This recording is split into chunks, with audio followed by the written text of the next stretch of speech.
Am I live? Sorry, it's just my OBS is being, it's not loading properly. I think I might be live. I couldn't tell you. I don't know, because I can't see chat, because my whole PC's just turning on.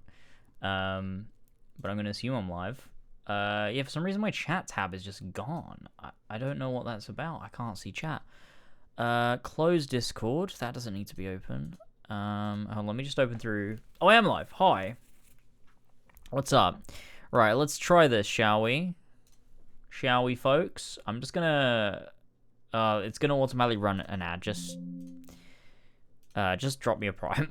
Right, okay. Oh, chat's... There it is. Well, it's loading, but there you go. Okay, we're booting up Ubisoft Launcher now, so that'll take about 3 years. And then we'll finally be able to give this a test. Now that we're gaming. Okay, here we go. Let me just close all my random shit that opens. Does anyone else ever just, like, forget or just, like, procrastinate or just, I don't know, you just don't do it? Like, stopping programs from launching with Windows? Because I have so many programs that launch when I turn on my computer. And, like, I really should go into all of them and just turn that setting off.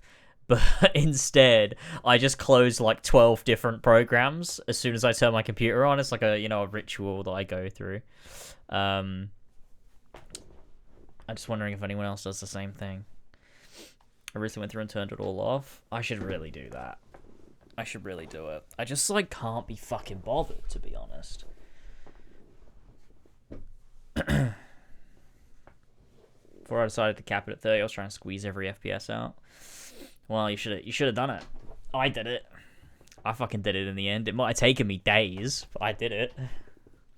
And then sometimes it would drop, but it's fine. It's fine.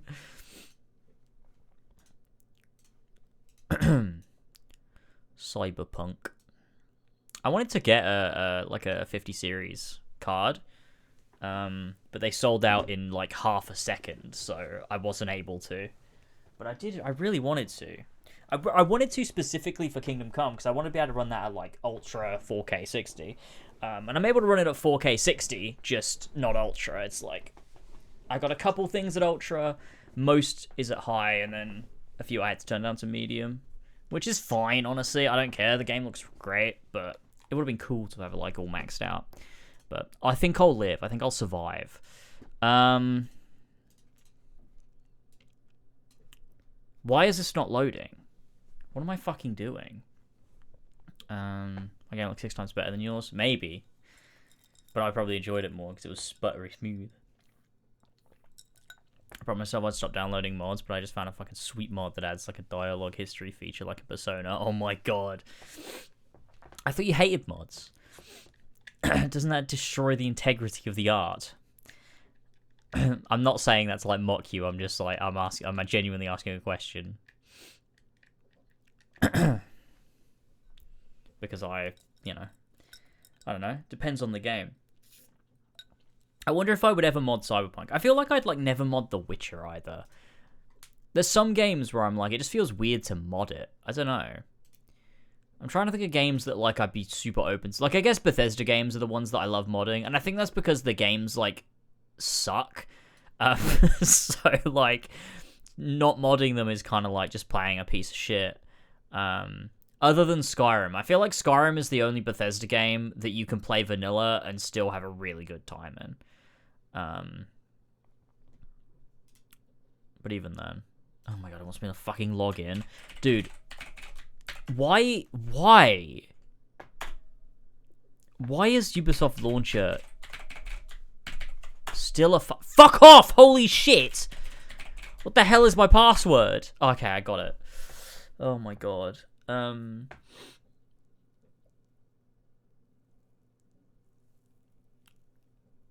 a mod of Garrett with the intro outfit.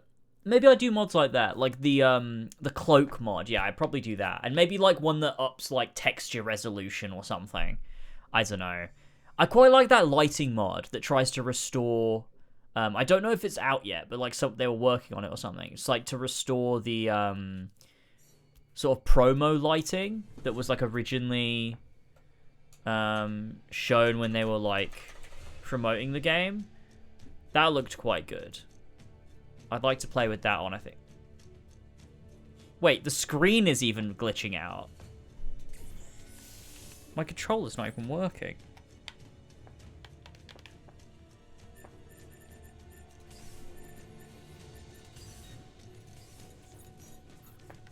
What the fuck is my controller not working for?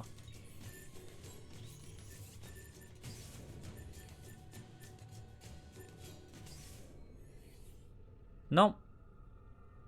Still bugging out. Fucking fuck! I do hate mods, and the experience modding Cyberpunk the last 2 weeks has reinforced that hatred, but I really just stayed to Vanilla Plus sort of deal and didn't go overboard. All the stuff I have right now are like quality of life features and photo mode stuff, which I think ruins the integrity of Cyberpunk. Let's have 400 hours in Cyberpunk without any mods, so I understand the game without them. Yeah, that is true. But even still, isn't quality of life stuff like bad somehow? I don't know. What the fuck is going on?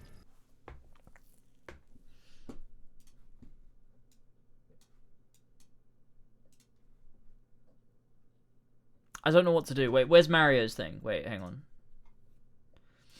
Mario put something in chat. It was like a link. There it is.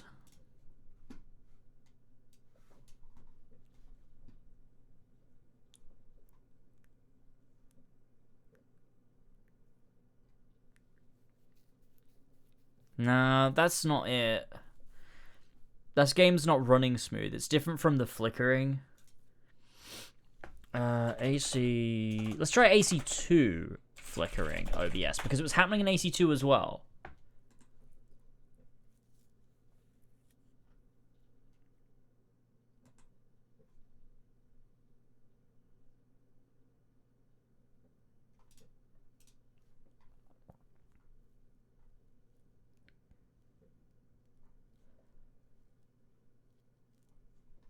Try updating OBS. No, that doesn't make any fucking sense. Oh, hi, Ollie.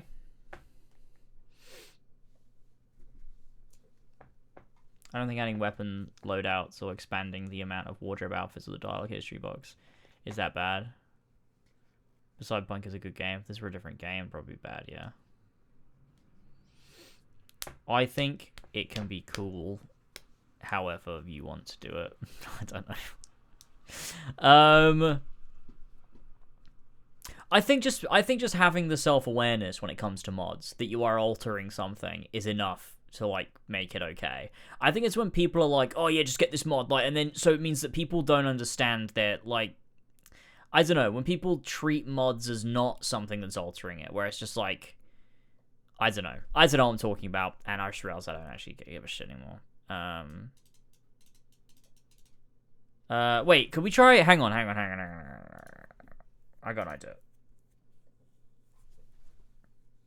I really did that. I was worried that what I was doing wasn't cool. It's okay, man. It is very cool. Okay, I'm glad that made sense. Raging against the unofficial Skyrim patch. Yeah, you fucking best believe I am. Okay, I'm gonna try, once we're in the game, to Alt-Enter and see what happens. I don't know if anything's gonna happen, but I'm gonna try it.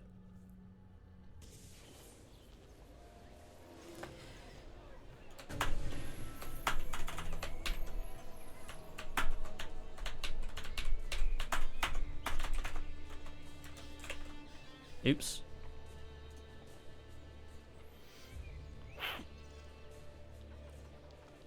Okay, can I...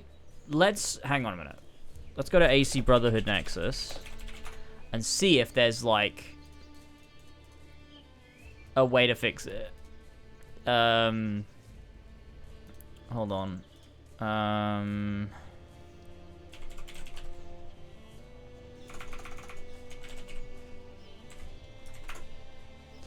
Hang on. How to run AC Brotherhood windowed.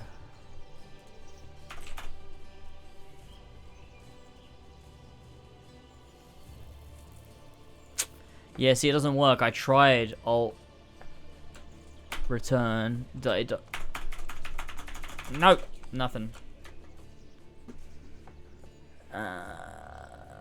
Why can't I get it to go in windowed mode?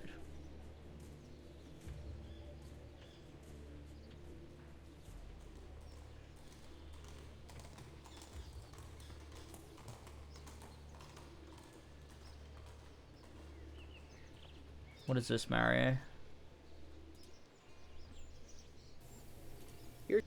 Oh, goodness. Okay, yeah, I'm so ready for this. Hold on. Oh, it's the wrong screen. Hang on. Okay. Assassin's Creed keeps freezing every 30 seconds to 5 minutes. This is Assassin's Creed Director's Cut, buddy. And this also isn't even the problem! Mario, listen to me. Listen to me, pal. Have you seen the problem we've got? This is the problem, okay? Can you see this? The camera... Can you see what's happening, buddy? This is not a lag problem. I don't know what this is. Oh, what? I just came across the video and wondered what AC Director's Cut is. Oh, it's just the PC version of AC1.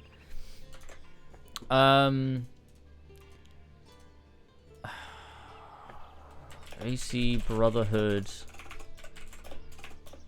jittery... I don't know. No... Flickering. I've done compatibility mode.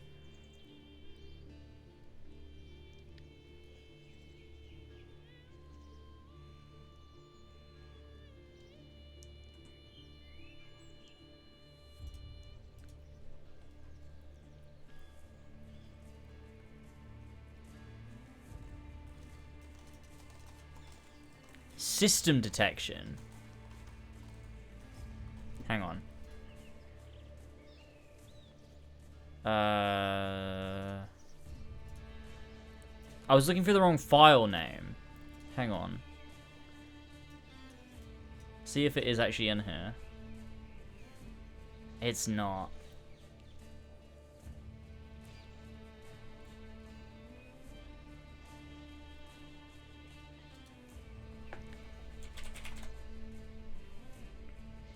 No.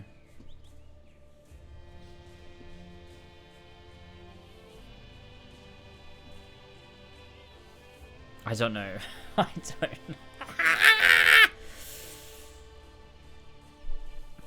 I don't know what to do.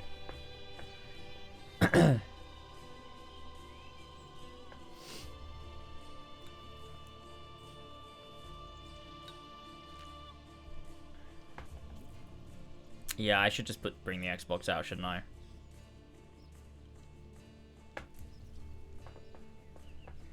Dog is down there.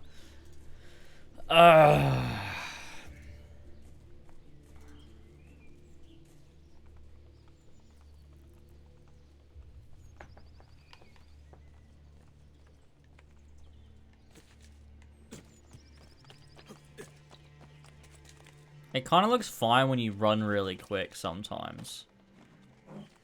This is such a dumb bug.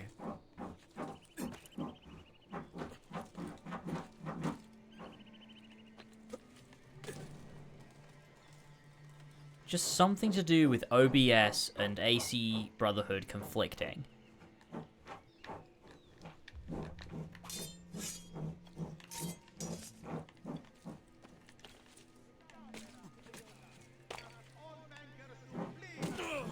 Like, we know for sure now it's something to do with OBS. We know that for a fact, because it wasn't happening when I was,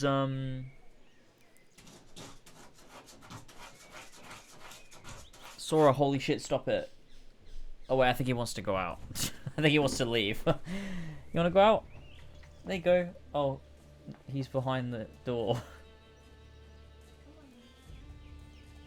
You wanna go out, buddy? No, I guess not. Okay. Ugh.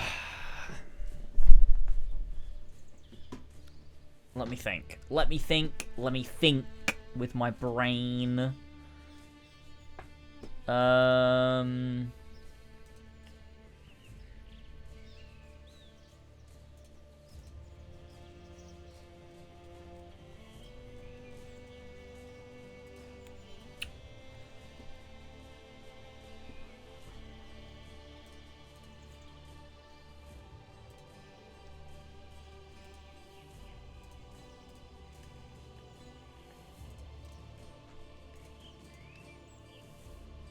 If I could capture the window, I feel like it might work.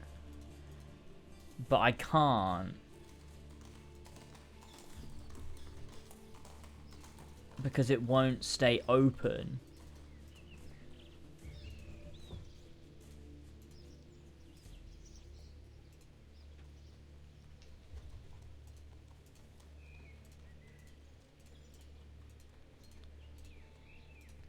Nope.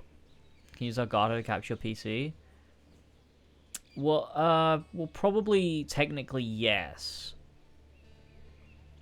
But actually, I'm just realizing, no, obviously it wouldn't work. Because if I change capture full screen application, like if I just, you know what? If I just delete this, game capture is now gone. It's still bugging out. It's something to do with OBS being open. What the fuck? This doesn't make any fucking sense. I think I gotta give up. I can't believe this is happening to me.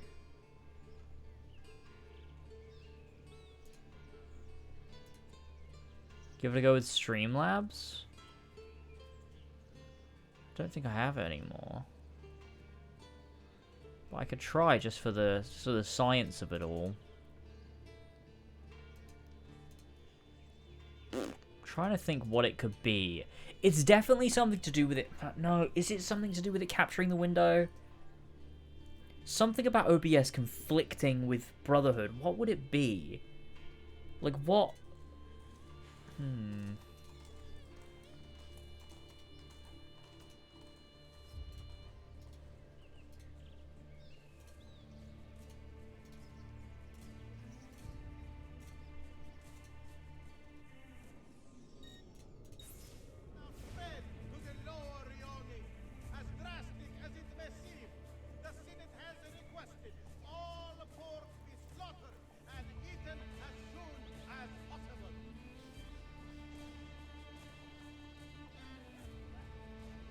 Just Google AC Brotherhood OBS and try everything until something works. Okay.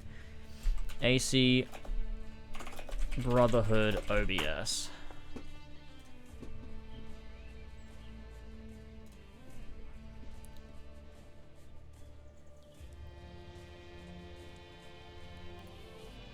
Brotherhood is the worst Assassin's Creed game I've ever... Okay, hold on.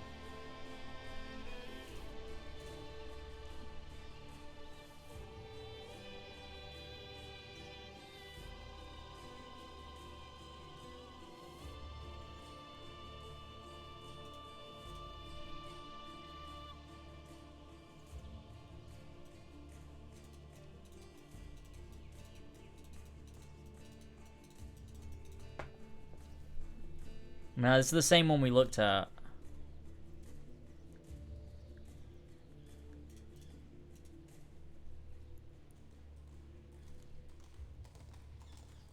No, it's not that.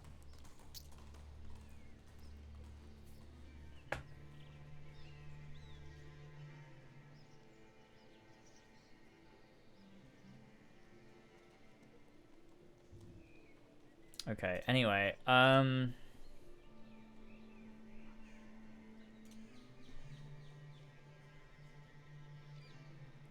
that's that. That's it. I already ran out of... That's it. That's it. Let's try AC2 OBS.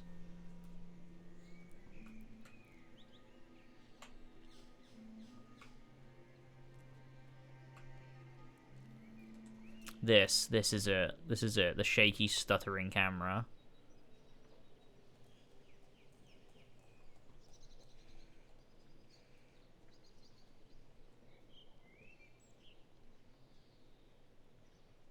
But see, I'm launching it from Uplay.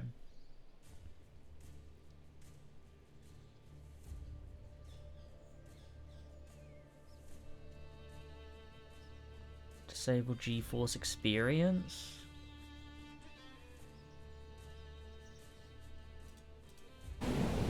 But this is Revelations. Wait, is this person playing? No, this person playing AC2. Wait, what does it say? But that's not... But that's not...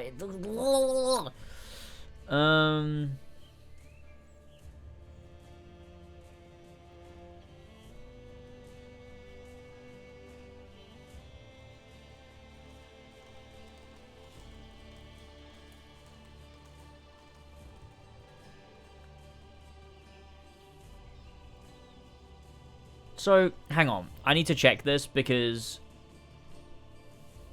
Does AC2 have this?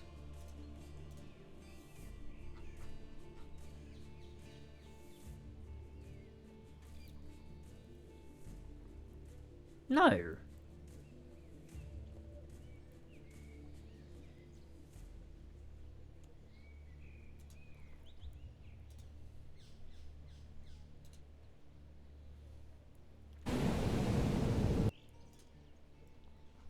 But Revelations does. Revelations is the only one that seems to have that file.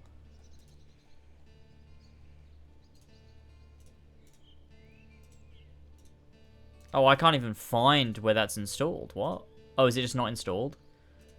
Oh, I have it through Steam.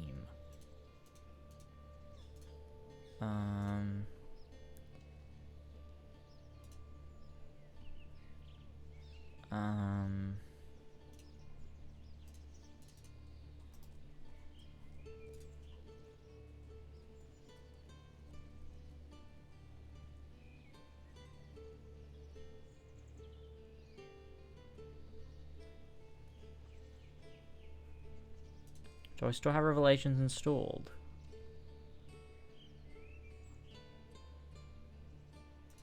I do.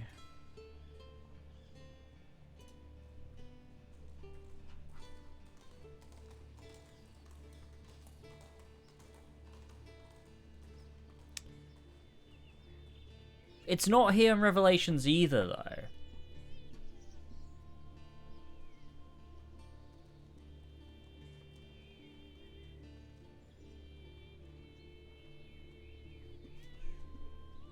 What?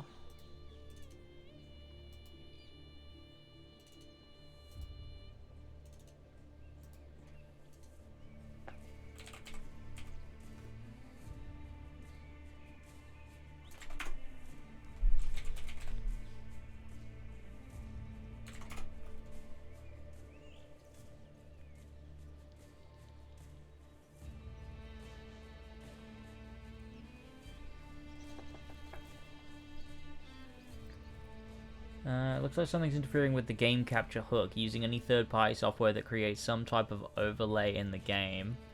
Ubisoft players sometimes do this.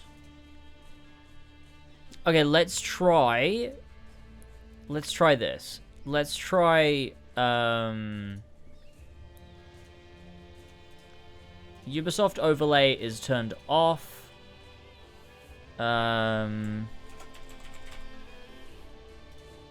Let's turn off the NVIDIA overlay again.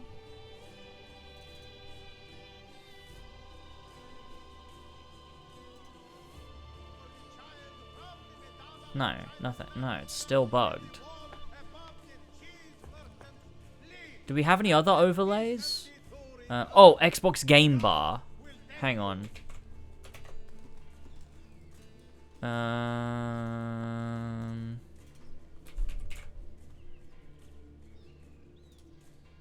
I think this is automatically on. How do I turn it off?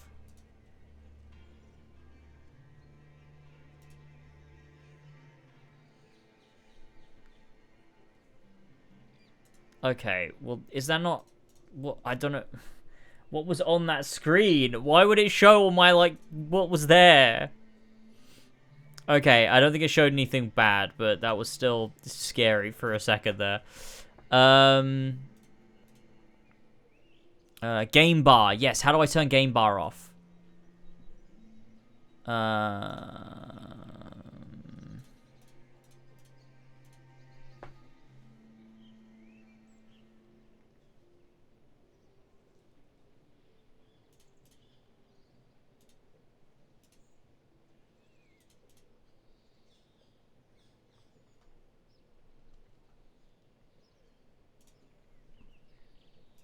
How the fuck do I disable it?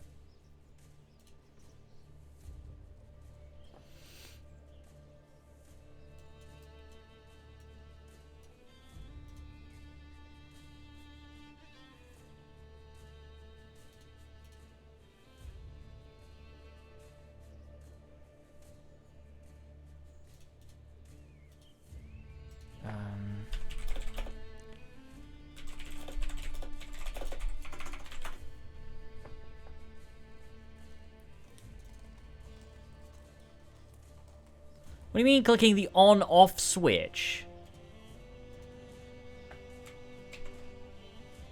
Windows. What the...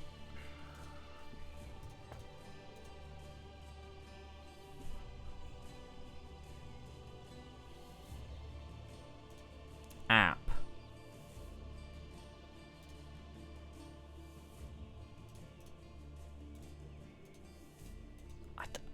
What?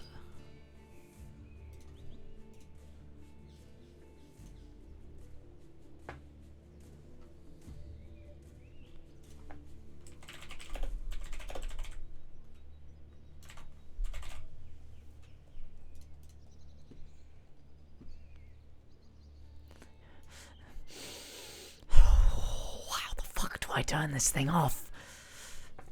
I'm losing it. I'm fucking losing it! Let me turn it off! What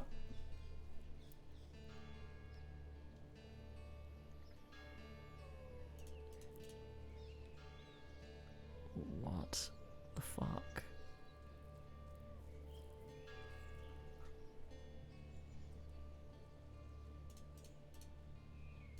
Maybe it'll be in settings. Then, oh my god, what the fuck is all that? Okay, I'll do that in a minute. Game bar settings.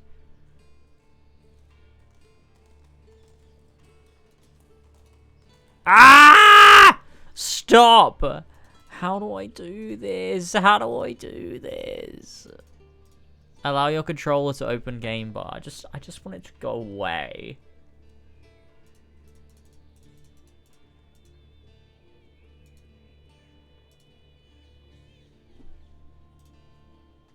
I'm losing it. Nah, I don't know, man.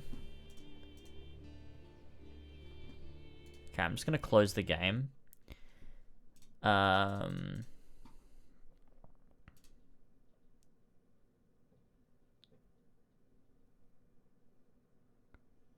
Phil Spencer's mad at me, angry at me. Phil Spencer hates me. Oh, you physically can't turn it off, I think. Maybe it'll be a background process. Do you think it'll be in here? Do you think I can do game bar? Ah, there it is. Game bar. End. Task. Oh, I just ended runtime broker. It's fine. Okay. Okay, let's try this now. Now I've turned off everything. Let's reboot the game.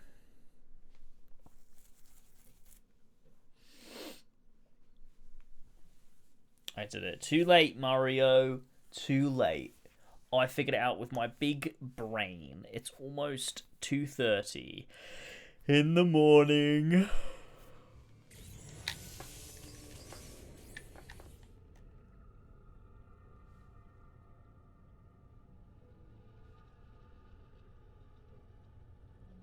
Wait a minute.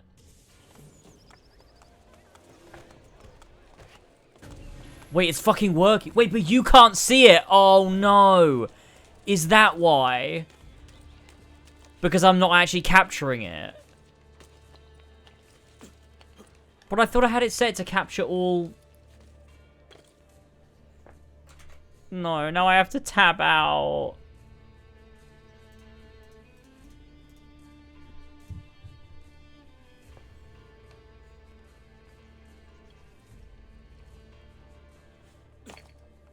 Holy shit! I did it!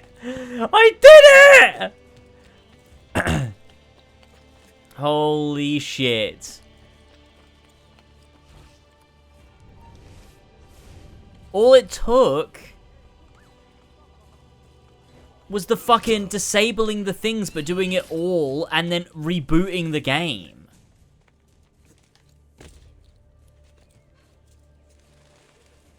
Well, couldn't have done that without Mario suggesting to do it again. Okay, hold on. Let me try changing it from display capture to game capture.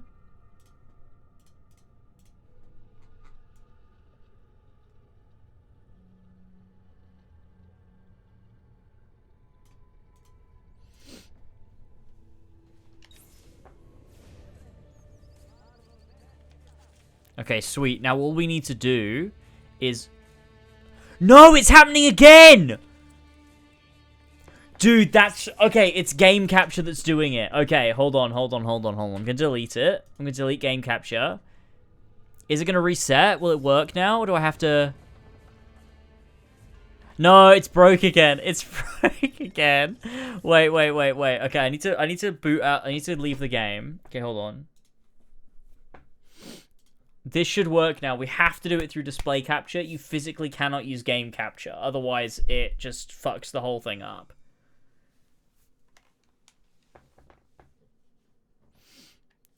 Because, yeah, it just started lagging. Okay, I'm going back in. Yeah, see, this is fine. This is fine. Okay, we can play it like this. This works. Oh my god. Okay. Now I need to do the, hold on. I need to... Control-Shift-Escape. Hold on a minute. Okay, where's my... Wait, what? What the fuck? I was trying to load Task Manager. Okay, set affinity... Like that. And then... Like that. That should fix it.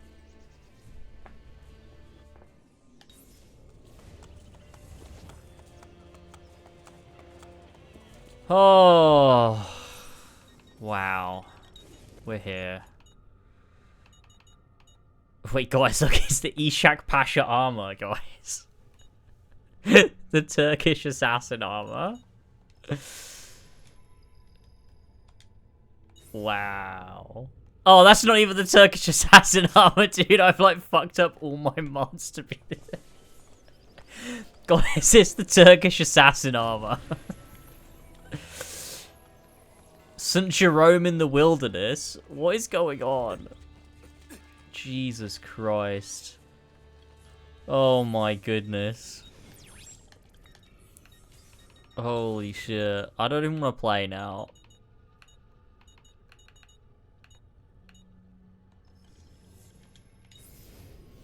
Oh my god, look, it's the Epic Revelations robes. They look really good in this. I just love how all of these games are kind of like, because they're the same art style and stuff, they kind of like, the crossover of the robes and stuff just looks really nice.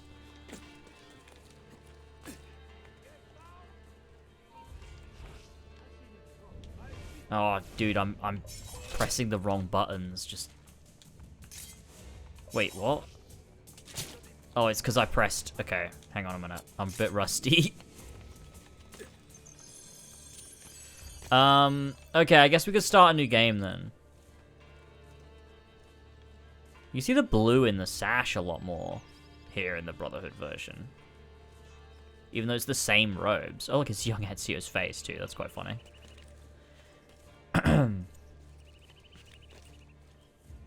Well, finally. We do have a bunch of other really funny outfits. But maybe we should save that for when we actually get to Rome. Let's... Okay. What was it? Grey bluish robe. Yeah, but I mean the sash. Like, you can see the blue in the sash. And that's not normally so visible in Revelations, is it? It's like... At least I've never noticed it before. Like, where the red is, it's got, like, a blue one around it as well.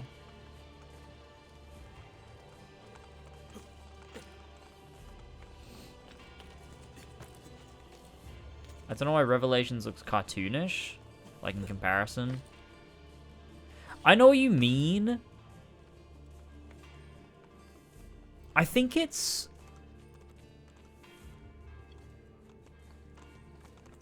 I think it's because it's designed for Revelations. Like, Revelations has got a slightly different tone to it than Brotherhood does. And it makes the robes look weak. Like, it makes it look like it's got, like, outlines, almost. Like a comic book or something. But I think that's just because Revelations had quite bold lines. And how it was, like... I don't know. Yeah, I don't know what the word is I'm looking for. But... yeah, it does look a little weird, actually. Okay, right. Let's quit. And let's start a new game, finally. It looks way more normal in the Animus, this room. That's probably because of all the harsh edges. Right, okay, here we go.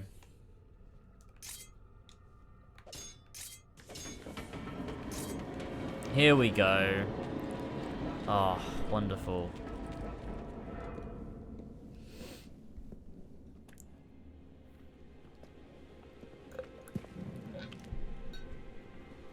I don't know how much we're going to end up playing now.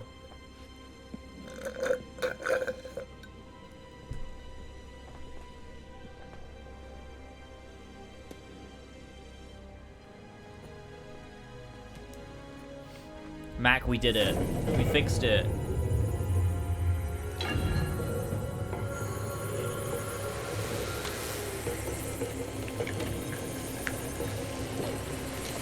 It's so weird how they changed the staff. Like, the whole idea of getting into the vault was that you had to combine the staff with the apple. Like, it's not even just like a weird... It's not even just like a creative decision they made to change the design of the staff.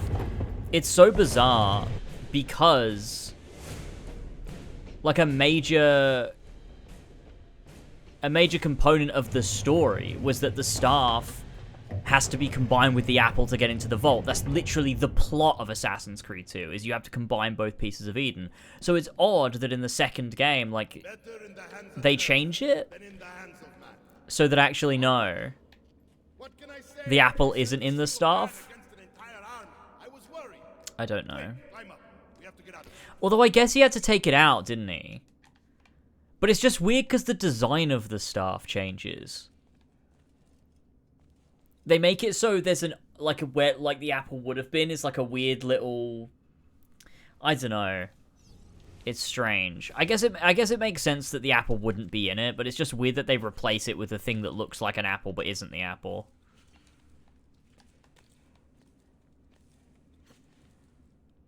Now it feels too quiet. Hang on.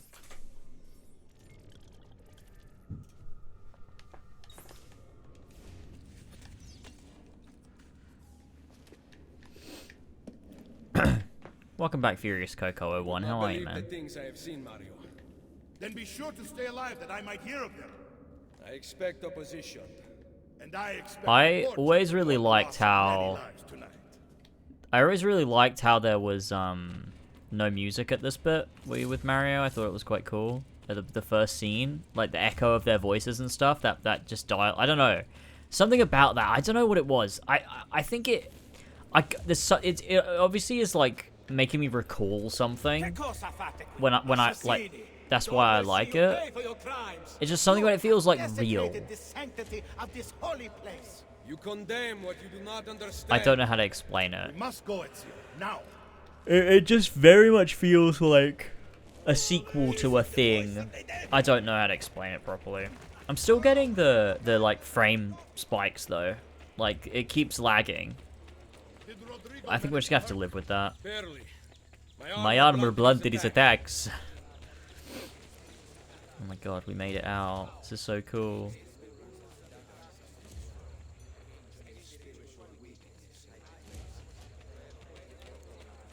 Get closer, fatty. No, he's saying, what is it, fatiqui? I don't know what it means. Be ready to fight. What are you doing?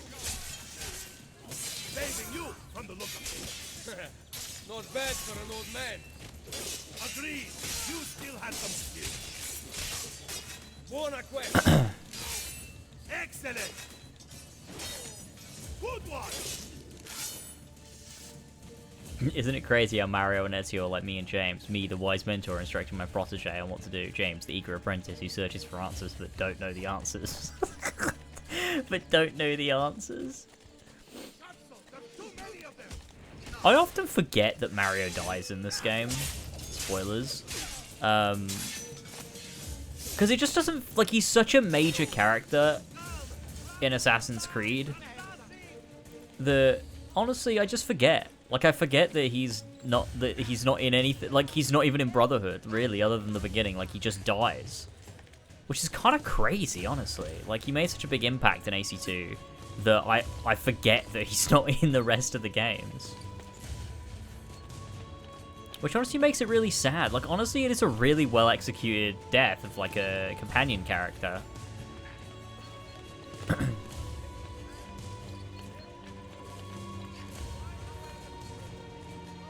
Probably the best one in Assassin's Creed, I don't know. Would there be a better... Maybe, like, Lucy, I guess. Like, Lucy is probably, like, slightly more impactful, maybe. At least for me. Like, I think her death sort of hangs over Revelations and AC3, whereas Mario's doesn't really hang over the games. It's just kind of, like, impactful in a way that you just sort of don't realize until you reflect on it. But other than that, I can't think of any other characters that, like, die that, like, really have huge impact or, like, feel like a crazy big loss in, like, the same sort of way. Because also, Mario's death is so unceremonious and it's never really reflected upon. It's sort of, like, talked about in ways between characters, and, like, it's the impetus for why Ezio decides to go to Rome, really, in the end. But it's, like, it's such a, like, it comes out of nowhere and it, like, kind of just hits you, like, holy shit, like, this major character is just fucking dead. I think it's very good.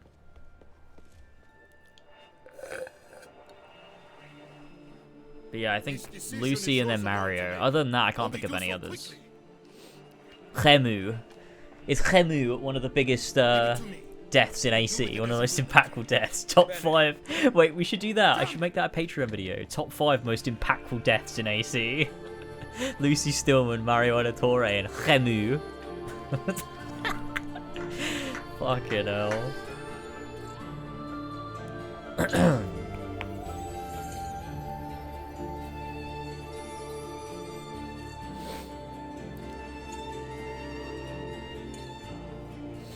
Desmond. Desmond's death isn't even impactful because it's not even felt, is it? Like, Desmond's death, Desmond's death is like impactful on the player. Is it?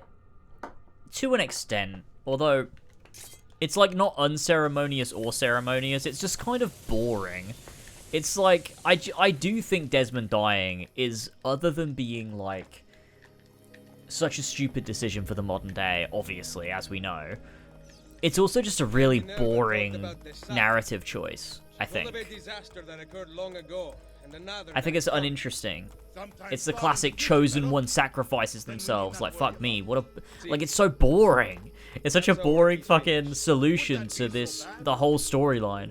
The whole storyline that was building up culminates in the world's gonna end. The only way to save it is by killing yourself so that you can activate a magic fucking orb. And that magic orb protects the world. Like, what the fuck? What a stupid fucking game. Dude, AC3's one day is so stupid. In the last days. Like, when did they invent this thing that saves the world from the catastrophe? Because even if it was like, because, yeah, you could be like, oh, well, it was in the last days. They didn't have to, but like, it's a magic orb that when you touch it and die for some reason,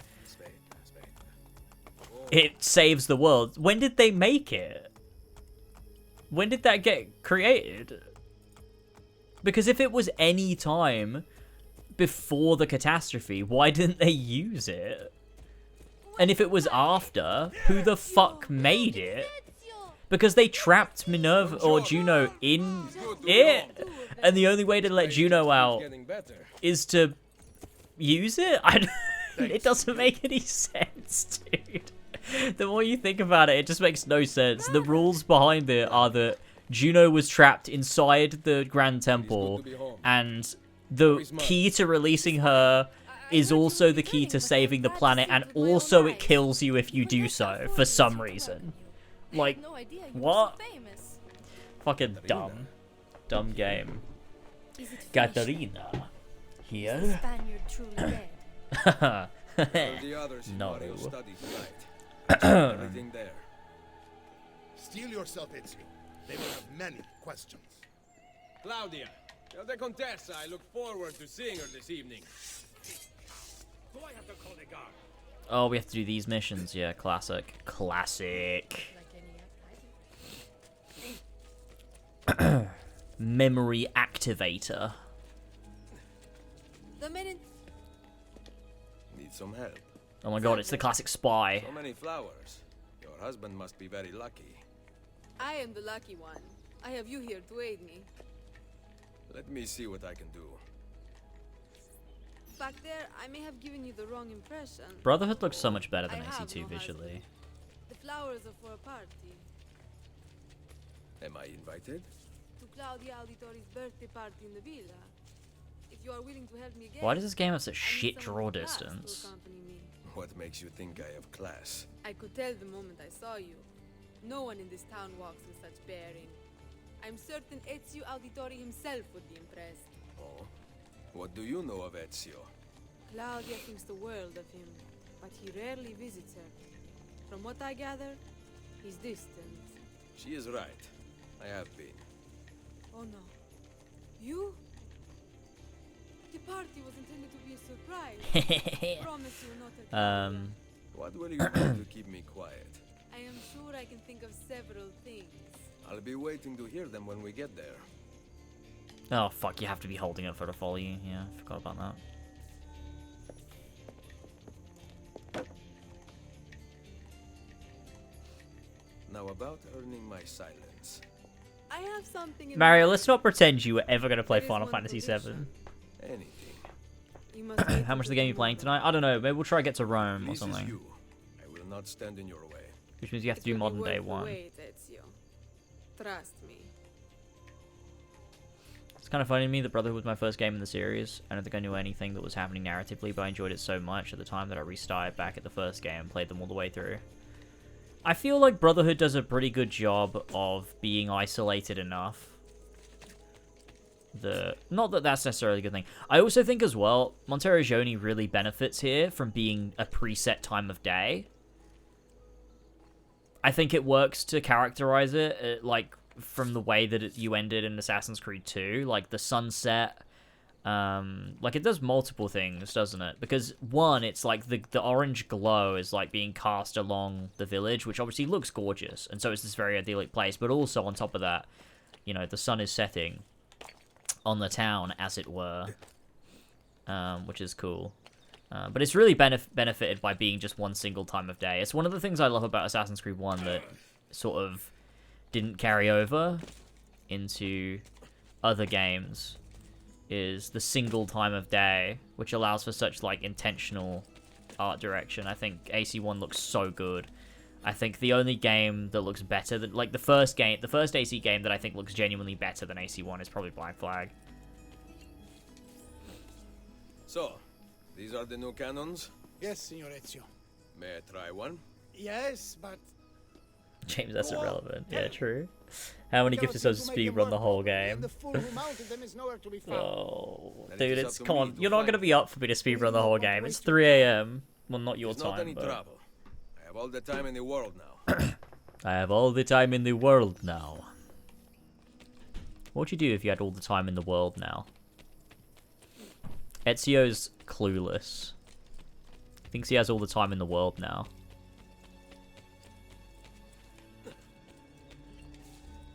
Salve, Messere.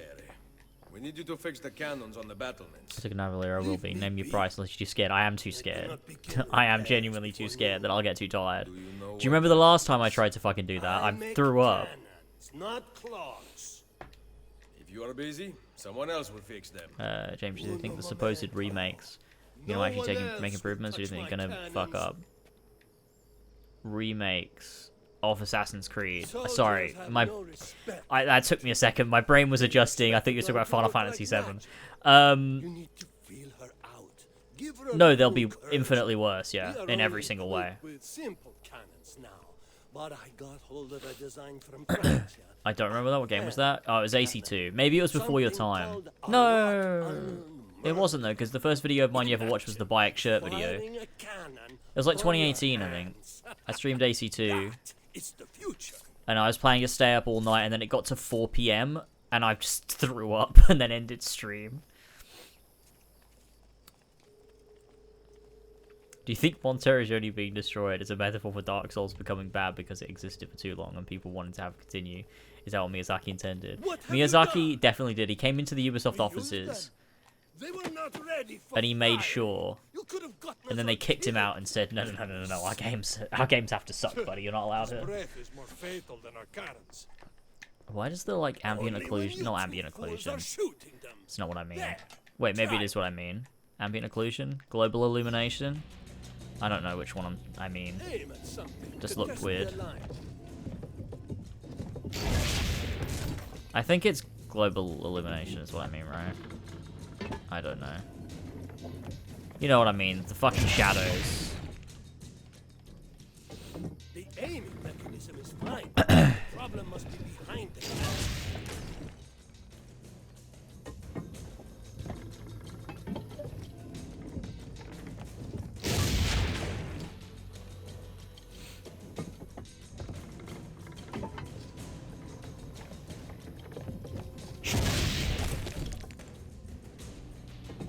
Sweet. A little bit of gaming here, a little bit of gaming there, a little bit of gaming everywhere. Nailed it. What happened in Haiti happened in Portugal. Here knows how I should replay that. now. I'm kidding. No, I shouldn't. I must go. I keep thinking I have water, but I haven't. I've If run we out hear of the water. cannons tomorrow, do not worry. We will be practicing at dawn. Too bad it will not do you any good. Very funny. Now fix the second cannon. When were they gonna tell Ezio they were gonna be practicing at dawn? Like, if he hadn't come along to do this, he just never would have found out that they were gonna be practicing the. It would have like freaked him out. What? When was someone going to tell him that information? Did they announce it to everyone in town?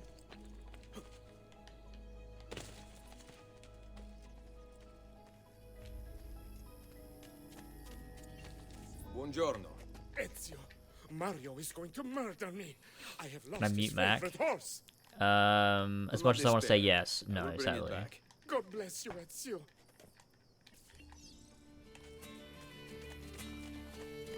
I think this thing is designed to run back and forth multiple times, because I'm pretty certain you can't grab it here. No, you physically can't. I'll wait for it to come back.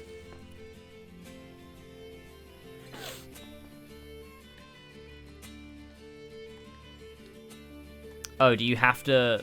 Fuck's sake.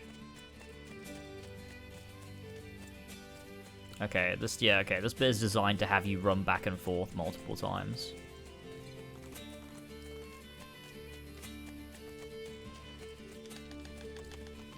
The fuck? Wait. That's never happened to me before. Why'd he go up the hill like that?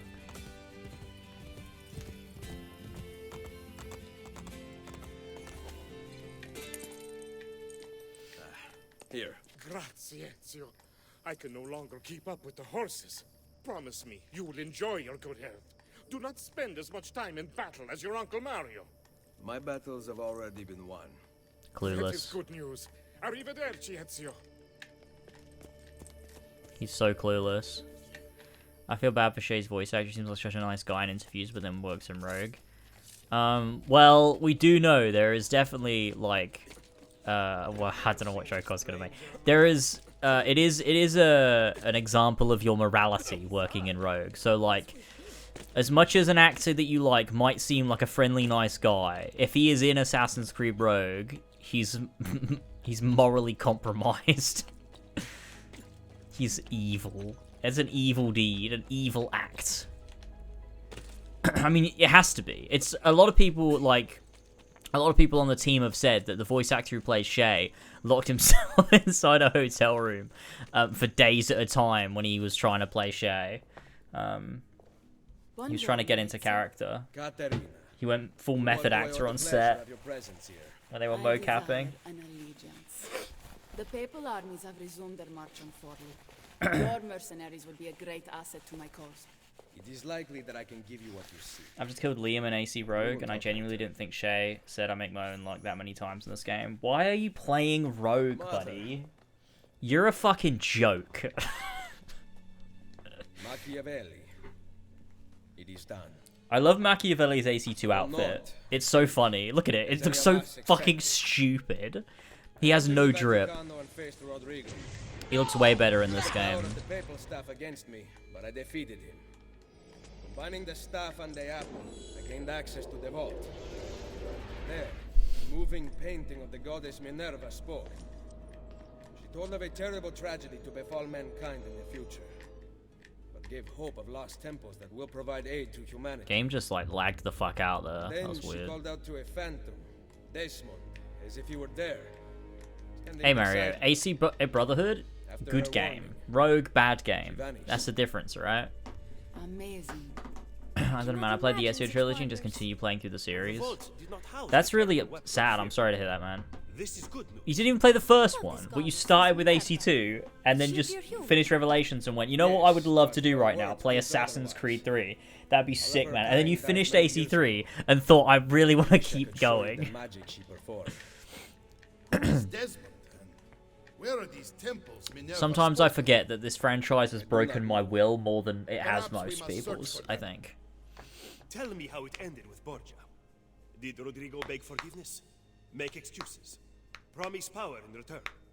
No, none of those things. Interesting. I'm surprised he James, did you remains know so the Mariano Torre voice actor I let him killed be. my family in The cold Spaniard blood and made lives. me watch? Damn, that's Once crazy. our enemies are dead, we Mario can is speak in, of gods and gods and ancient places. You Wait, should have what killed is him. it? We're sure to suffer for it. I am not here to debate the past. Together, we should discuss the He's future. in something that I watched recently or leave played immediately recently. for Roma. Ezio, I do not know why you spared him, but I trust your judgment. Machiavelli will come around. Let me find out. What was he in?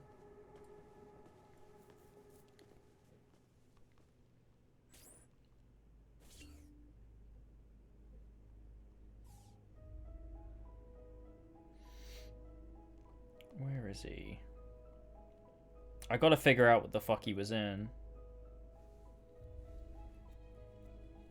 I get to kill Arno's father. Well, if you never played Rogue before, that's even worse. Let me try find it. He plays Hulk in Marvel Rivals, for anyone wondering. For anyone who plays that. There you go.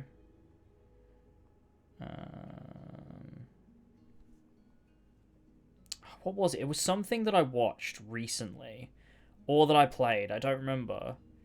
Oh, he's in Persona 3 Reload. He's the shopkeeper in the pharmacy with realistic pharmacy vibes.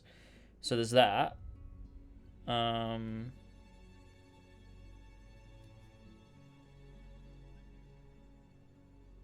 It might have been something old that I played or watched recently. Hold on, it's gonna take me a second. Wait, I'll just go to the cutscene so you can all watch the R-rated scene. What? That's him? This guy? Hang on a minute. I don't want to have to tab out. Wait, he was in he was the King of Cornelia in Strangers of Paradise. And Darth Vader in Skywalker Saga. He was Don Corneo in The First Soldier. Dude, why is Mario his voice actor in everything?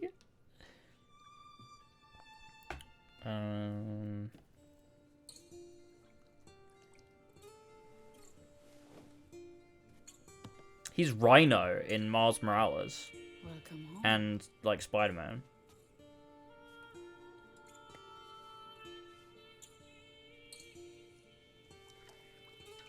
Wait, no, he's just Don Corneo in Remake. Not even the first soldier. Mario's voice actor is just Don Corneo in Final Fantasy VII Remake. What the fuck? He was in Frozen 2. Like, what the fuck? This guy is just in everything.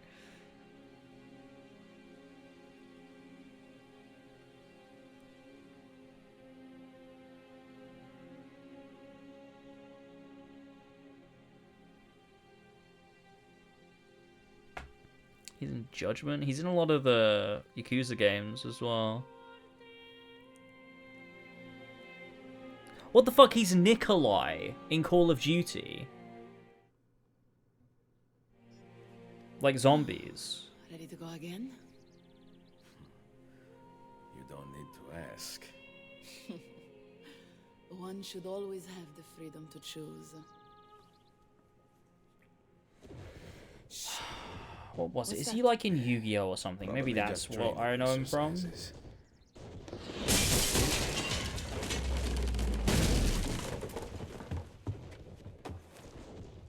Merda. I have to find Mario and rally the troops. My men are in the courtyard. I aim to lead them around back and flank our attackers. Stay out of sight.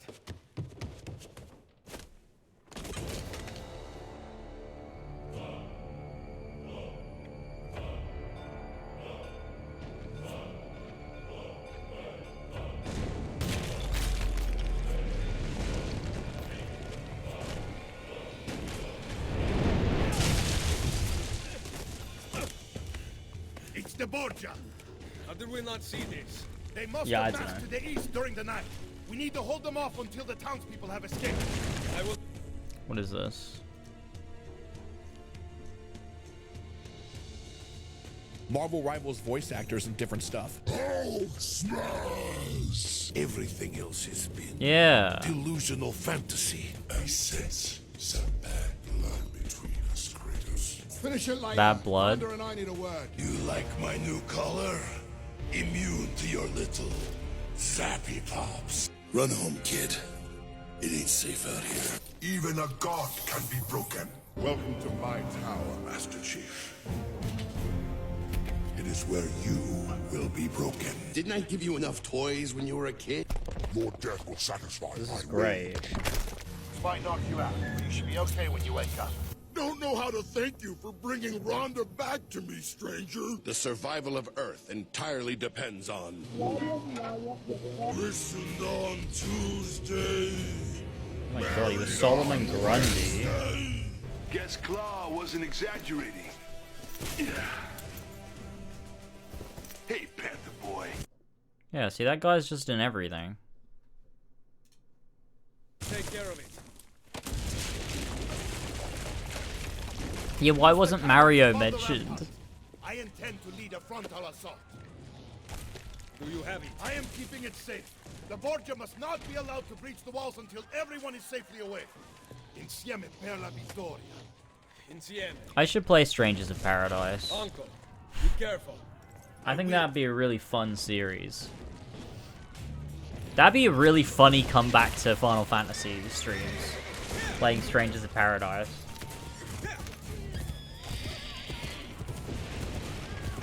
Did Ezio canonically run over the people of Monteriggioni on his horse, do you think? Just food for thought there. This is how I would come up with video ideas in 2016 and 17. Did Ezio canonically run over the people of Monteriggioni? Assassin's Creed explained. Theory.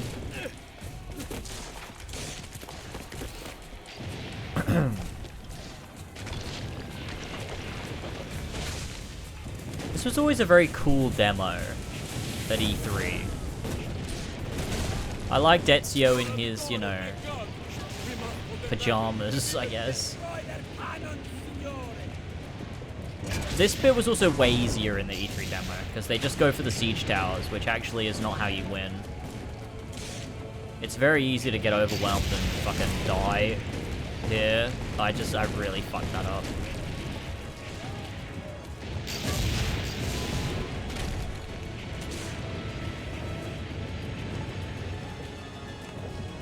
Hang this way.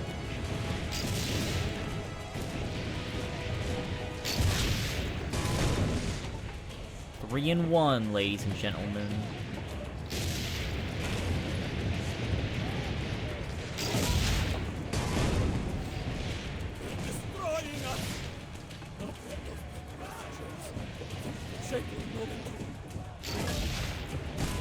Oh shit. Trains of Paradise is definitely a game that exists, that's for sure. That's fucking cool. For a minute there I thought that it didn't. Okay. I think Strangers of Paradise would be a really fun stream. I think it'd be funny. And it'd be replaying, like, AC. It'd be replaying, you know, Final Fantasy 1, getting back to Final Fantasy 1 world, and, you know, see all the epic, go to Cornelia, and the underwater temple, or whatever the fuck it was. See Princess Sarah, or whatever. Maybe. I don't really know actually what happens in the game, but I think that'd be so epic.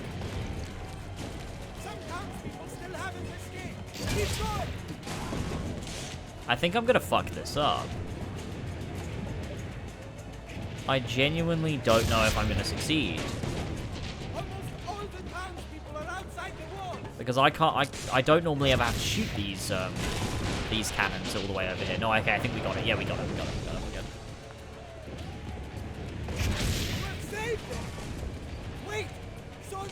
Similar to what Strangers of Paradise is. You're in for a treat, James.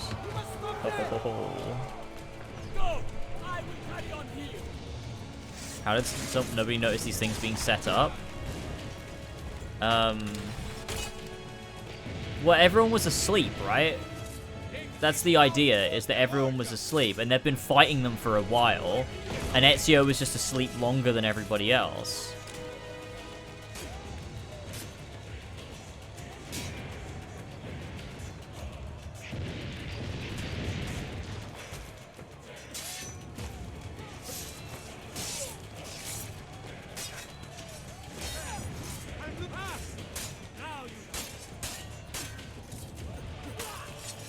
Everyone was asleep, no guards or whatever.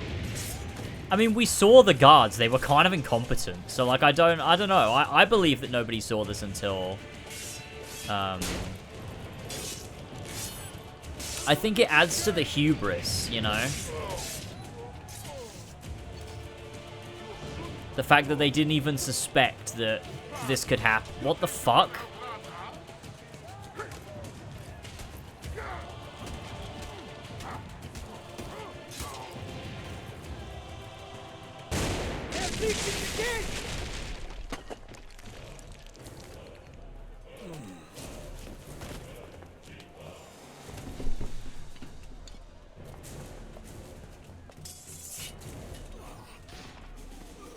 I know you're there, Ezio! The Pope told me about you and your little group of assassins. Strangers of Paradise is a Souls-like, isn't it? Give me the gun his friend fashioned for us. We've had too much bloodshed. I think a cleansing is in order. Kinda. So consider this an invitation. Yeah, I'd imagine it's not like a straight Souls-like analog, but like neither's Jedi Survivor or whatever. Like, but they're still kind of technically, aren't they?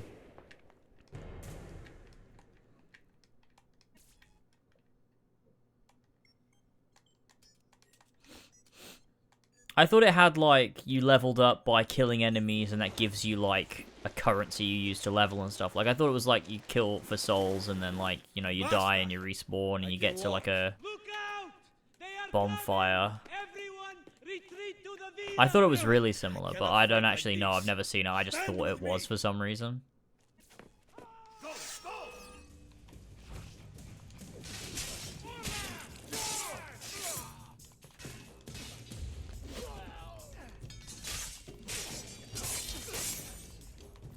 But, like, in a similar way to how Jedi Survivor is a Souls-like. It's different enough.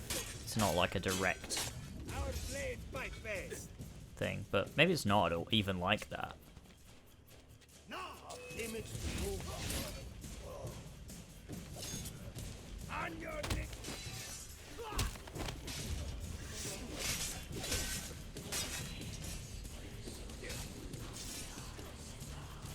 I don't like that it plays Rome music here. It should be playing like AC2 tense music, I think. I think it's weird that it plays, it's playing Rome, like... I don't like that. Like, it was playing Sanctuary earlier, so they can obviously use AC2 music, so I don't know why they didn't here. Like, they specifically thought that, oh yeah, it would make sense for the ambient music in Montero Joni to be the same music from AC2. But then when you get attacked, it's not anymore.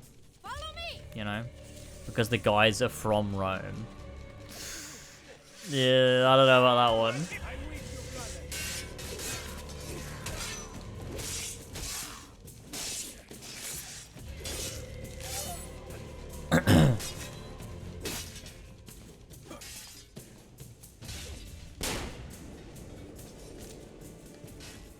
Although I guess it would make sense for it to feel foreign if it's an invasion, like everything's getting shook up and it's like, oh, this isn't the same old shit we've been dealing with this whole time. This is new, and so the music is new. Yeah, you know what?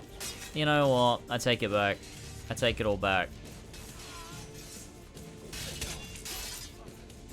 Of course, it actually makes way more sense, doesn't it, for it to be for the music to be different. Now everything's like been torn down and stuff. It's not the same. Yeah, that just makes way more sense. I don't know what the fuck I was actually talking about just then. Now I'm thinking about it.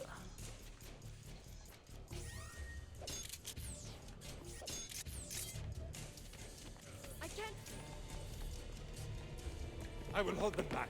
Stop! Oh yeah, set up hotkeys for reshade. You do it in the settings tab. You press home to bring up the menu, and then you go to the settings tab, and there are hotkeys in there.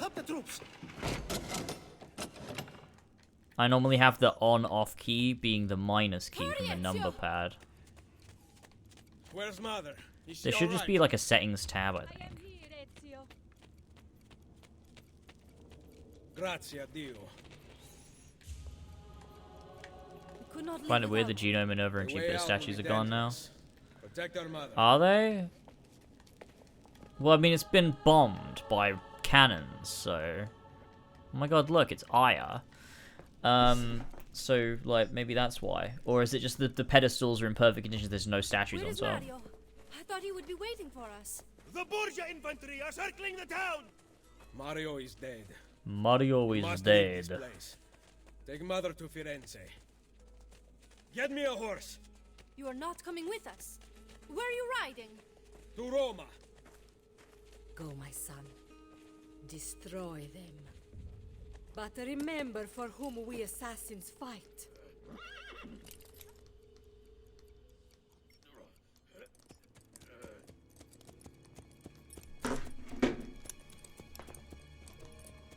Oh, see you later, Mario. Pussy.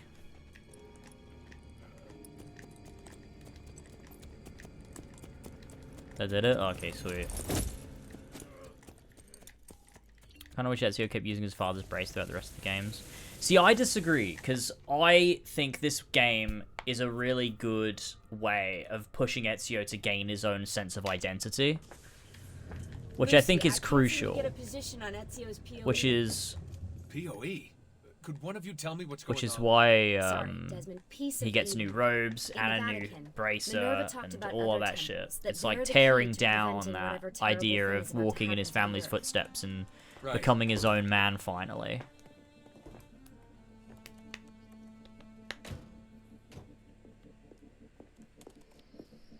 God, the modern day music in this game is fucking gorgeous. I love To it. find the temples, I'm convinced we need to get our hands on Ezio's Apple of Eden. Minerva altered it somehow when she touched it. Wait, we're at the auditorium. Kill yourself, Yes, Mario. it's our last safe house in Italy. It turns out the Templars are watching the border. Ezio hid the POE sometime in 1507, but when I try to access that DNA sequence, he seems to be remembering something else. Like a memory inside a memory? Yes, exactly. Maybe. Exactly, maybe.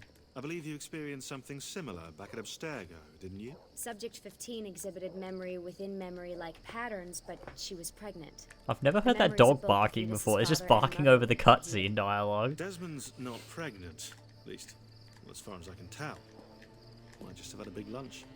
I also find it funny we found the issue and decided not to share that info with people struggling. We couldn't access all 2 True. years later memories until Desmond had improved his synchronization. Dude, that dog just keeps barking. Here. Ezio's troubled state is being transposed onto Desmond, destabilizing the memory. Either that, or Rebecca's just not a very good engineer. Why is his jumper so shiny? I'm simply listing possible explanations. And that is amongst the most likely. It doesn't look like a jumper. Like, This place isn't secure. Cell phone surveillance can see right through the walls. Don't you mean satellite surveillance? Are you kidding? Abstergo upgraded to cell towers ages ago. The waves go through everything above ground. They're gonna find us. No, they aren't. Come with me. is Rebecca's top that low cut in Valhalla, or did they wokeify her? It's Desmond the dog. Just found out the guy you tried to steal the erudite from in the Street Kid opening you can find in the spaceport in the Phantom Liberty ending. That's so cool. We're not getting wow, that's pretty sick. What's her next move? They wokeified her? Oh, back into the highway. God This is damn not it, a good man. place for us to be right now. Do we have any tarps? We need to cover up the van. I really hate to stress this, yeah, but we are running out of time. Well, help us Dude, then, these Sean. guys' Do you have characterizations any is so... ideas? Dude, I don't know. I could write a video, Hey, and I've done that many times, but I could write a video on the consistency of characterization in Assassin's Creed, or the lack of consistency in characterization in these fucking games. Like, it's like the writers who write for later games don't give a shit, almost, about what happened before or what they're writing for. It's so frustrating. Rebecca and Sean are the, like, worst offenders. Desmond, that was pretty. Mainly because they're the only characters that are recurring so frequently. We can get in through here. Good job. We'll just wait up here then, shall we? Yeah, all alone with... Oh yeah, the facial designs is very funny. They look so weird. It's so odd. They have no consistency in their art direction or character design. So bizarre. Honestly, it was probably a really good call to just have Desmond be a white glowing person, because there's no way they could get... Like, Sean looks so bizarre in Valhalla. It is not the same character. That's very If you click on the image, okay, hold on.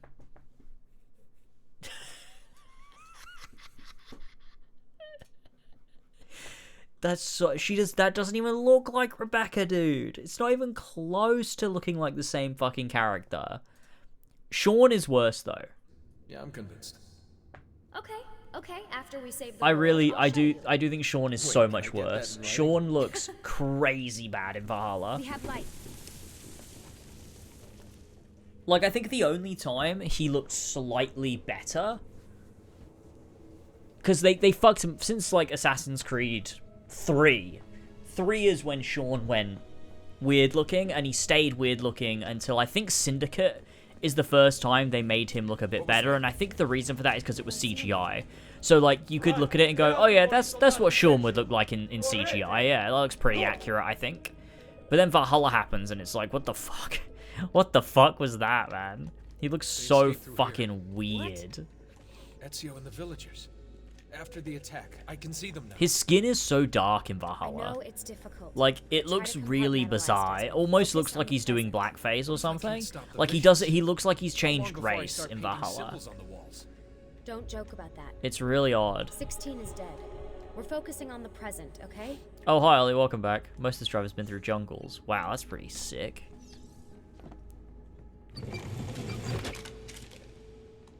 We added the BRB screen while Rebecca.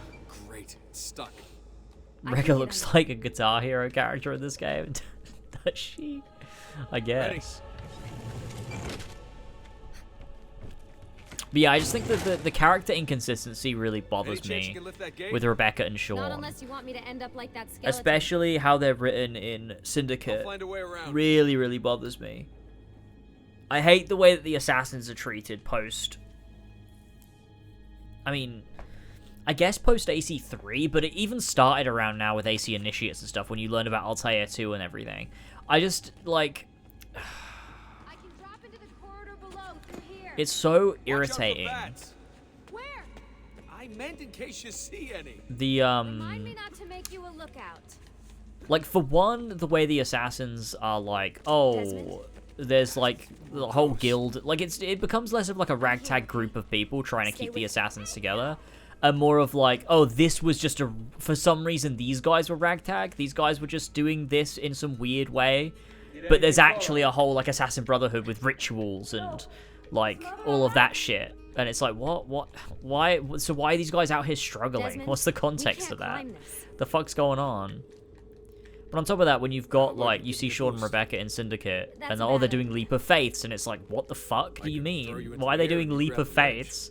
That just became a Even thing, worse. so that's the thing they just do in the one day. So why was everyone so shocked when Desmond was able to do it? Because they act like that's not normal. Like, Desmond is, like, extraordinary for being able to do these things. How about this? He's, like, the only What are one with you a going hidden to- blade as well. Nice job.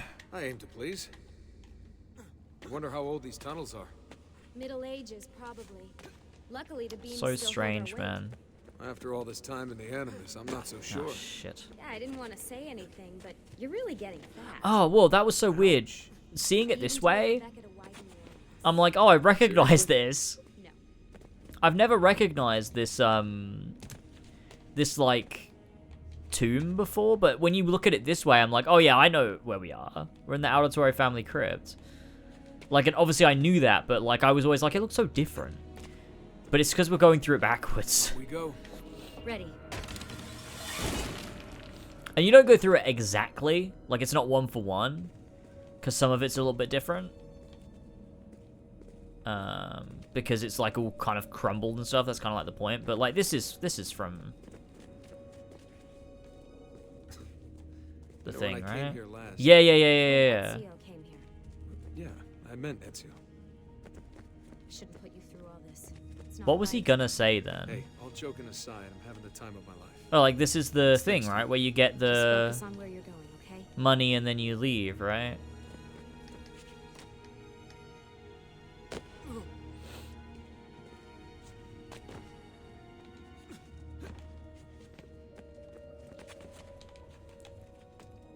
It's weird though, like talking about the writing of Sean and Rebecca in Syndicate is Sean has some really good writing in Syndicate. It's just that for some reason he's like, why is he out in the field? Like, what the fuck is he doing? When did this become my job? I guess you could pulled all the levers, infer then what that would be he left for like you? Nothing. decided to put himself out there Nice more try. after Desmond. Ready? Because obviously he had a really quite a strong bond with Desmond, which I think is one of the coolest parts of the Monday. But Found the a game never switch. does anything with that, and it's because you're not playing as a character, so it's difficult to be able to, like, explore the characters in any real way. They just become, like, tools and Something's recognizable things more than anything else. They're not people you make connections with. Over here, but I can see a lever across the water. Great. Ezio gets a bath with Katerina Sforza, and I get a swim in a toilet. I like to swim in Katerina's toilet. I've got this one. I don't know why I said that.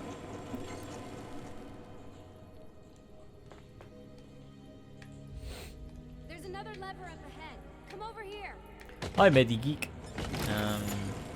I love that Desmond just can't break his legs during the one day. Yeah, it's great. There's just no health, because you can't monitor your health, so they just decided not to give you any health. Oh, man, I like it's Sean freezing. Hidden Blade. Yeah, man, me too. That's Easy green in for a you nutshell. to say. You aren't Bits are swimming in good and a pile of medieval bad. toxic Yeah, pretty waste. much. Ugh, Pretty much. I smell terrible. You're exaggerating. This is also a great section. Just really good characterization and everything. Remember, I like the little this is the Machiav time of your life. sounds Yeah, there. yeah. This piece of music I think is called Safety and Peace. It might not be. I might have just made that up. But I'm pretty sure that's what it's called. Ready? I'm the end of Metaphor and it's Game of the Year 2024. Oh yeah, absolutely. Absolutely. How come you don't have to get wet? Does Desmond Because come when you're Ezio comes? Like when he experiences sex or Ezio's memories? I've got you. Thanks. No. Ezio! We are on the other side! Hurry! I would say no if I had to answer that. Because that would be insane, wouldn't it? Like, he obviously doesn't, does he? Otherwise, he'd have to change when he got out of the Animus, so... I have an idea. You'll have to help me. Stand at the edge and get ready. Ready.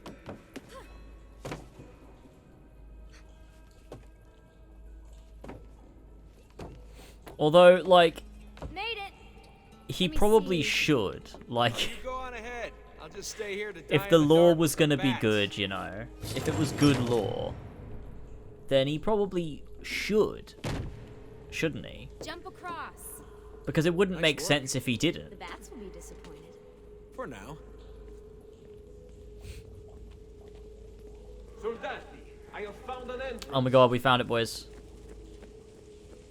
You'd think these stairs would lead somewhere. But they don't. Oh, life is full of disappointments. What is the thematic meaning behind this, do you think? I don't think there is a thematic meaning behind it. I can't even make something up.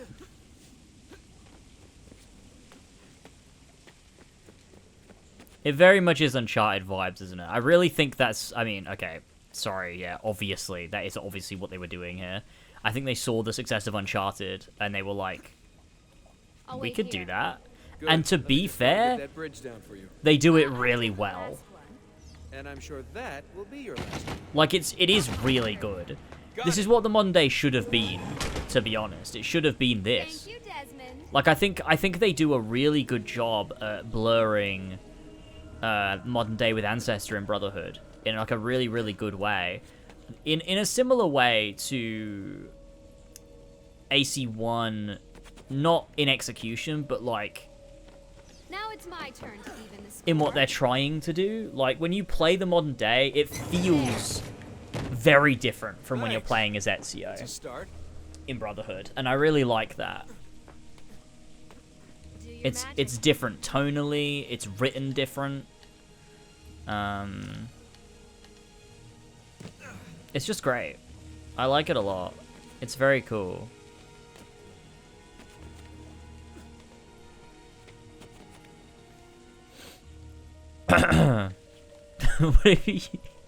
What if you use the Animus to enter your assassin ancestors' memories? They're a massive gooner on the side. Well, that's true. I think that'd be the most fun with an Animus, though. I think I'd love that. You don't do the interesting bits. Like, see what they were doing in their spare time, and they were just alone. Like, you know?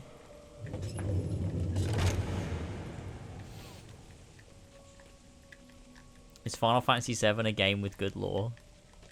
Thanks. We make a good team. Desmond...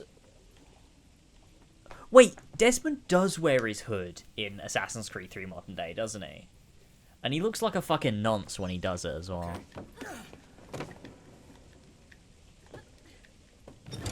This Modern Day outfit was the best one. Hands down. This was Desmond's best look. It's very 2010, and I love that. I think it's just, you know, it's a kind of, like, the fucking, like the jeans and the... like trainers he's got on, and this just like the way the hoodie's styled, like it just, you know, it's such a 2010 look, but man, I fucking love it. I love it so much. His AC3 look looks too normal. This looks like it could, like, it's got that, like, it could blend in. Like, it doesn't not look normal. It looks like, you know, he's wearing the fucking hoodie and a t-shirt and some jeans. Like, he's just a normal guy, but it's still got that flair of, like, it's slightly exaggerated and over the top. And it mimics assassin robes. I think it's fucking cool, man. The only thing I like about the AC3 outfit for Desmond that the other ones don't have is that red belt that just has that bit slightly hanging down that mimics the red sash. I think that's cool.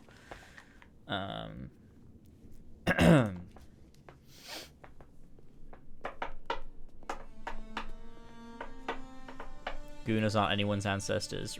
Really good point. That's true. Wow.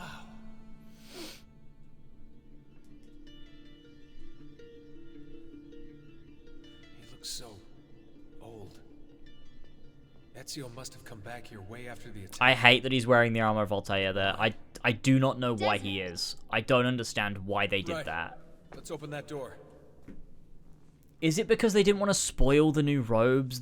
No, that doesn't make any sense either. I don't know why he's wearing the armor of Altair. I guess it canonized the... I still think it's a mistake, but I think it canonized that he must have rebuilt it. But I just don't believe that. I think it's supposed to be destroyed. I think that's the point, isn't it? There's something here. Can you open? Do you ever have an assassin hoodie? No, but I wanted one bad, man. When they used to sell the Desmond hoodie on the official Ubisoft website, I wanted one so bad. But because I was so young, You guys did it. like there wasn't a size that would fit me. What's that? Looks like So something Ezio left behind. There are numbers underneath it. I could never really get one. I should have just got one anyway. And 1421. That would have been sick to have a Desmond hoodie now. That'd be fucking awesome. I'd wear that shit all the time. That's all right. I'm fine. Whoa, they really built this place to last. No signs of structural damage, no cell signal either. Should be safe to set up. Let's get the Animus down there. How the fuck do they get the Animus down there? That thing must be heavy as hell. I guess all of them carry it together, but even still, man, that must be a bitch to get all the way up those stairs. All of this stuff too, like that shit must be heavy. Like you need a fucking crane and like or like a forklift to move most of this stuff. Make sure you aren't followed. What is that smell? It's my clothes. They smell like you swam through a sewer. It was Lucy's idea. Wait a second, guys. We need power down here. There's a line running nearby I can hook into. I think it would have been cool. Do I? I don't know. But maybe I do think it would have been cool if they had day and night sections in Montero Journey modern day. Like night sections where you could actually go out and explore and stuff and go across the rooftops and like you collect the little items you need and stuff like that. But daytime ones where you have to like, you know, blend in with like the crowd, you got tourists and stuff. And during that, like, you can enter buildings and get, like, do errands or stuff for the team that would, like, I don't know, help something. Like, you go grab coffee or food or something for, like, you know, just as, like, a team building thing, I guess. Like, you know, just doing that for Desmond, it would give the player, like, you'd care more about them as a team, I think. I think it'd be a good opportunity for character moments. Or maybe you could, like, go with each character to do a different thing in the town. Like, something relevant to their character that would bring you, like, Desmond and them close together. Maybe there could be a meaningful conversation. Persona Confidants is what I'm saying. I think Assassin's Creed Brotherhood should have had Persona 5 Confidants in it. That would have been so awesome.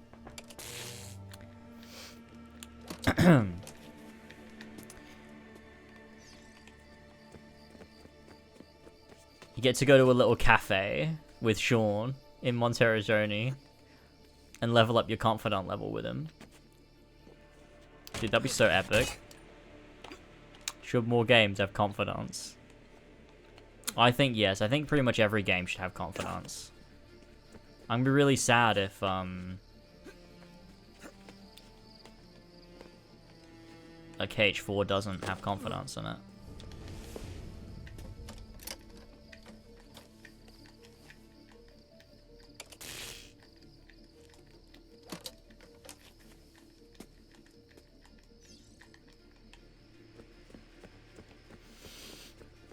Like, imagine this with a bunch of tourists and shit. And you're able to just walk through the streets and... I don't know, maybe you can, like, suss out if there's anyone following you, or... I don't know. Like, just little... bits. Like, I don't know. Maybe it wouldn't be good. I don't know. I just think it would have been nice to, like... Just something to do with the other characters. Like, something completely outside of the frame of reference of anything you do in the Animus, I just think could have been cool. Because, like, there's stuff in this game that's cool. Like, you've got the emails, you've got all the conversations you have with the characters, and you've got the difference in tone. But I still think doing things that are, like, vastly different from the stuff you do as Ezio, like, just would have been cool. Like, just going out to get lunch with one of the characters is, like, just not a thing you do as Ezio at all. Like, it's the most mundane, like, normal shit. That it just, I think it grounds you a little bit. I think modern day's always got to have that grounding feel to it that sort of pulls you back from the fantastical. I'm back. Just in time. The sun's rising. Yes, it's booted. We're good to go. Did you miss me? No? Anyone? Hello? Am I speaking out loud? Hello? Workaholics. Let's get Yeah, don't worry, I started. won't miss the "you're racist" moment. Elden Ring confidant sections go crazy. Oh man, I can't wait for Elden Ring confidant sections.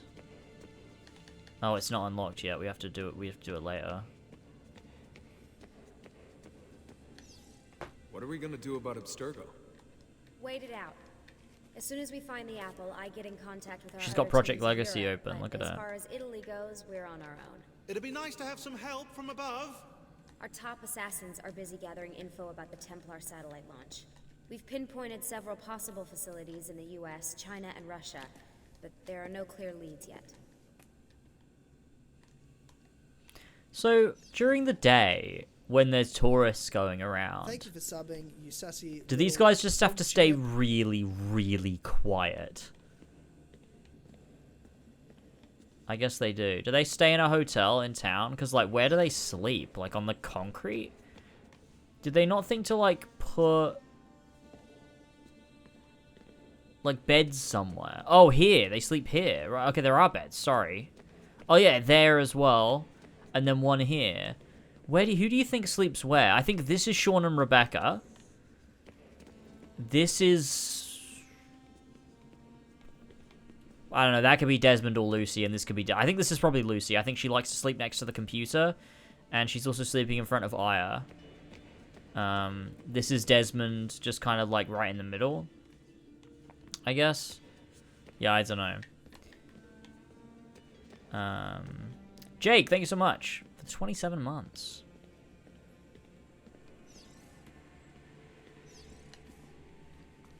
Do you have any clue about those numbers under the drawing? 1419, 1420, 1421. Maybe something to Yeah. do with the 100 Years' War. What happens at the end of this Wait, game in was definitely never the 1419, Pope plan. Martin V arrived in Florence, right?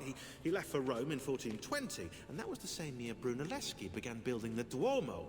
And in 1421... In 1421... Yeah, I'll have to do I also don't think, even in this game, the plan was that Lucy betrays you. Lucy's death was dealt with in the next game. Wait, actually, when did... Yeah, it was... I think the reason that Lucy was killed was invented in, Revelations DLC.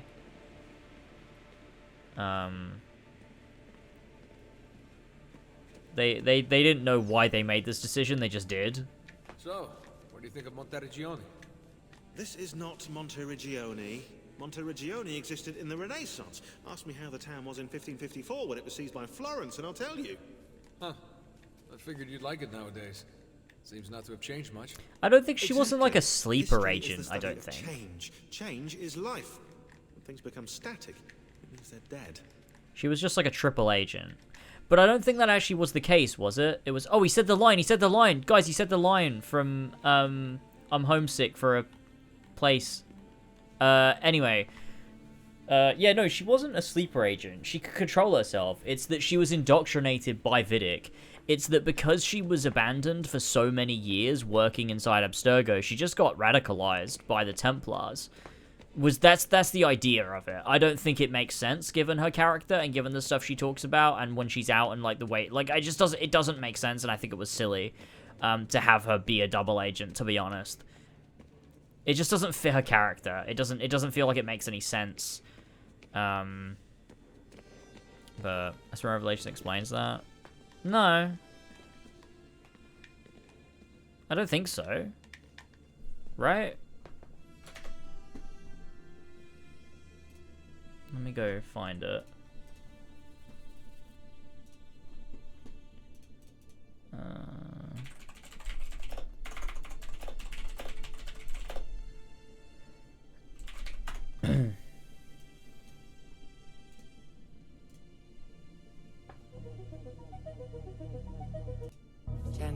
What the fuck?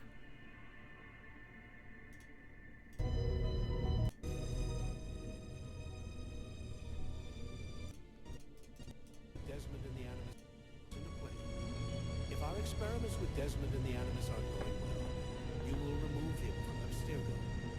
Take him somewhere he will feel comfortable divulging his secrets. Your assassins should do the trick. Since Desmond will be reading our emails, we will ensure that secret... No, like, she knew. She was aware. Assassins go through unimpeded.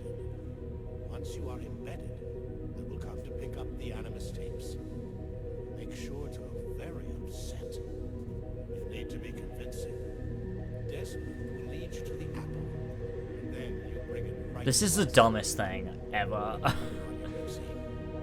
have served the Templar Order well, and we never forget loyalty. Oh, yes. Once inside their hideout, perhaps you might ask the assassins why they left you alone for so many years. Like, yeah. Like, it's trying to make out, like, oh, because they left her alone for so long, like... She turned against them.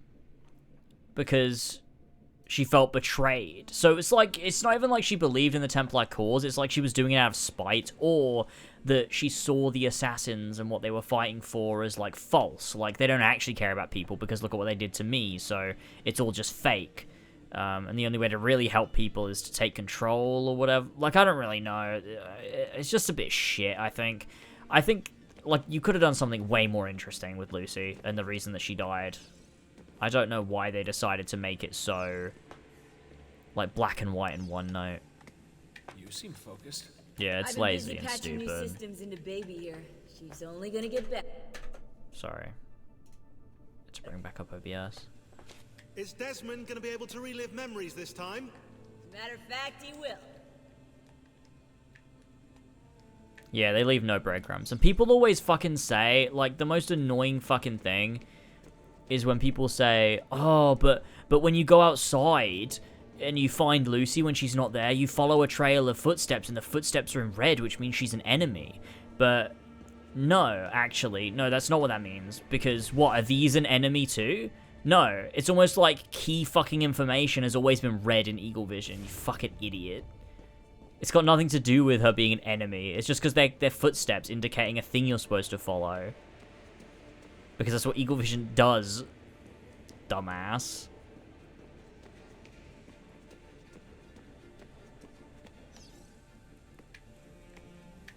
Always a tech geek? Nah, I was into sports, but then I broke my leg and started playing with computers. Who knew that Yeah, coding it's could silly. be just as exhilarating as strapping on a board and dropping out of a helicopter? Like, killing Lucy isn't a bad ending. It's really shocking, but they should have done something else with it. That is not normal. I think what would have made way more sense, and to be honest, I think the reason they did it is they were playing into the hype and speculation and theory making everyone was doing online in 2011 and 2012, like, based around Lucy's death. Like, there were so many theories and stuff, and one of the most popular was that she was actually a Templar spy, and I think they just played into that and decided to go, yeah, let's do that, everyone's hyping that one up, let's just do that. Which, yeah, is stupid. Again, stupid. But it would have made way more sense to have it be like Juno did that to Desmond because Lucy, I guess, would have been like, I don't know, I'm trying to think. Like, I guess you could be like, Lucy would have been his tether, like, to life, and I think Juno needed to break him down in order for him to be like, yeah, I'm ready to give my life to save the world, which then frees Juno. Like, having Desmond be at a really low point, which he is, because the modern day gets really fucking depressing. From Revelations onwards, it's like, there's barely any moments of levity, it's just really fucking, like, dull and depressing. And it's kind of after Lucy dies, and Desmond just kind of has all of his charisma sapped from him. So, like, that would make sense. If Juno did that on purpose to break Desmond's morale so that, you know, he goes out trying to do a good thing, but it kind of, like, you know, unknowingly does. Because if Lucy was still around, maybe she'd be able to convince him, maybe he wouldn't have given his life in the Grand Temple. I mean, who knows? I'm busy right now. Get in the Animus, Desmond. What are the other teams doing? What? Combating Abstergo's circle pieces of Eden. As far as I know, Abstergo has no clue about the temples and Ezio's apple. We might actually be ahead for once. Desmond knows. Yeah, and it's also stupid if the footprints mean enemy, then Desmond also knows that and just doesn't ever bring it up, which is dumb too.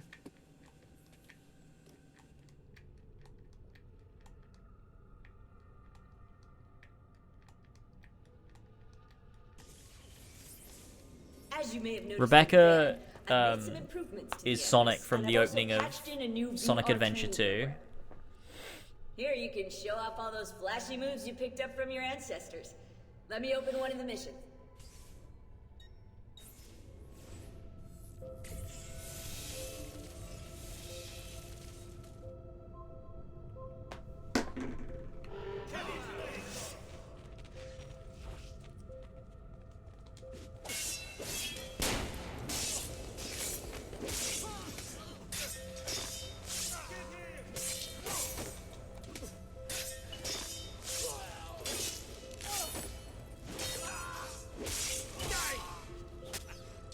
Ah, shit.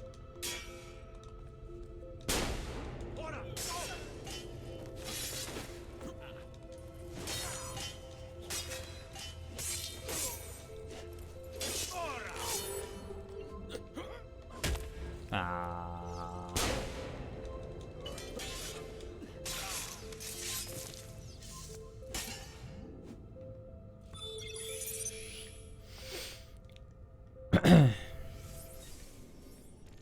You can access more VR missions. in the Animus Desktop. I miss You can playing complete games. training Just seeing you sessions, pointlessly run unlock around, it's making me additional itch. challenges. I don't miss it when I'm actually doing so when I'm on a Stop your bus subconscious from bus rejecting aimlessly. I really miss it. Ezio's later memories. You're Yeah, I gonna get have it. to live them I felt that before you in record Italy them. when we were going around and doing stuff and out for Subjects meals too, and stuff. I Desmond. wasn't thinking about it. But when Good, now when select like it and you're gonna if see we were like your winding memories down at inside. night, like before going to bed or whatever, or if I was Once having a you've unlocked shower a memory by accessing or something, this just like memory, in you can between relive it states. as many times as you want.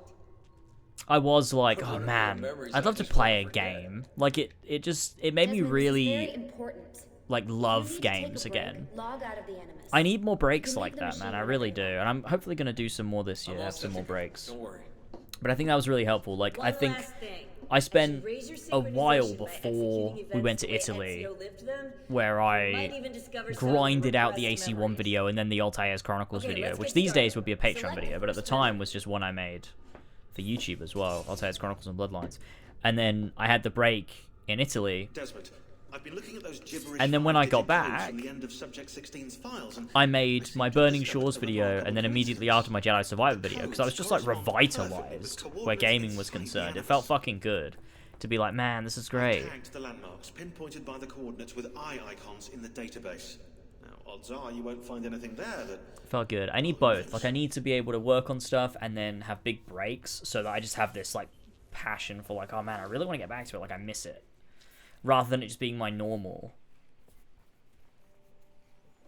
Like, Jedi Survivor was so good. And I don't think I would have enjoyed it as much if I hadn't been away for so long before. Calmatevi. The pain will end soon. Where have you brought me? Nowhere, Messere. A man left you What do the here. footprints actually mean in the end? It's Did he just, say anything? it's just, Only this. leading you to are Lucy. meet Messer Machiavelli in front of the Mausoleo di Augusto. Let me help you get dressed. The same man who brought me here gave me these clothes. Si, Messere. But people are stupid and think that red means enemy. No, if a person is red, it means enemy. Lucy is never red, she's always blue. The footprints are red because every fucking, like, important thing in the world that is marked by Eagle Vision is always red. It's always that.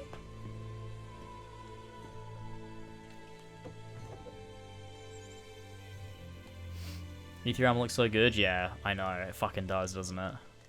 It's when you say scrambling up a canyon.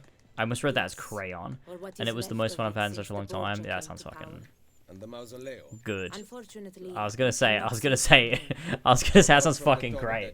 But then I was like, wait, that sounds like my worst nightmare. But it sounds good for anyone that's not me. Ringrazio di tutto quello che avete Nah, I'm fatto. sure I would enjoy it. Madonna. Addio.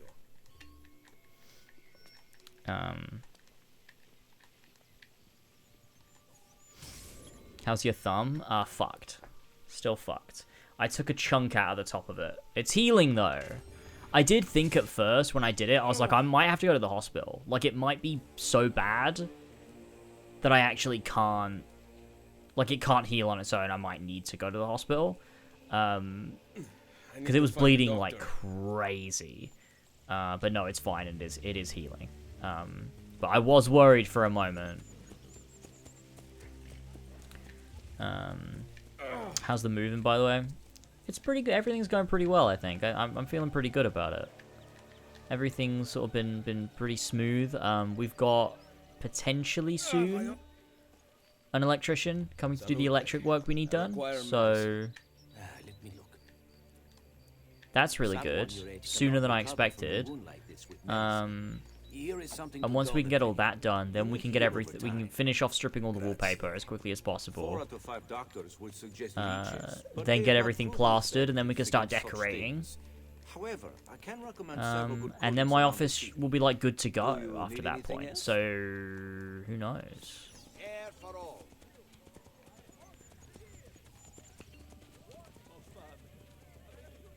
The E3 outfit does look so fucking good, man.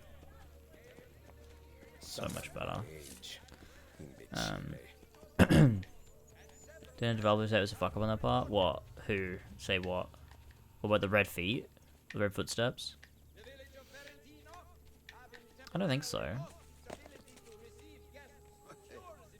I think you'd have enjoyed it. I don't think you'd enjoy what I'm doing, though. I've come to this conclusion. What do you mean? Just going around an area of the world, just sort of winging it? And also, like, taking a million bus journeys. You have so much more strength than me, man. I would just get a plane. I would just fly there. There's no way I'm catching... There's no way I'm going on a 7-hour bus ride. You can get fucked. There's no fucking way. There's no reality where I'm doing that. I don't care how much it costs. I'm getting a plane. Or I'm not doing it. I should hack the street food. Also, there's a lot of random encounters with wildlife. Geckos in a lot of the rooms just chilling. Yeah, fuck that. Fuck that. I don't mind geckos, actually. That's fine. Not mad about that.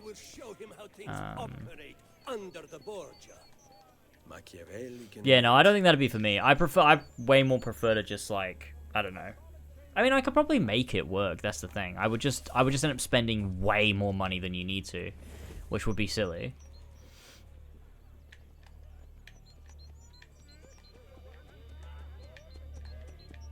The planes are cheap too. Then why are you not just taking a plane? There's no way you can enjoy a 7-hour bus journey. There's just no way. You can't convince me. It's like you're doing Dark Souls challenge run. Where you're like, no, I gotta make it harder for myself. It's part of the experience, is to just like, have a horrible time. I've learned to love geckos. I think geckos are cool. Geckos and little lizard boys.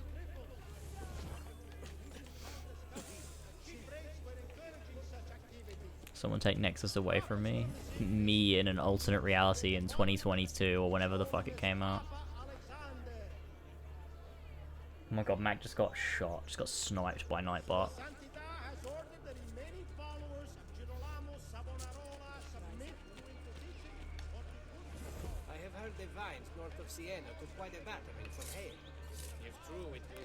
Blend sucks in Ezio Trilogy, man. I really need to get my fucking AC2 video finished. I'm just gonna have done all my talking points on random streams. I need to get the video finished, man. I'm just playing too much Kingdom Come. I was thinking of trying to edit some tomorrow. Next month's not come out in 2022. No, I'm talking about that AC VR game. That's called Nexus, isn't it?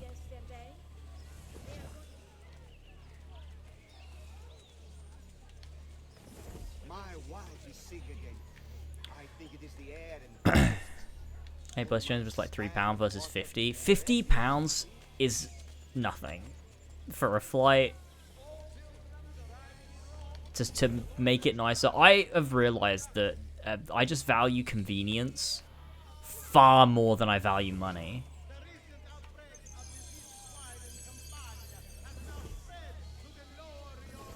I will pay for anything if it makes my life even just marginally easier.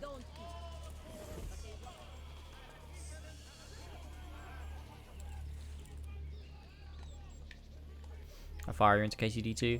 I've played about 55 hours now, I think. I've barely done anything in the Gutenberg region. Like, I've pretty much just got there.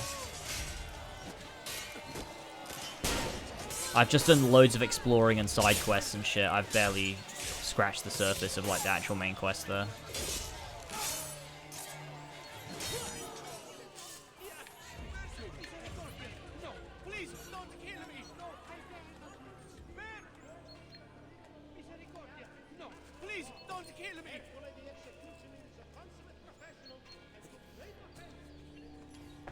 Okay, what's this link? This explains the footsteps. Okay, there's one more question, and this is a... 5... Oh my god, it's Esco Blades! Okay. Jesus Christ, you just fucking jump scared me with that. Right, what am I doing? Going to 20 minutes? Who is he talking to, though? This is a Revelations. This interview with Darby. Darby wasn't working on Brotherhood. I heard from him ever again. But there's all these stories that then branch out from that. Some people say he just vanished. Some people say he escaped. Some people say that they found a... 5 minutes 20. Oh shit, sorry, I'm just stupid.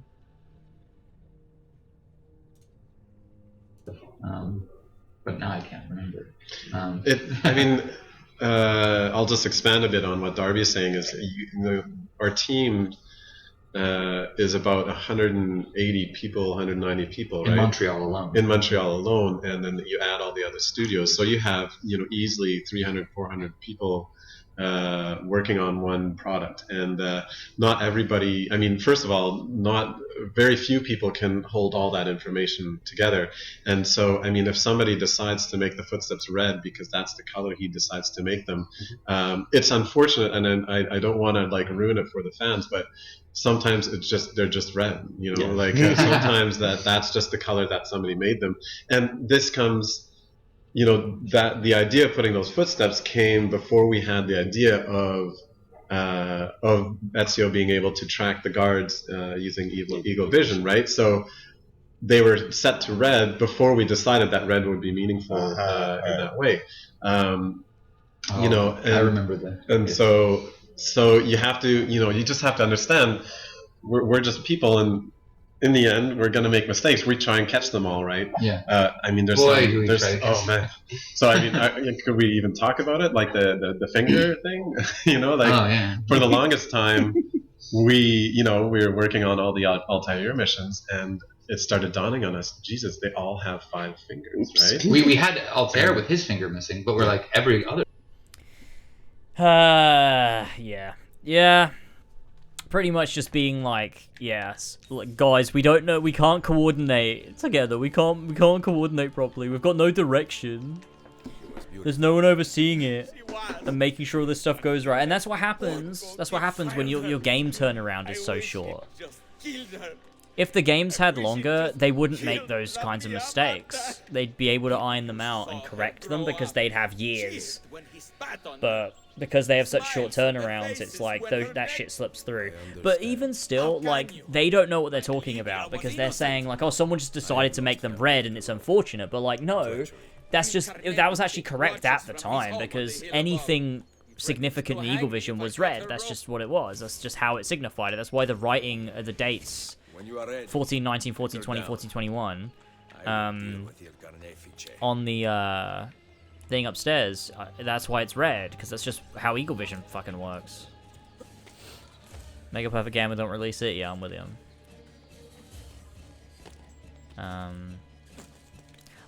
It's not, like, it's a weird one to talk about, because, like, obviously I sympathize with the developers that, like, they don't want to not make a perfect game, and they're being forced by Ubisoft, but also I'm never criticizing the developers when we talk about these things.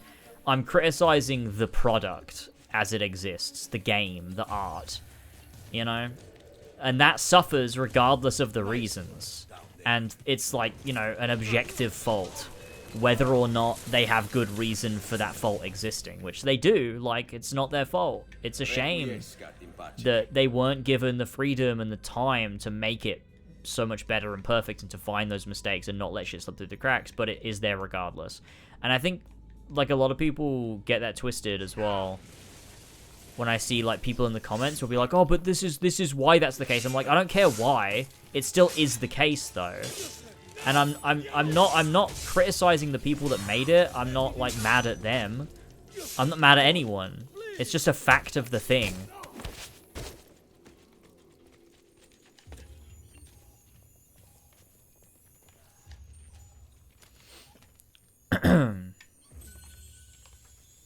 Do you prefer RDR2 or Kingdom Come Deliverance 2? Well, I haven't finished it, so I can't say. And I haven't properly played Red Dead in a while. I don't think I've played a game as good as KCD2 in the genre that it exists within since RDR2. But I think RDR2 so far... Like, I think Kingdom Come 2 has a really well-written story with, like, very, very well-executed themes. I think it's got really good setup and payoff and character writing and all that stuff. Like, I think it's just, like, a game with really remarkable direction and cohesion.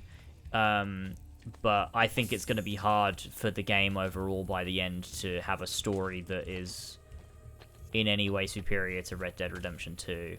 I think that's the one place where, like, gameplay-wise, yeah, easily Kingdom Come. I think it's, like, as a video game, as a thing to play, I think it's better than RDR2. I don't think RDR2 has, like, incredible gameplay or anything like that. It's immersive and it's fun and it's, you know, engaging. I don't think people are particularly correct when they criticize a lot of sort of Rockstar design. I think there's a lot of valid criticism, obviously, but I think sometimes people overblow it or discuss it in a like a context that it was never trying to be within.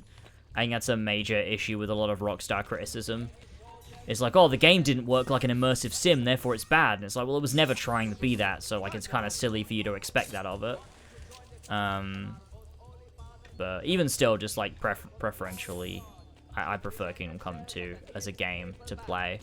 But story-wise, narratively, yeah, yeah. RDR2 is fucking incredible.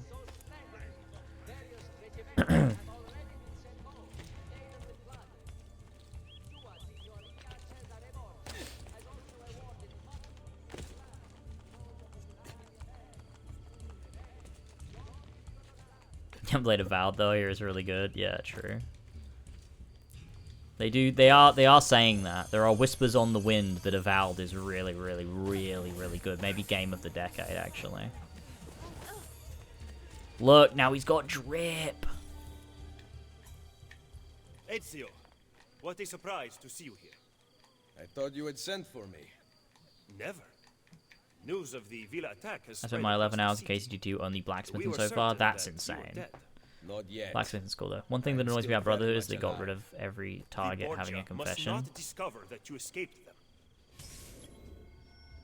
Wait, what are you talking about? One thing that annoys me about Brotherhood is they got rid of every target having a confession. What does that mean? Brotherhood has more confessions than AC2. Follow me. Take care not to draw any undue attention. When do I ever? Dude, I love the fucking lighting in original Brotherhood. The remaster doesn't have this. Look how blindingly white Ezio's robes are. That's fucking gorgeous, man. Ezio Collection just doesn't have that. It's slightly muted. I love the harsh lighting and colors in Brotherhood. I think it's so fucking good. You would be wise to purchase missing equipment. You will not live long in Roma without supplies. I have my blade. My brother. And the Guards have their guns. Courtesy of the Borgia. Shit, I accidentally... Sorry. Courtesy of the Borgia. Fortunately, I can help you. Grazie. While you are in my debt, perhaps you will listen. Sturgo waiting for just to rest in As peace. soon as I hear some, Oh, I guess that maybe, but they're side quests, so I wouldn't say that they removed. Like, every main target you assassinate in Brotherhood has a confession. Nice, and now this won't add the armor because we've got the mod, right? Yeah, let's go! Ben, now you can survive the journey back to Firenze. Perhaps. But I'm not going to Firenze. There will be no peace until we rise up against the entire Borgia family and the Templars who serve them. I don't know about that, Ezio. That sounds kind of woke, I think, How could I actually. have known that they would find me so quickly? That they would kill Mario? Rodrigo surrounds himself with snakes and murderers. Even his daughter Lucrezia has been shot. Is Brotherhood on that list of woke games? Because it should be. But she pales in comparison to the man behind the villa attack. He is ambitious, ruthless, and cruel beyond imagining. The laws of men mean nothing.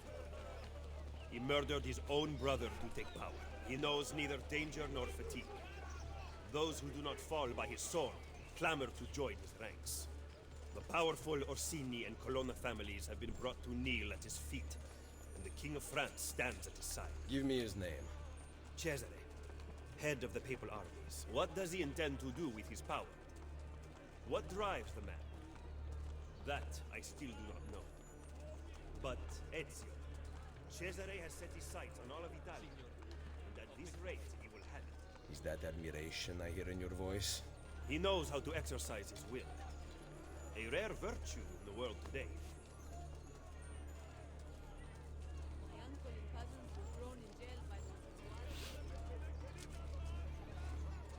I like the way Machiavelli talks about Cesare. I think it's really cool. It's like one of the only elements of like a grey area I think we get in the Ezio trilogy, outside of Revelations, is this assassin having like an element of admiration for Cesare, despite opposing him, ultimately. I think that's quite cool. Should we not travel by horse? Roma is quite large. As Cesare's What are the funny conquests costumes you Romagna modded in? continue Oh yeah, to we'll succeed, do that in a minute. the Borgia grow in power. They have taken We have to go to the several tailor. areas of the city for themselves. We cannot use the stables here. Oh, the will of the Borgia is law now? What are you implying, Ezio? Do not play dumb with me, Machiavelli. Do you have some kind of plan? I am improvising.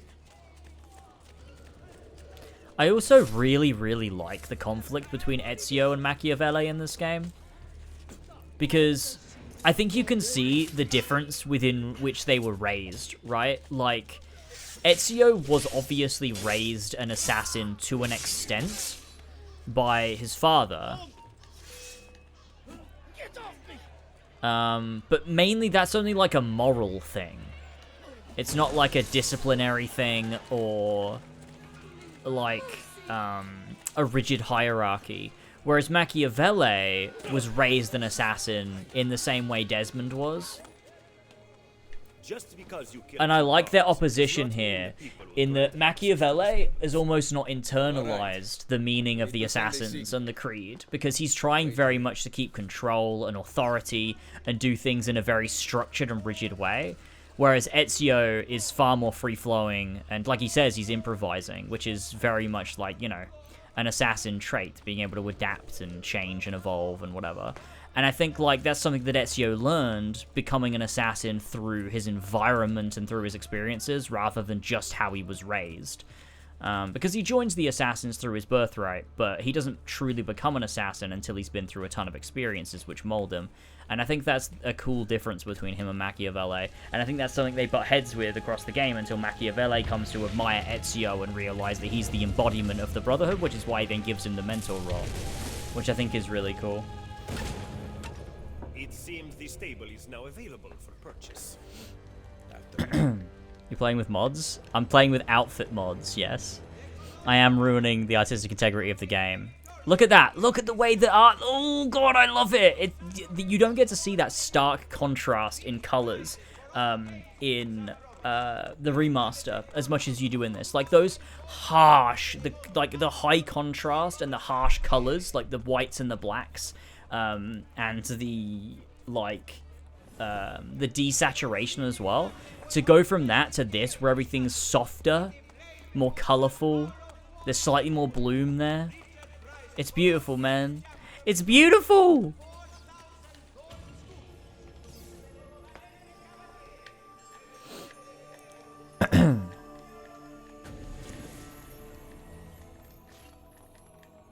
Do you have the Armor of Brutus auto unlock mod on? That's what I would have downloaded. No, but I think I replaced it. I think the Armor of Brutus is replaced by something else.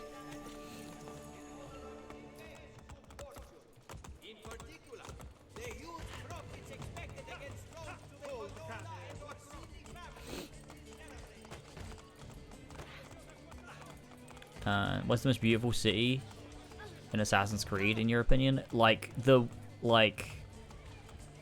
Depends. There's different qualifiers for what I would answer that with.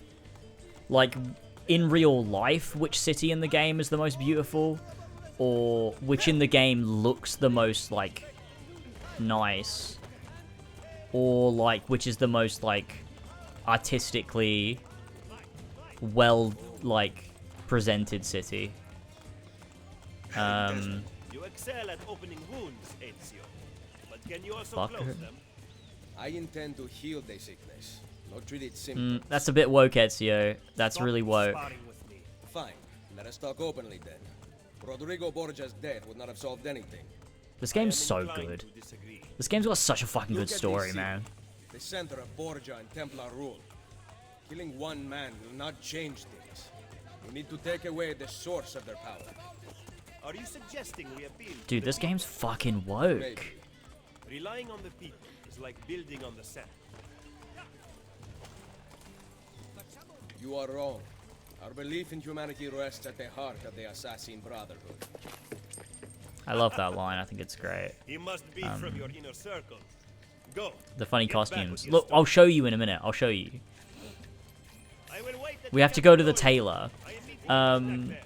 Oh yeah, the most beautiful city. Let me think. Get out of here before I regret sparing your life. Let me think. I think the city that is the most well depicted, or the most accurate, or the most... I think London in Syndicate is probably, like, the best city in Assassin's Creed. Not mechanically, or in terms of level design, but just in terms of a recreation of a city, I think London is the best in Syndicate. I think it's it's got so much diversity in life and, like, the architecture. Like, it's just it's a very cool, city. I think my actual favorite city in Assassin's Creed is probably Florence. Probably partly because I've been there, but it was always my favorite city, I think, in Assassin's Creed. And then, like, artistically, the best city, I would say is Acre in AC1. I think that city is that's fucking the like atmosphere is fucking thick, man. It's so good. Okay, we need to do like let's go over there. We'll do a tower so we can get our bearings a little bit. Ollie's never gonna know what the funny costumes are.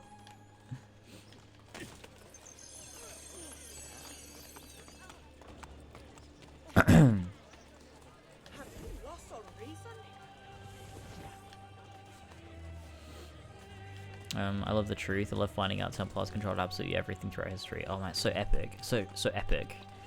I love it, man.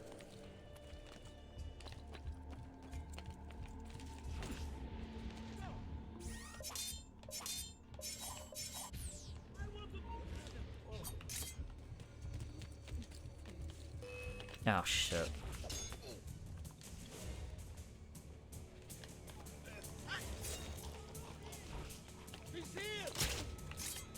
Fuck.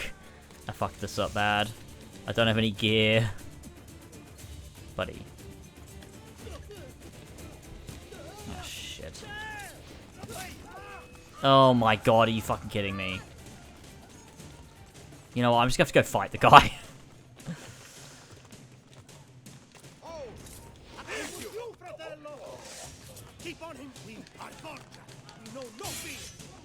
Oh shit. Dude, I've really fucked this up. Take him down, Paolo! What are you waiting for? Take him down, Paolo! What are you waiting for? Keep on him, boys! Come on. Come on.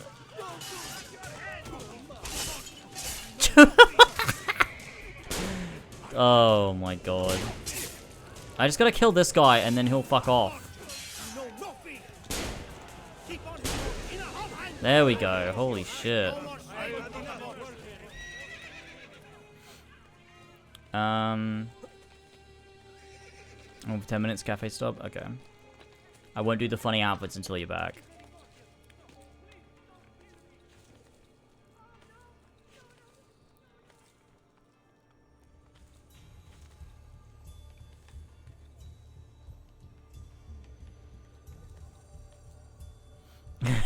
Imagine if you could pet dogs. I do not think Brotherhood would be improved by interactivity.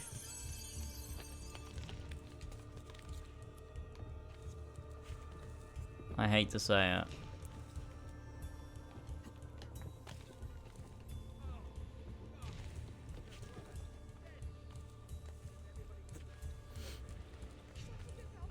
Got tired of looking for Brotherhood on the woke list, but Syndicate is listed as woke because in a Tumblr post once said Jacob was bi in every Ubisoft game. Oh shit! Wait, hang on. Hold on. I can do this. There we go. The game seems to be added as woke because of the multicultural team splash page at the start of the game. Oh, that makes sense.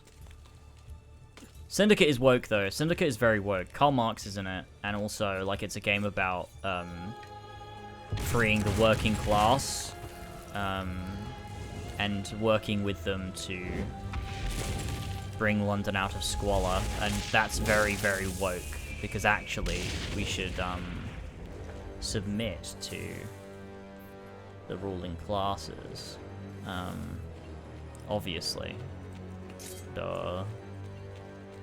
Let's see here. We should go grab one of these banks, because we're going to need money if we want to get the funny outfits. Days Gone is woke too, because of an interracial couple. That's so funny. What do you think? Like, it's so funny, the marker for, like, what counts as woke. What is not woke, then? Is Bulletstorm's probably not woke, right?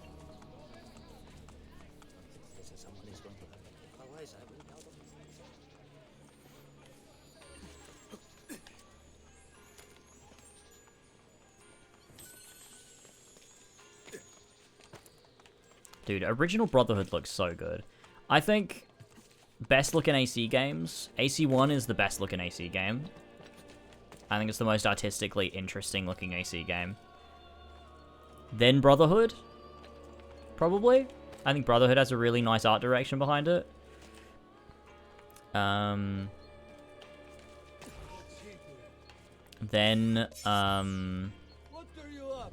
shit, I'm pressing the wrong buttons. Black Flag, I think, maybe.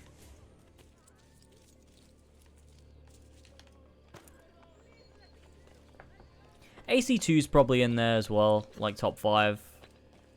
I really like the Renaissance painting effect in AC2. Where is a tailor? We gotta go find a tailor. I want to go look at these funny outfits. Jacob married a child? What? What do you mean Jacob married a child?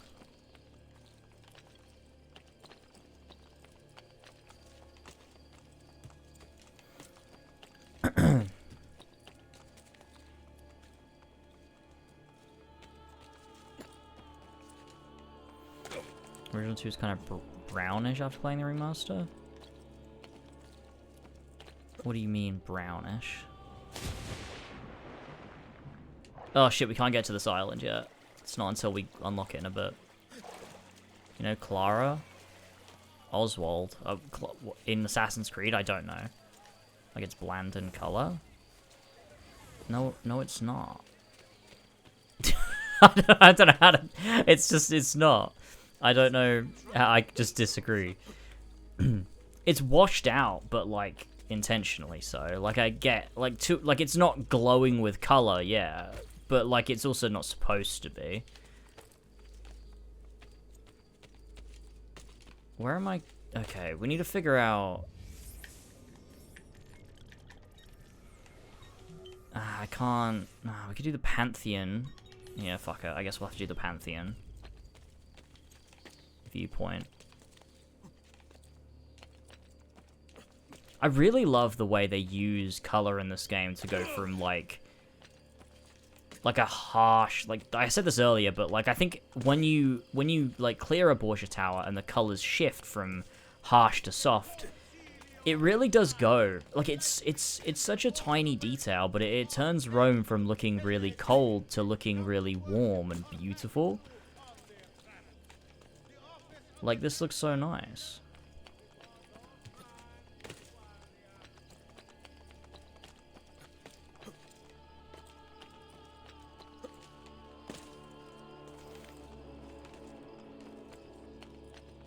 Someone gives, I was gonna call you Sack. Someone give Mag permissions. Shit, I have to go around the back, don't I, climb this thing? Nah, fuck. Actually, that worked out. Dude, it's 20 past 4. What am I doing? It's really hot in here, too. Sorry, I'm modding. That girl, James? Okay, hold on. Let me just go to this viewpoint and then I'll go look at it. Oh, fuck. Shit, what the hell am I doing?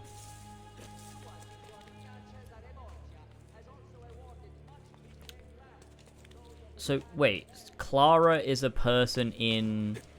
Wait, you mean the girl from the start? He married her? Surely that's not true.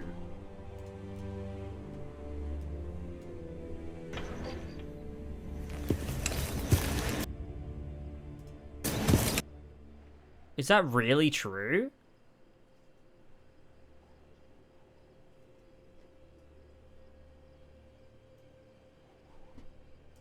What? When do you find that out? What's the age difference? Like, I assume Jacob can't be that old. Like, he's a fucking dumbass. They've got to be, like, 18, right? The age difference must be, like, 5 years? 6 years, maybe? And I imagine they get married way later. But even still, like, Jacob met her as a child, so it's weird.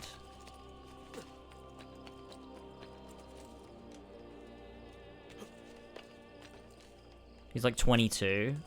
Is it really? Oh, so their age difference is probably more like 8, 9 years. And then, yeah, I can't figure out a way to make that make sense. Yeah, it's just weird, man. It's just weird. Is that real, though? Like, seriously? Like, that's Lydia Fry's mother? Or, no, wait, grandmother. Lydia Fry is Jacob's granddaughter. No, wait, just daughter. No, wait. I don't remember.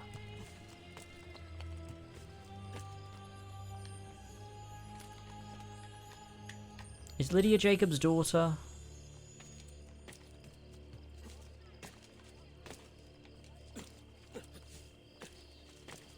Granddaughter? Yeah, I think it is granddaughter.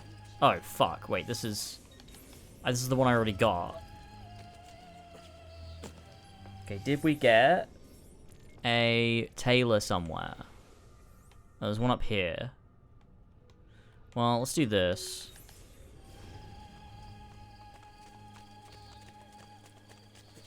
I also really like in the old AC games when they lock off parts of the world until later sequences. I dislike that they stopped doing that. I think they brought it back, didn't they, for Black Flag? It's kind of bad in Black Flag, though, because of the nature of the... They should at least mark on the map where the cutoff is, so that you know not to waste your time going over there. Like, Black Flag being based around exploring is kind of like, I don't know whether they should have locked it off. But I like that this game does it. I like that AC2 does it. I like that AC1 did it. Revelations doesn't. And I don't think AC3 does it either. Or maybe it does. I don't remember. But I like that because it gives you a reason to go to a part of the world later. Like it gives you like it staggers your exploration, so you can't like front load your game with exploration and then the back end is just going main quest, main quest, main quest, main quest until you finish everything. It staggers it, so it goes, you get this district, go and explore, do the main quest, and then, oh, here's another district, now you can explore and do the main quest. I think it makes it paces your game a lot better. But also, it allows the exploration to mirror and go hand in hand with the thing the story is currently exploring as well. Which I think is good. I think AC1 does it best, but Brotherhood is like a close second, probably. Valhalla does it with Norway. Does it? Are there parts of Norway that are locked off to you? I don't remember that. Because they definitely don't do it in England. Pietro da Siena. My favorite AC character.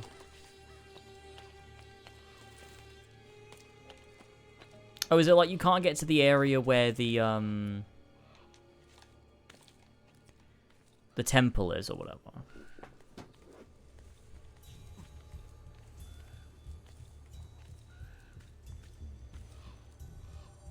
They should have done it with the England map. I think that would have actually worked well with the arc system they have in play.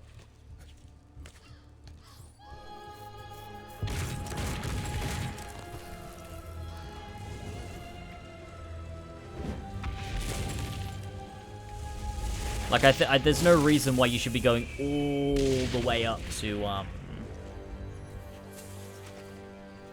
what's the one at the very top? Yorkshire? Like, there's no reason why you should be going all the way up there at the start of the game. Like, you shouldn't be able to.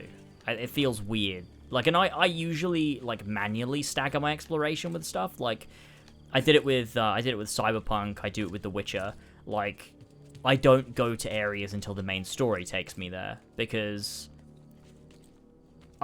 it feels wrong. Because also a lot of games, they have, like, some areas of the world, when you visit it, it'll, like, feel like a reveal for the player, or for the character. And so if you've already been there as a player, it feels so strange to, like, already have been there previously. And so I don't like that. So, like, I'll never go to, bloody, what's it called? Novigrad in The Witcher 3 until the game lets you go there. Wait, actually,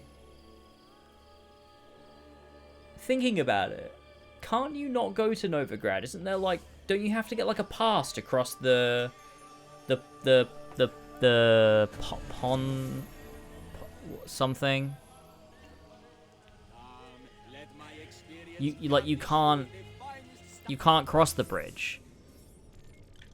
You actually can't go to Novigrad until the story. The Pontar. Yeah.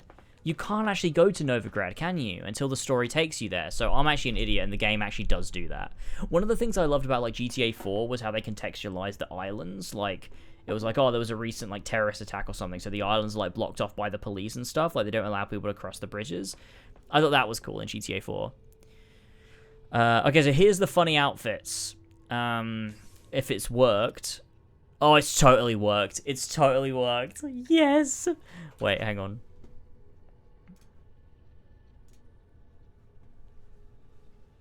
Okay, so we've got the weird Valhalla AC2 outfit. We've got... Oh, that's just Brotherhood. Okay, that's Basim in Revelations robes from Mirage. Connor, just a PNG of Connor. Edward. Shay. So there you go. Let's do this one.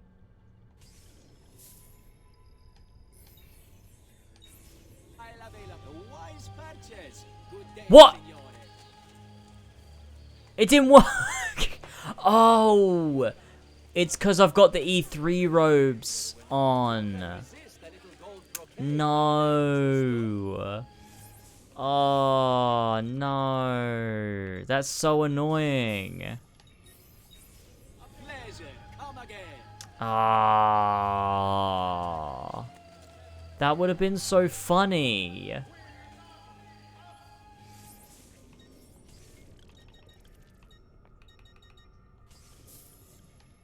Damn it. Excellent choice, signore. I should get rid of the E3 robes, shouldn't I? Just for the sake of having the funny outfits. Yeah, let's get rid of the E3 robes, shall we? Let's do it. Okay. Just gotta boot up Anvil Toolkit and get rid of it. Okay, it's in this one. It's okay, hold on. Let me just check. It's these. Rome, no armor knives. 2 VR, no armor knives. Spain, no armor knives. So it's 1 Rome. Yeah, this one, get rid of that. And then VR. Get rid of that one. Okay. We've got to repack it. Okay.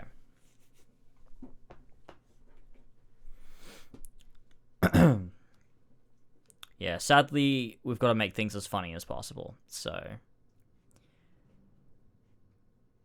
that's just the situation we're in right now.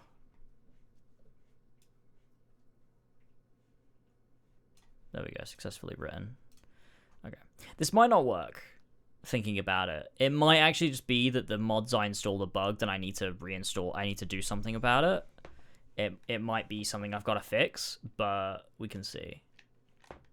The car's just in the corner, yeah. Yep. One day I'll speedrun it. One day. Yeah, see, it's uninstalled it, so now I've got the rubbish. Ugh. Look at that fucking horrible fucking bracer and the, oh, not bracer, the shoulder pad. Okay. Here we go. Let's see, does this work? Watch this not work. Oh, it worked! Yo, we got the shitty Valhalla ACT. Do people think this looks good, or is this a joke one? Like...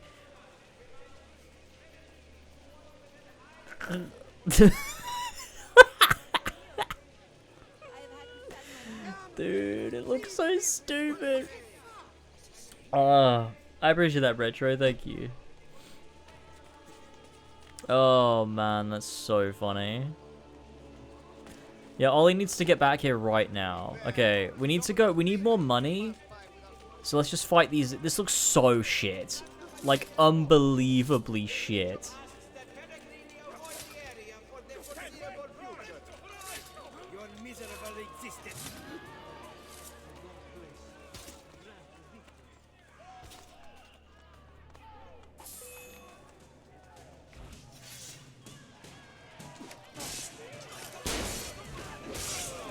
I don't think I've ever seen Ezio brandish his sword the way he just did there. That was pretty cool.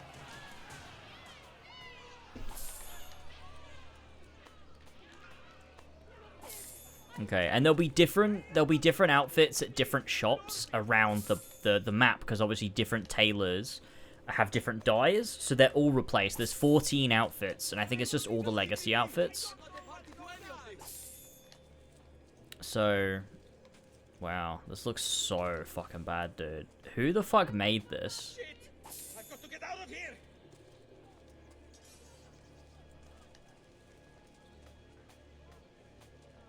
I am not involved. Okay.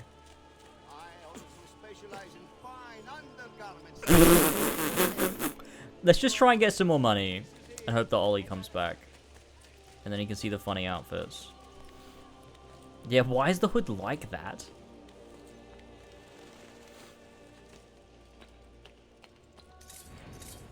Whoa.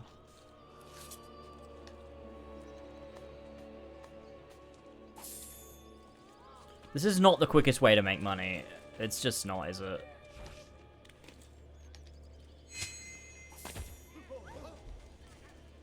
The quickest way would be through renovating shops.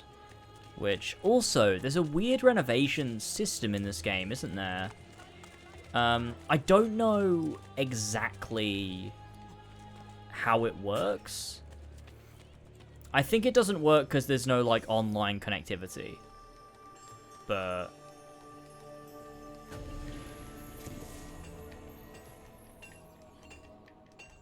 Only the height of the smithy arts are available here.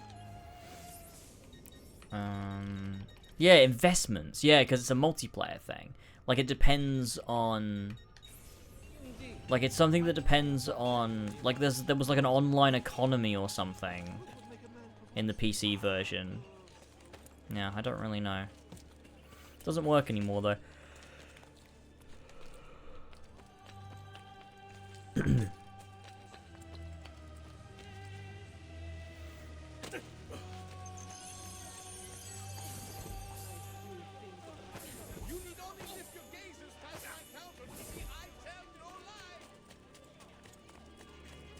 I have a money mod.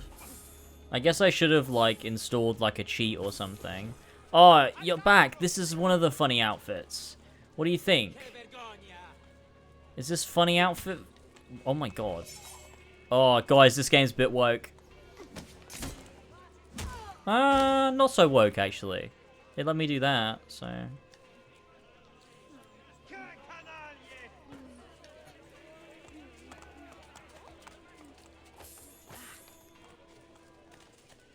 There's AC2 Ezio. Yeah, but look at it. You don't think that looks weird? It's the Valhalla version. So the hood is huge. It looks like, do you know what? It just looks like a bad cosplay. That's what it looks like.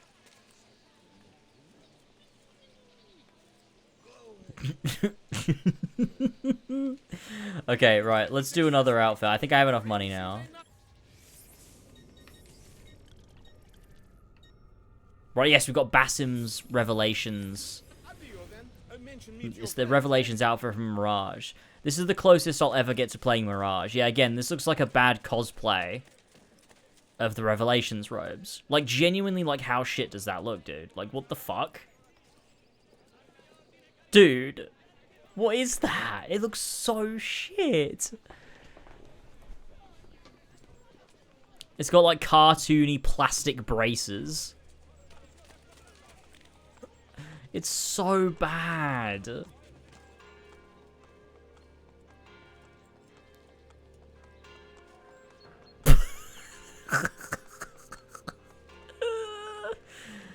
What dumb looking outfit, man. Better have a look.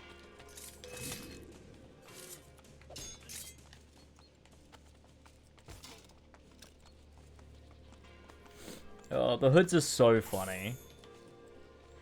I need more money. This is really bad. I need more money. How can we get money? How to get money quick in Assassin's Creed Brotherhood. Oh my god, this is so stupid. This is so fucking stupid. Okay. Right, let's see if we can get some money, shall we? Let's see. Go to the other save. Oh yeah, I could go to the other save. And just look at the outfits. Look at all the outfits.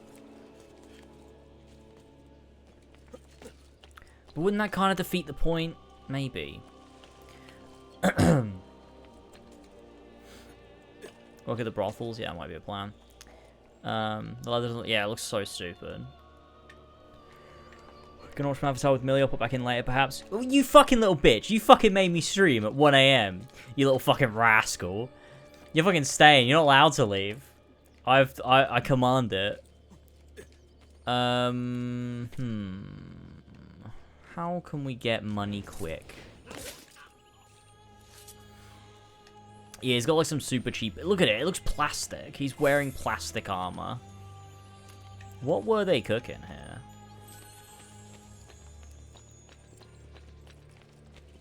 What actually were they cooking? Can I sell stuff to the tailor? I totally can.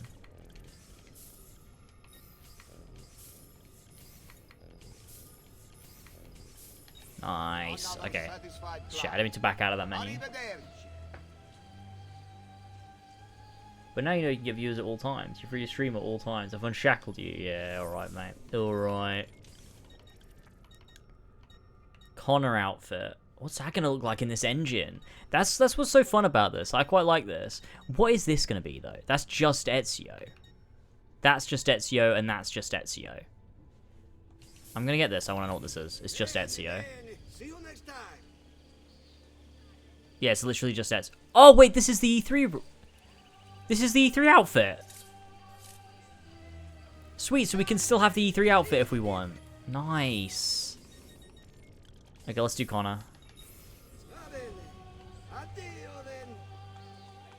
Oh. It looks so weird. It just looks so wrong and out of place.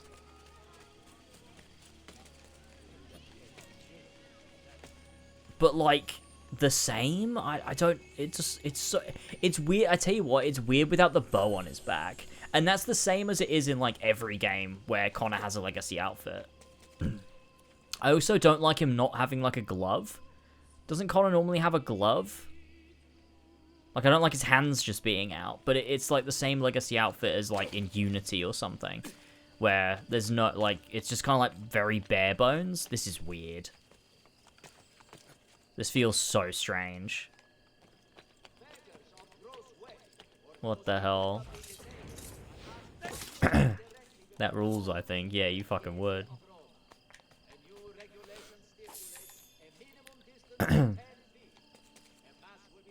Yeah, this is the one that looks the most normal. I mean, the others, they're all going to look normal, relatively. Because the only ones that look weird are those Valhalla ones. And Mirage, obviously, but...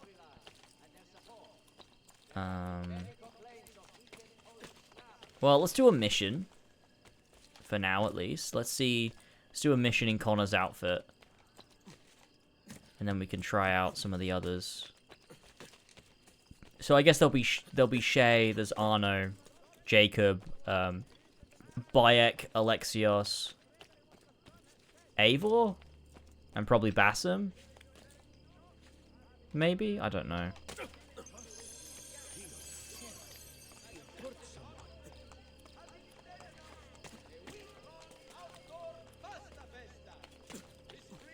And then we've also got, as well... Yeah, the normal Revelations outfit. Did I change this? No, this is just Desmond.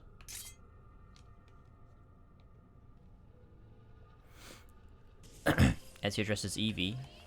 Yeah, Edward is the fingerless glove. Yeah, exactly. Was it? It's this one that I changed. This is just normal. Yeah, this is AC2 Ezio, but from Brotherhood, right? Or yeah, it's like the Brotherhood variation of their Ezio E3 robes. These ones actually look really good.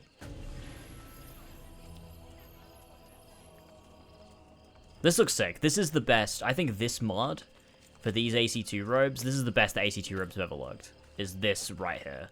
This mod in Brotherhood. If you could get them to look this good in AC2, dude, that'd be so sick. I mean, you can get close, but like, it's just slightly higher fidelity, and the effect of the leather on the shoulder strap and the cape and the glove looks way better than AC2 does. This is definitely the best that AC2 robes have looked.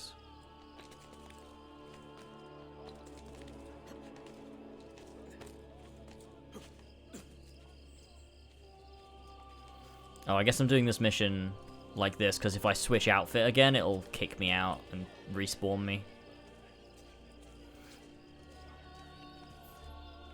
Did you liberate your money from our friend? I did. A small victory. They are up. And in time, with work, we'll have a few dozen more. And in time, Cesare's gaze will return to us, and we'll be broken again.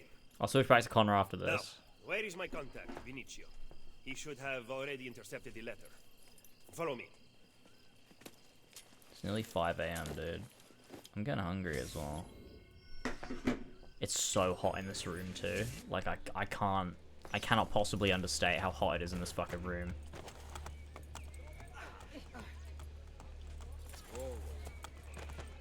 I might try stream some more of this tomorrow night. Or I might not, and I'll do it like the night after or something. I'll just keep playing it until I get through it all, and then I'll write up the script for this collab project.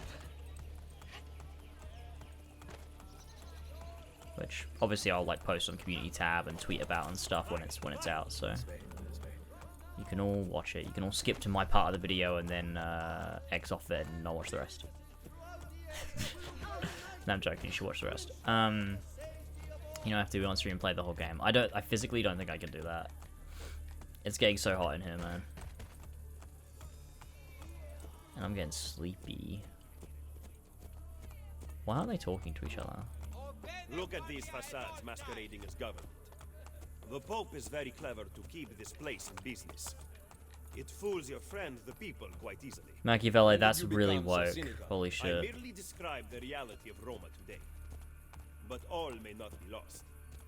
The good news is that we have allies in the city. How much longer this will last? I like that too, that they're both like representations of the Assassin Brotherhood, but like cynical versus hopeful. Like, and I think they balance each other out, because I think Machiavelli's cynicism is very needed, but I think that cynicism without hope is pointless, so I really like them. They're just they're these constant opposites that are like battling each other until they like even each other out a bit. It's great.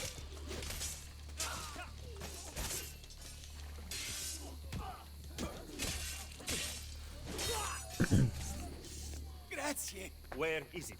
The courier still has the letter. Ezio, stop him. It's like Ezio as well looks so like, I think this is proof, well, at least for me anyway, is that this outfit doesn't work. Like it sure, like it is the most like objectively probably best of Ezio's robes. Like it's the most, I don't know, there's something very interesting about the way that it looks, and I love it. But it doesn't fit Rome. It looks really out of place in Rome. And also, it makes Ezio look really immature, I feel. His Brotherhood robes just, I don't know, they exude a confidence that these ones don't. For me, anyway. Right, let's switch these out.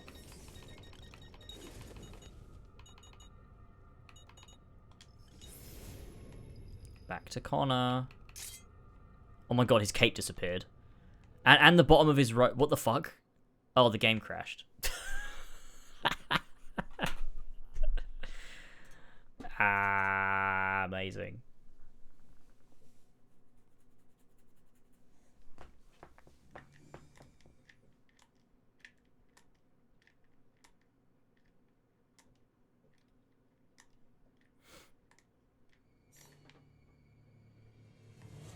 Yeah, that also is why it makes sense to switch to the armor of Altair, yeah, for sure. Because the armor of Altair makes him look older. It's the longer tails of his robe. The sort of, the way it makes him broader too. It makes him look taller and older.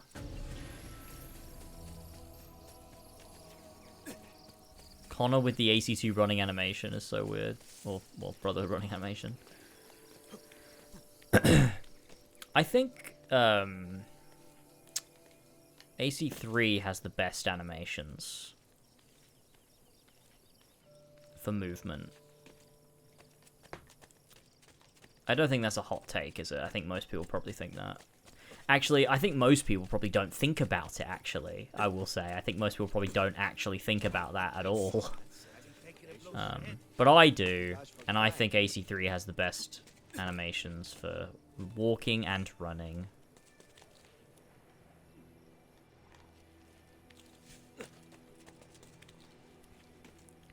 And for some reason, AC4 doesn't have them.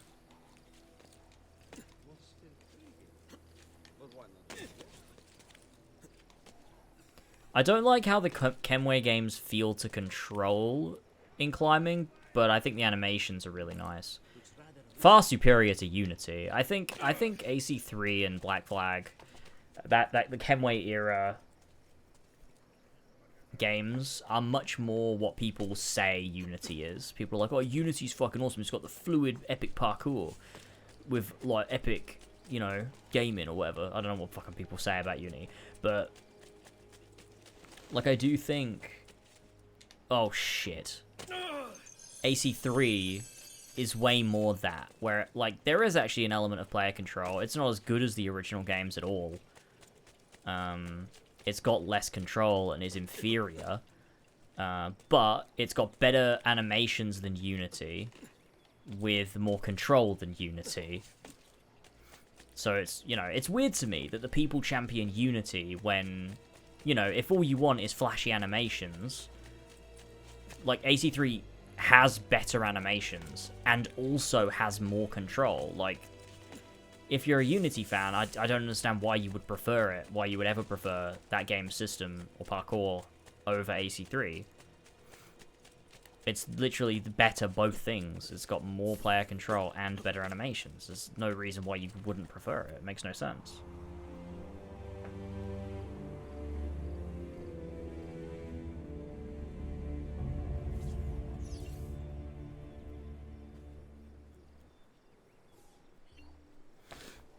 Yeah, Unity sucks. It still sucks. It's always sucked. I don't know where this weird Unity revision... Well, actually, I say I don't know where it's come from. Obviously, it's come from children that grew up playing it and then are now adults, but like haven't formed critical thought, so just go, oh, thing I grew up with, good, actually. No, it's not actually. I'm yet to see a critical take on Unity that doesn't conclude, yeah, it kind of sucks. I am yet to see someone like really do a deep dive into Unity and why it's good. All I ever see is, oh, fluid parkour so epic. Oh man, it was the best looking game, wasn't it? Unity kind of had best graphics. I've not seen anyone, like, if someone could point me to like a multi-hour video essay on Unity where the conclusion is Unity is actually a misunderstood masterpiece and is really good and mechanically complex and like good, then be my guest, but that video doesn't exist, and it never will unless you're lying.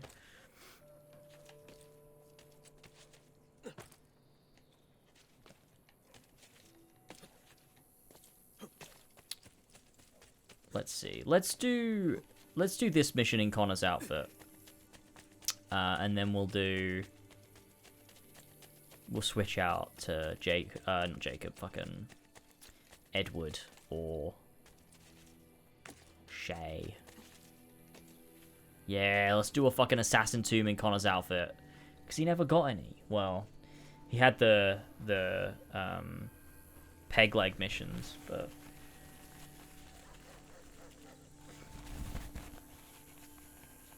Unit is good now. Kate Stewart, yeah.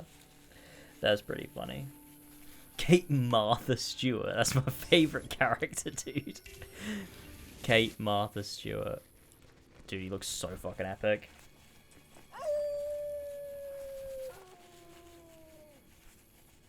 I think this outfit looks weird on Ezio because of how slender he is, whereas Connor's way more broad and sort of like... He's a bigger person, isn't he?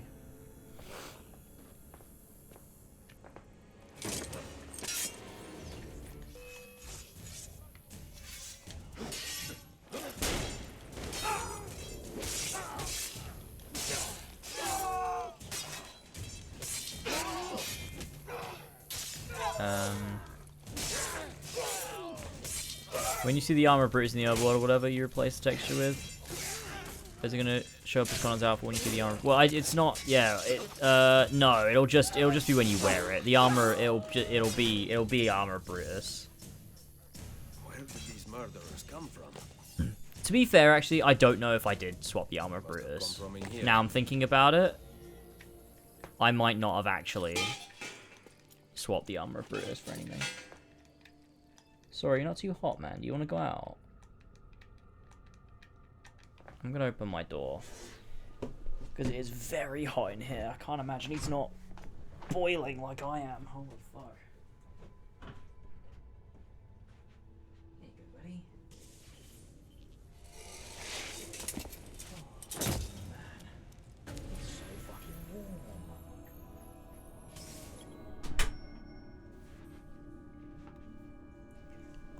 Connor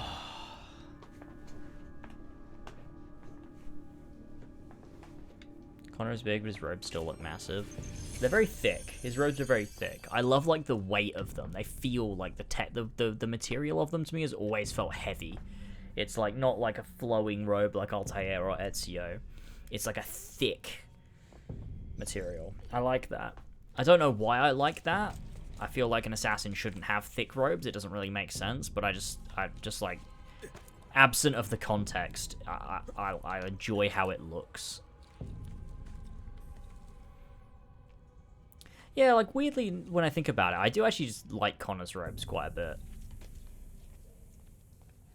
I think they suit the setting quite well, and I think they also play into the whole, like, Assassins post AC1. Like, and I guess Brotherhood sort of introduces it again because of the way that Ezio's building up the Brotherhood again, but I think Assassins sort of in that era of, like, anything after they were sort of, like, reformed, any robes kind of don't, like, I guess shouldn't really be ornate. They should be a lot more, like, patched together and rough, because, like, the Assassins aren't really about that anymore. So I kind of like, Edwards are very cool, the way they're, like, you know, sort of, you know, customized and stuff, and then Connor's are very, like, yeah, rough and worn, like, you know, robes that used to be part of a, you know, an order with ceremonies and stuff, but they're, you know, not about that anymore. I've just gone the wrong way. I don't know why I did that. I think the camera just confused me. And so I like that. Like, most assassins don't wear robes, but when they do, it's very, like, rugged.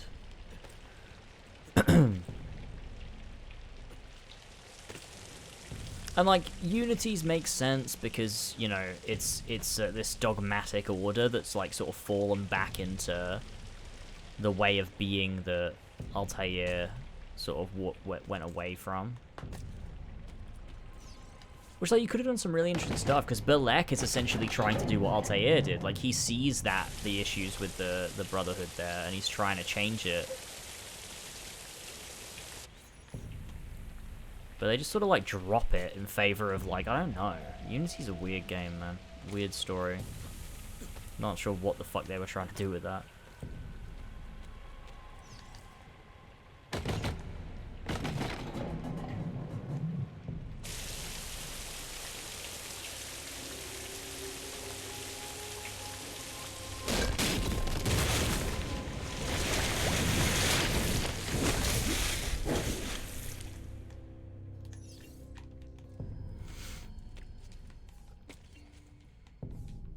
Oh, look at that. Holy shit. Crazy.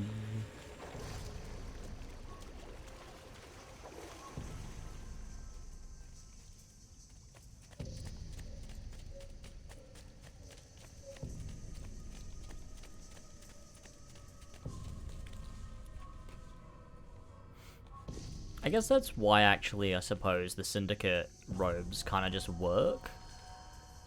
Like, Evie's are a bit more ornate, but that's because of her, you know, inclination to be a bit more all about tradition and stuff.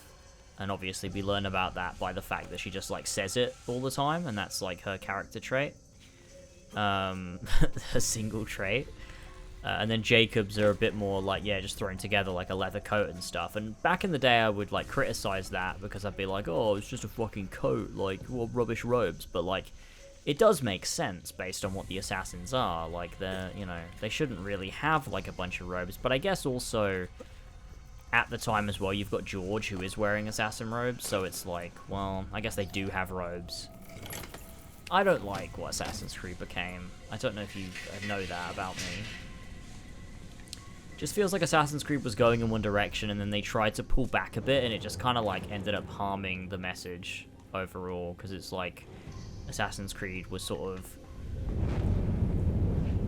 like, the idea was moving away from tradition. That was Altair's whole thing. So it feels weird, especially like Brotherhood itself is weird, because AC2 is a story about how the assassins are no longer this organized brotherhood that we see in AC1 with ranks and robes and rituals. Like, the most they have is that one atop the tower, but they don't cut off people's fingers, you know, they don't have all of these rules and regulations. They're just people trying to fight for a greater good, and there's no indoctrination. They're not born into the Brotherhood anymore. It's just people that find themselves drawn to them, or were done wrong in their life, or whatever.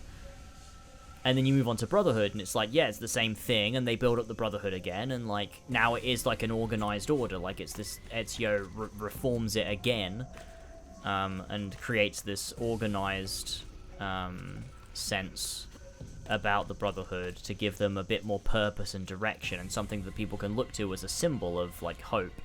And he does that by recruiting literal people that have been, like, downtrodden. So, like, that all works, and that's cool, and it's him, like, bringing the assassins back to a sense of, like, stability and, you know, having a bit more influence. But then you play Revelations, and it's like, wait, there have actually been organized brotherhoods all across the world? Like, there's a Turkish brotherhood that have robes and use a hook blade, and it's like, wait, I thought Ezio did... Wait, so what the fuck is, like... It destroys the context, because, like, that means in Assassin's Creed 2, when you've got this ragtag group, and that's, like, the whole idea of the assassins is, like, a reflection of what Altair did to allow refugees and the downtrodden to become part of the Order itself, rather than raising people from birth into, like, this, like, hierarchical, you know, structure. Now you find out that actually that whole time, there were assassins all across the world that were just the assassins that we know from AC1, and it completely dampens what Altair was trying to do. In what we read about in the Codex pages in Assassin's Creed 2, it's really, really strange that they decided to go down that route. I think they just completely misunderstood what Assassin's Creed 2 was even about. Because why would you make that change? Assassin's Creed 2 made a very clear point about what the assassins now represent, and that they were sort of like throwing all that away. Like, it was like, that's not what the assassins are about anymore. And then when you see them in the modern day, you're like, oh, they've completely abandoned that now. It's just guys fighting for what's right. Now I can get back up here. And then Brotherhood is about bringing back that symbolism, but not for control or domination or, you know, to sort of not to be like militaristic, but instead to have hope. But then it turns out that none of that's true, and Ezio actually didn't do anything that special, because the Brotherhood had already existed everywhere, and everyone wears robes and has hidden blades, and a bit stupid, really. But you know, I talk about more about that in my AC2 video, which eventually I will finish.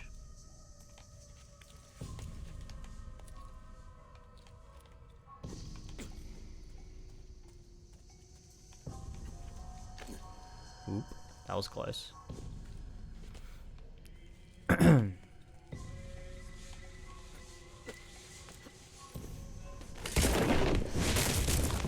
It's 5 o'clock in the morning.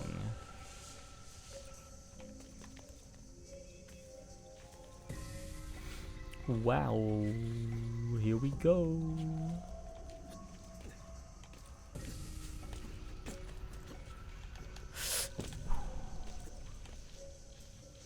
That was close. I could probably still get the full sync, I think. I always love the animation there. I think it looks so fucking real. So cool.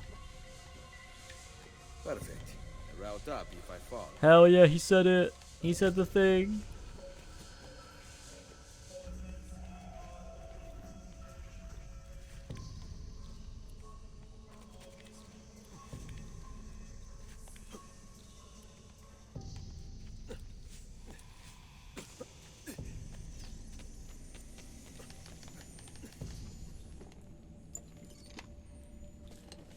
Sweet. I've returned. Oh my god. Actually, talking about that, isn't there that assassin guy in Unity where he's just all his robes with black? Yeah, Thomas Deconstructing. I don't know how you say it. Yeah. I don't know what that's about or why he's dressed like that.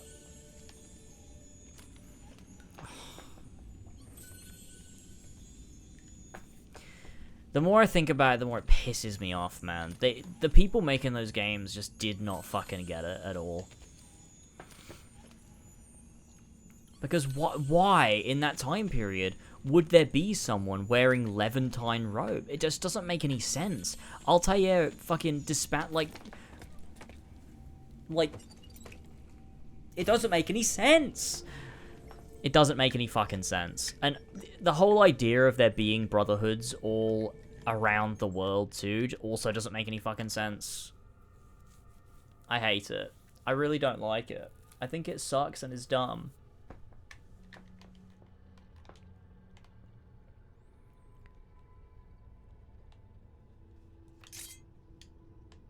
Because, like, why? Because Altair reformed the Brotherhood, right?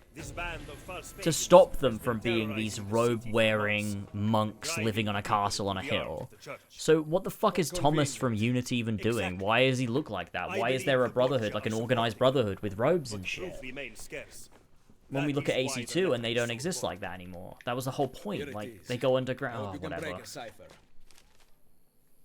Cazzo, another encryption. This one was supposed to be legible. They are transmitting them using a code sheet. Without it, it's there so people do the DiCaprio pointing at the screen meme. Yeah, true. True. Andiamo. You said we had allies in the city. Bring me to them. Follow me. He looks so funny. Connor's robes are actually really cool. I like them a lot. I think they're really good.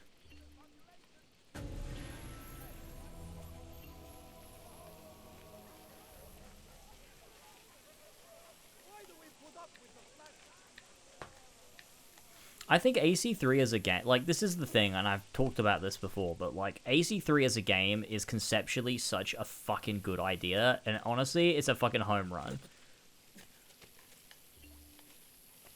But they fucked it up, and it's just a bit shit. But conceptually, it's such a fucking good idea for an Assassin's Creed game, especially after the Ezio trilogy.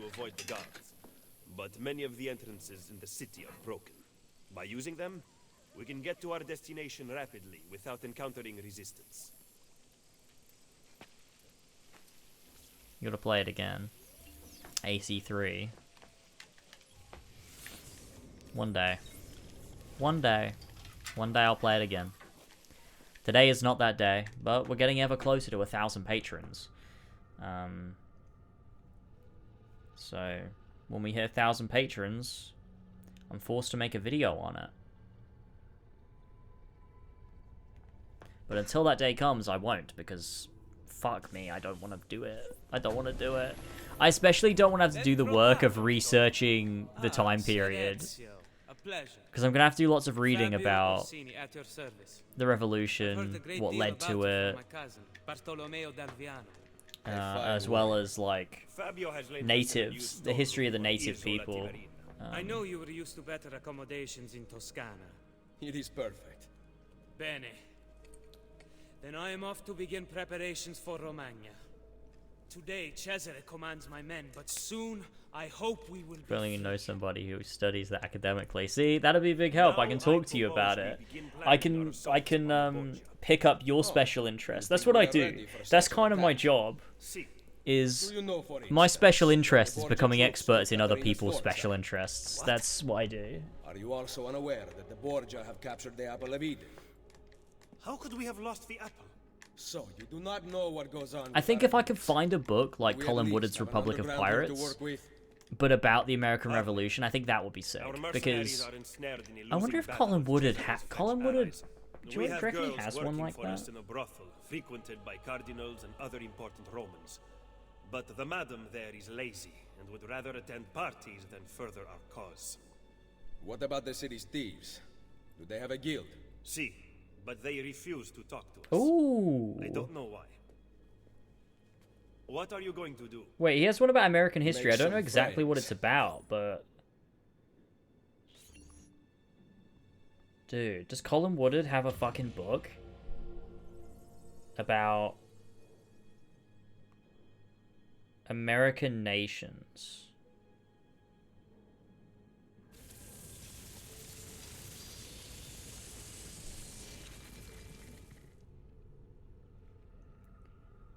What it proposes a framework for examining American history and current events based on a view of the country as a federation of 11 nations, each defined by a shared culture established by each nation's founding population. The original 13 colonies were established at different times and by different groups with different goals and values.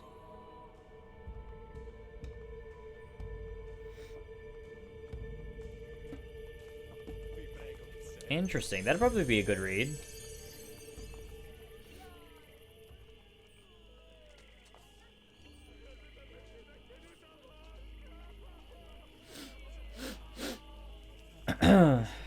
So it's that one's called American Nations: A History of the 11 Rival Regional Cultures of North America.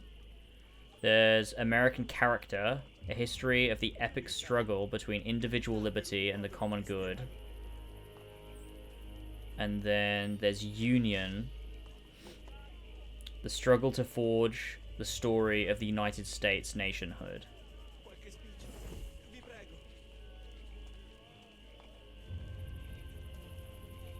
I bet those three would actually be... I kind of want to read those anyway.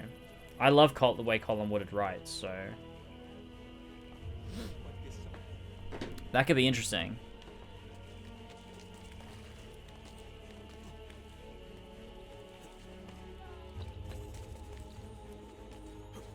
Does Colin Woodard have a fucking book? Oh, man. Colin Woodard is now my go-to. So I will read those. He also has a book about lobsters, I think.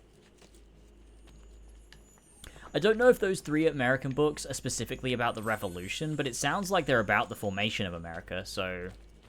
I imagine it's probably... It seems like 3 books spanning from... I don't know, probably like... the original formation of the colonies to the formation of the United States, which I imagine would have to then cover the Revolution itself. But even if it doesn't, I'm sure I can find someone else. I really vibed with the way that Republic of Pirates was written. The way that it was formulated, like it was telling you the story of history, but not in a way that felt fictional. It just felt like recounting it in a way that was like very vivid, and I don't know.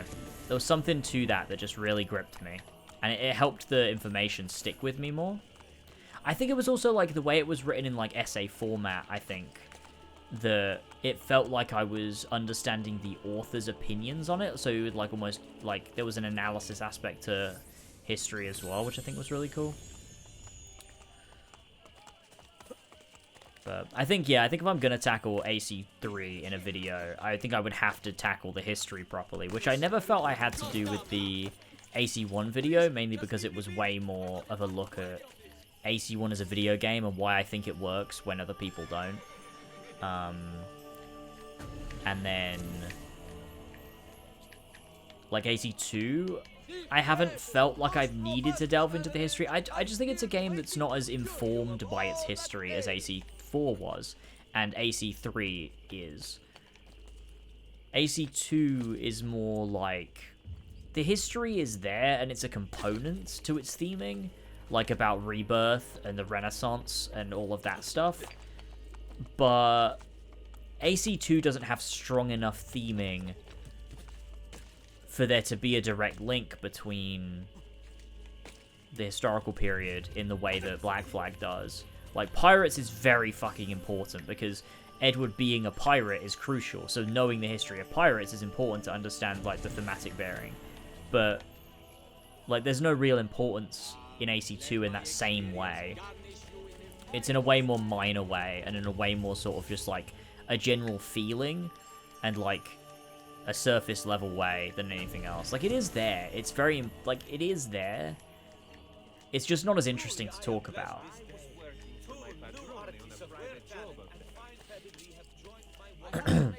Have you started Unity? Oh, you have started Unity. Why the fuck does Bishop decide that some random fucking dude using Abstergo Entertainment Systems is the key to finding a piece of Eden? It's just like, just having, like, a fucking farm of people churning away. Which is honestly very fucking funny. Because that's the exact thing that, Abstergo is doing through Abstergo Entertainment. Their entire thing was like, oh, if we outsource this to the public, we can have an entire like army of people working away on historical research without even having to pay them. They'll just think it's a video game, and then they use that data to find pieces of Eden and ultimately enslave them. But then, you know, the assassins are doing the same thing, which is funny. Your AC4 premise kind of draws on the link between pirates and assassins. Yeah, exactly. Which I think is one of the things, because again, the premise of the Black Flag video was Black Flag is as good as people say, but for different reasons. And so I had to use the history to be like, look how clever this game is. No one gives it the credit it deserves because they're all focused on how fun it is to plunder ships and sail around. Which is like, yeah, that is good, but it also has crazy good thematic bearing too. So knowing the history was like really important for that. AC2, it's just like not. I don't need to talk about like the history of Leonardo da Vinci and like Renaissance like architecture and paintings just isn't important in any specific way. The most important part is understanding what the Renaissance was, understanding what it did for culture and society, understanding the birthplace was Florence, and understanding how all of that applies to the assassins and Ezio's journey. Beyond that, you don't really need to, no. there's like no real importance there. Or at least there's no specific importance.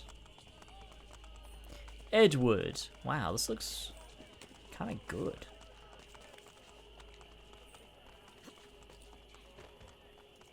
Someone should put all these into AC1. Sorry, I should have finished that sentence. I don't just think that would improve the game. I would just like to see what it would look like in that lighting engine. Because this looks really good. I would love to see what these outfits look like in AC1's lighting engine, because it's better than this game, so... Are you planning a KCD essay? I'm not planning one, but I'm like toying with the idea that, yeah, when I finish KCD 2, I might want to write something for it, because it's yeah, I'm really, really liking it. Did I buy the... I did, didn't I? No, I didn't. Oh, I can't. I don't have any money. I spent it all on Edward Kenway's robes. I love when Arno steals an apple. The guards act like he's murdered someone. Yeah, classic. I almost forgot what you were talking about, to be honest. I barely fucking remember. Unity. Fucking Unity, mate. Holiday to Japan revoked. Holiday to Prague is my best friend now. Yeah, I did think about doing that when I was we're gonna make a video for KCD. I did think about it. Be way cheaper too.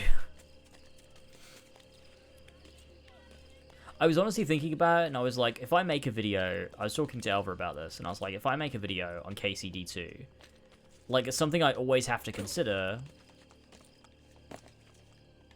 is the Patreon video. And it's like, what the fuck would the Patreon video be for a KCD 2 video? And then I'm like, well, I guess I could just, like, we could just go to Gutenberg or something, and, like, that could be it. Like, that could be the Patreon video. I don't know.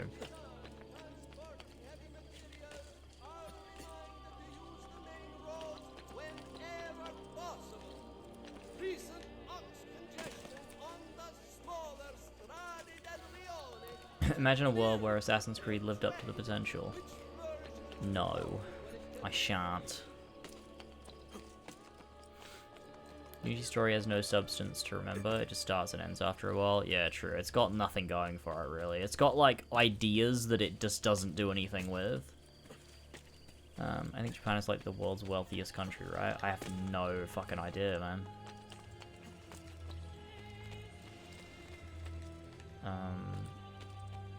But yeah, Unity's fucking weird, man. Like, Balek should have been the final encounter. And the whole game should have been a meditation on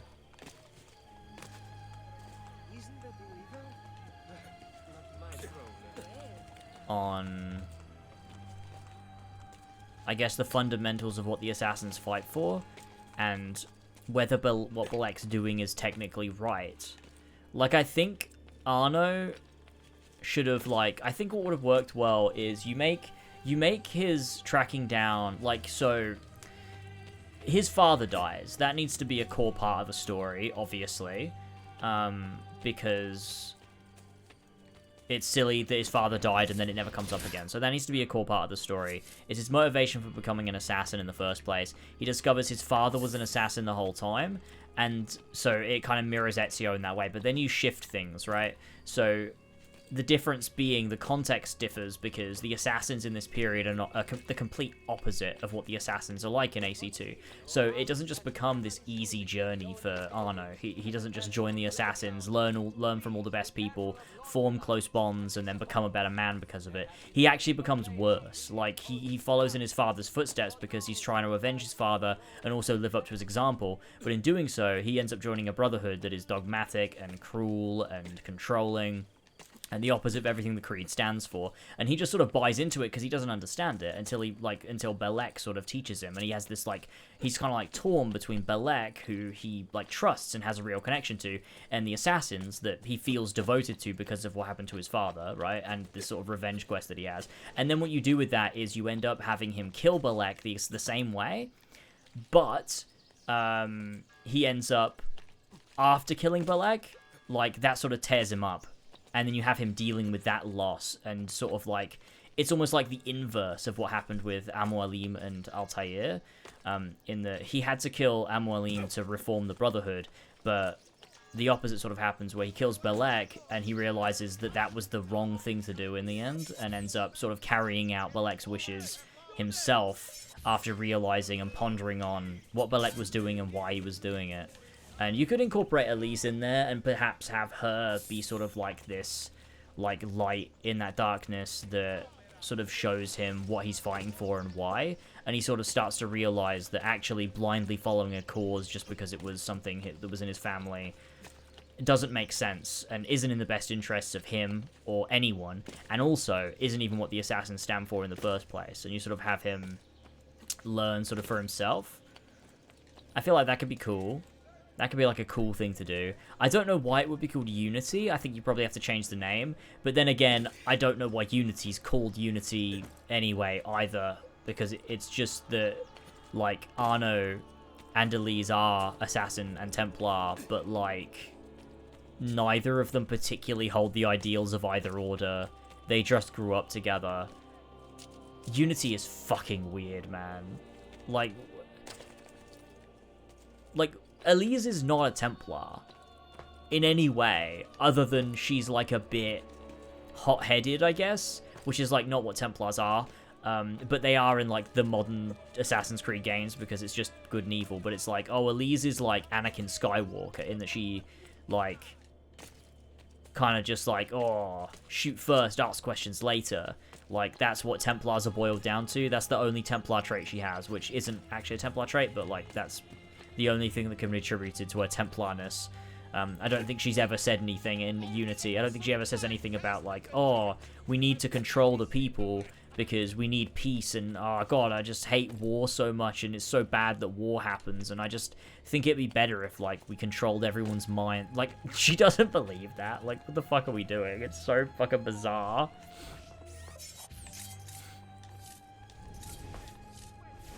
Fuck's sake, I keep fucking up the throwing knives. Oh my god.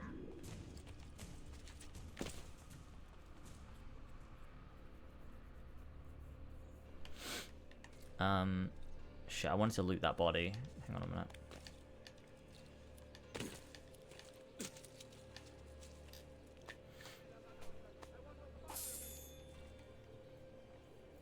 Yeah, I don't know why the set. Yeah, I don't know about the set. I don't know why it's the setting, because, like, for the themes of the, like, yeah, no, it doesn't make sense for the themes of the game. The only thing I can think of, and obviously this is probably what they were thinking, is like, oh, the French Revolution is a setting, like a time in history when the people stood up to oppression.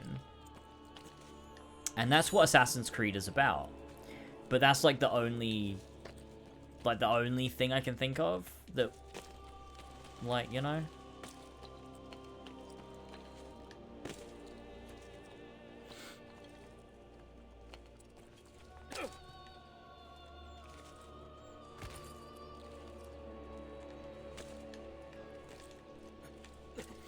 And it's weird as well because it's like, oh, Paris, the city of love. So it's like, okay, they tell a love story, but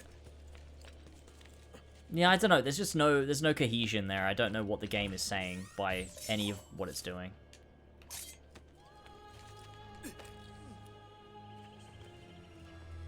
Like, you're doing a love story in Paris during the French Revolution, so it's opposed.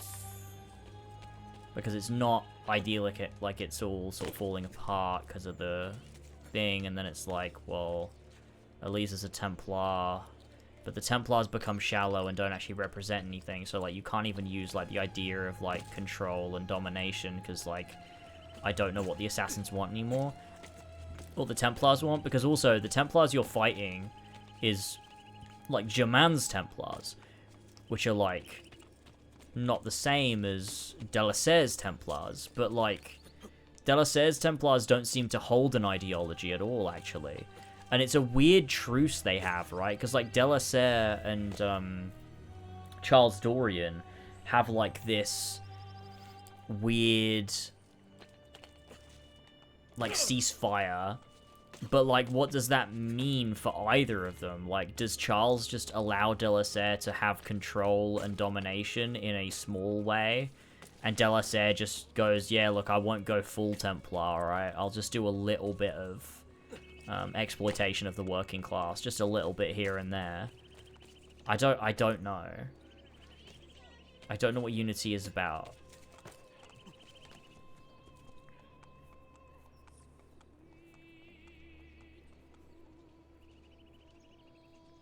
Yeah, I also don't know why Elise dies. I don't think it has any reason. There's no reason for Elise to die other than, holy shit, Elise died. It doesn't really make sense. It doesn't feel like it gives... Yeah, I don't know. There's literally no reason for it. Like, narratively. There's... Yeah, I can't think of any reason.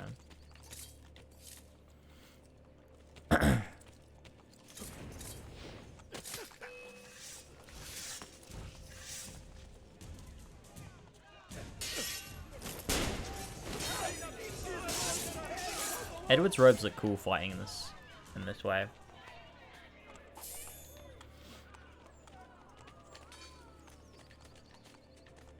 Oh, Maki Desart on the Pride Month tweet. That was epic. It wasn't Ubisoft, to be fair. It wasn't Ubisoft.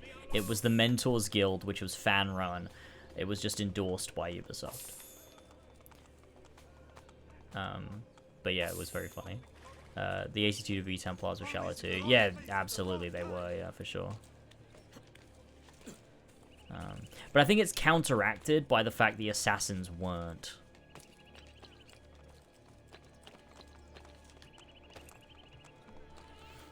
At least in AC2.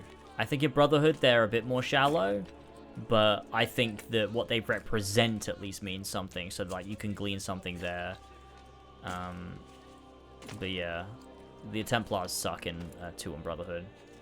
The only thing I would give them is I think Rodrigo is good in this game.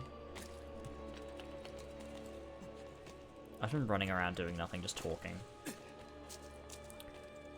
think you have to write at length about every Assassin's Creed game. I need to hear you speak on Unity after a locked-in playthrough. Ugh, God. Yeah, eventually. I'm sure I will eventually. Like, it's one of those things, like, I've said to everyone, like, oh, I'm not planning on anything, and I'm not, like, actively planning anything, but I do think I probably will, at some point, do all of them. Like, I will, at some point, have done them all. I'm not planning to, but I'm sure I will. It'll be, like, a thing I'll just end up doing. Let's do this mission now, we're here. In your ideal AC game, what would you choose for getting? What would you choose for getting? And what would the story be about? I don't know, I haven't thought about it in years. Oh, setting? Do you know where she is? I don't know. I've probably talked about it before, and I probably had an idea at some point, but right now I don't know. The men took us on a ship.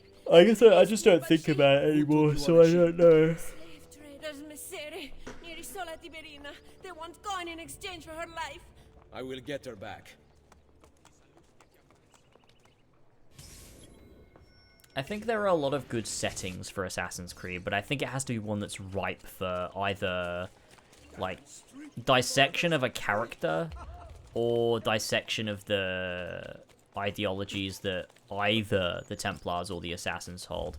I think we've had... Well, I think you could do an entire game about the critique of the Assassins. I think that could be something you could do. But I think a lot of the settings that would be good for that have already been used. So I think I would like to see a game that would focus on the Templars, but in a way that gives them, like, real depth again, because I think it's been a long time since we've had Templars with real, like, proper depth to them. I think that's probably, if I had to pick something, I'd probably say that.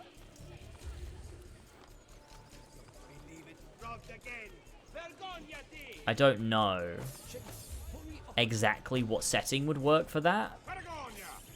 Maybe, no, I was gonna say, like, England in the medieval period, but that's just,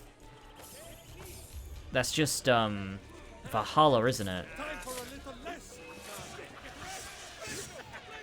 Like, I'm trying to think, like, a time when there was, like, kings and queens, and you could really go into, like, the monarchy and, like, I guess maybe, like, the 100 Years' War? Maybe you could do that. Maybe you do something with Joan of Arc. Maybe that could work. And you could do, like, yeah, because then you could do something, like, with regards to, like, I don't know, I guess you could have, like, sort of, like, the female experience be, like, central to your story. I don't know. I don't know.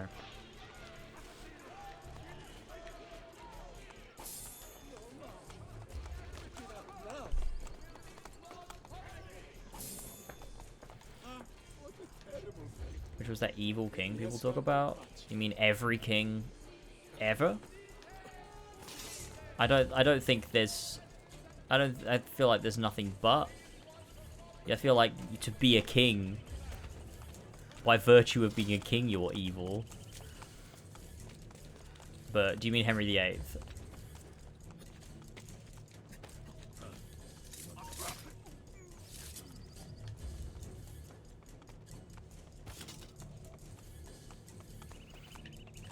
I feel like that would be a really rubbish setting.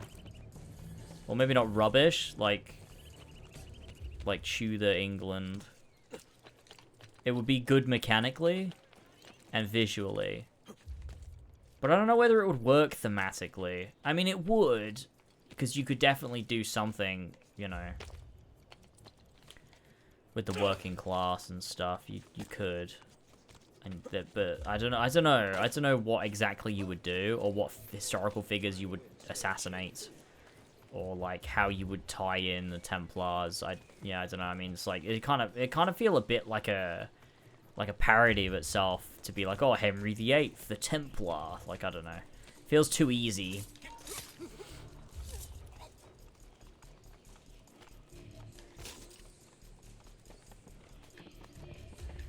My ideal Assassin's Creed where I can play as a cat to distract the guard. Oh my god. You're in luck, buddy. That's coming out. I'm trying to think of settings. That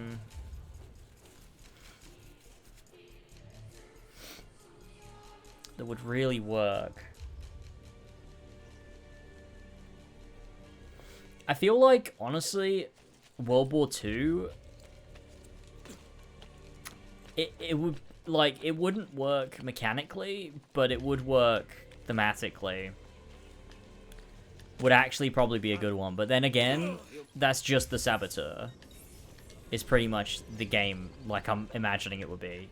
You'd set it in Paris. Or maybe, like, no, I think it would have to be somewhere more like Paris, where there was, like, an actual, like, you know, the resistance and everything. But then that literally is just the saboteur, so it's like you can't really you can't do that. It would just be the same game, especially because it uses a lot of the same mechanics. You know, it's kind of just Brotherhood. Like you've got a city to liberate, and you know it's black and white until you take out the Nazi occupied place, and like I don't know. I think an element of also depicting the Nazis as Templars would be kind of crude. Like I just don't think I don't know. You'd have to do it in such a tactful way, and I just don't think you could. I think it would have to be like you'd have to make sure there's a distinction. Or you know what would actually be even cooler actually, if you were to do World War II, and you were to make it for the first time, the assassins aren't fighting the Templars. Like there aren't any Templars or whatever. Or there are Templars somewhere, obviously. But, like, actually, it's not Assassin versus Templar. It's just Assassin versus, you know, fascism. Because they're fighting for free will. And I think it could show, like, an aspect of the Assassin fight outside of the most obvious one. And so instead of them fighting, like, oh, we've got to assassinate a bunch of Templars, it's like, actually, no. This is just the assassins putting themselves to use to help the people now that they're being oppressed by, you know, a tangible force. I don't know. Could work.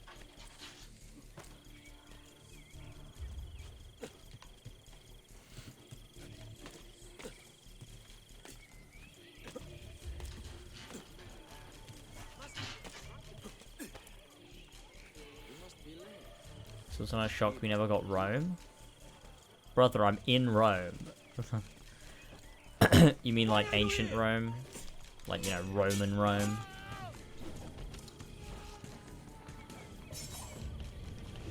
I keep pressing Y, man. It's so annoying.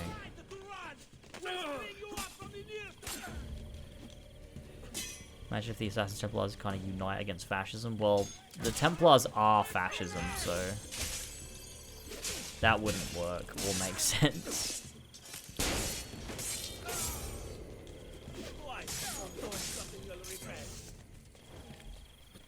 Let me try and do this tower while we're here.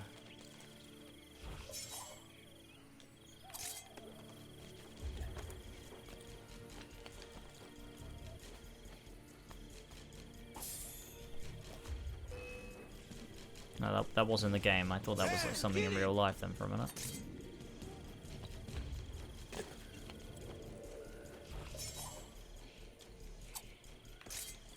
Dude, I fucking love that. The timing on like getting those exactly right feels so good. When they like just, you know, lead into the enemy. I think it's really, really nice.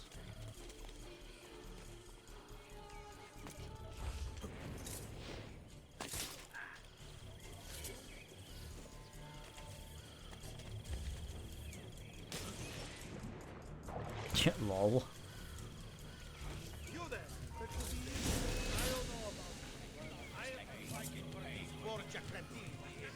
Rome under Augustus would go pretty hard because he was the coolest, smoothest dictator of all time. I beg to differ, buddy.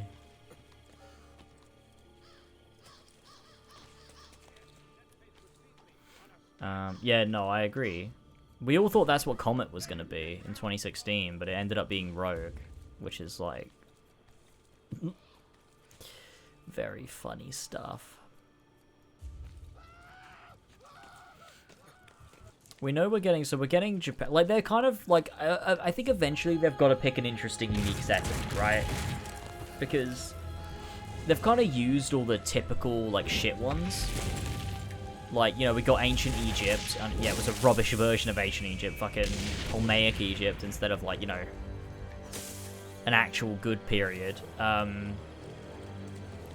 We got ancient Greece. You know, that was the best period of ancient Greece you could use as well, if you're doing Greece.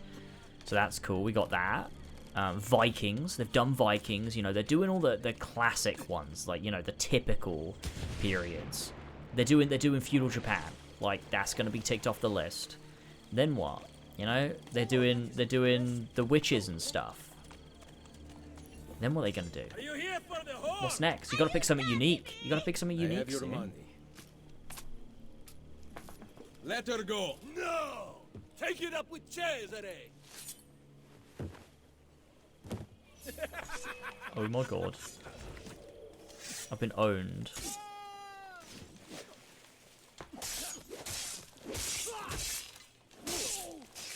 Why is it telling me to assassinate the Borgia Kit? What's going on?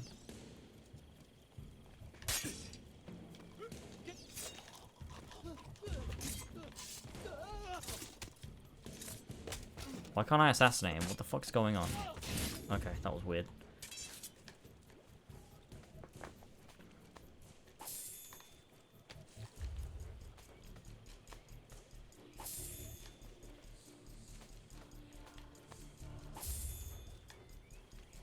I think Assassin's Creed should have ended when it was still good. At this point, like, it's been going for so long and it's bad that, like, I don't care. If it keeps going indefinitely, like, it just doesn't matter. Like, if Assassin's Creed ends now or ends in 20 years, it's not going to change the fact that, like, it is shit and has been shit for a long time. So I just don't care anymore. Like, if I could choose right now, obviously, yeah, I'd rather they never make another one, I guess. Mainly because I'm scared of the remakes more than anything. But other than that, like, I don't care. Like, Assassin's Creed is just this thing that exists and sucks. And I'm never gonna play them, so it just doesn't matter. I don't care. They can make 100 more of them.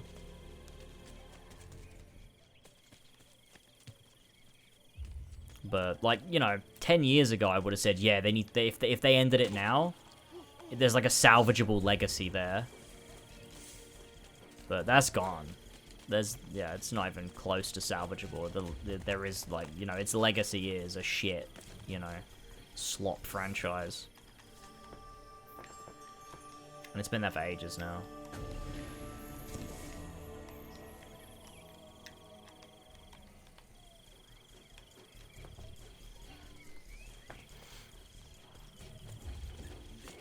Has he lost his mind?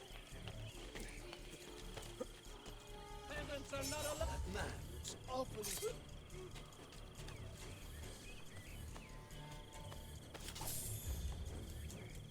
I kind of hope Horizon ends with 3. I won't get milked forever. I mean, I'm sure they'll make other things with it. Like, I don't think Horizon will just outright be like, okay, it's over. But I think Aloy's story will end with 3. I would imagine after Horizon 3, Aloy's story will be over. But I do think they'll keep making Horizon things, probably. I mean, they've been trying to with Call of the Mountain and the possible MMOs we know of, but... like, I don't know, I think Horizon's fun. Like, Horizon's had 2 games over the last 8 years, which is... that's pretty good, you know? That's not bad.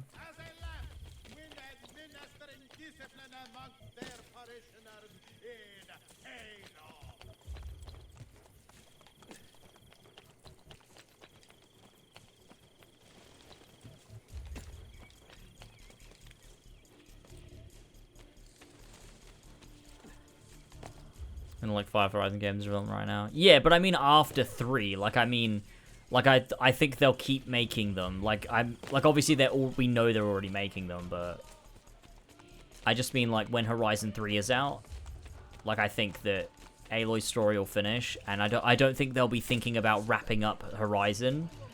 Like, I'm saying that I don't think those side games are only supplementary to the main games. I think they'll exist after the main games end. But I also think they'll probably do, like, another action RPG, just won't be with Aloy. I don't know. I don't think they should, but, like...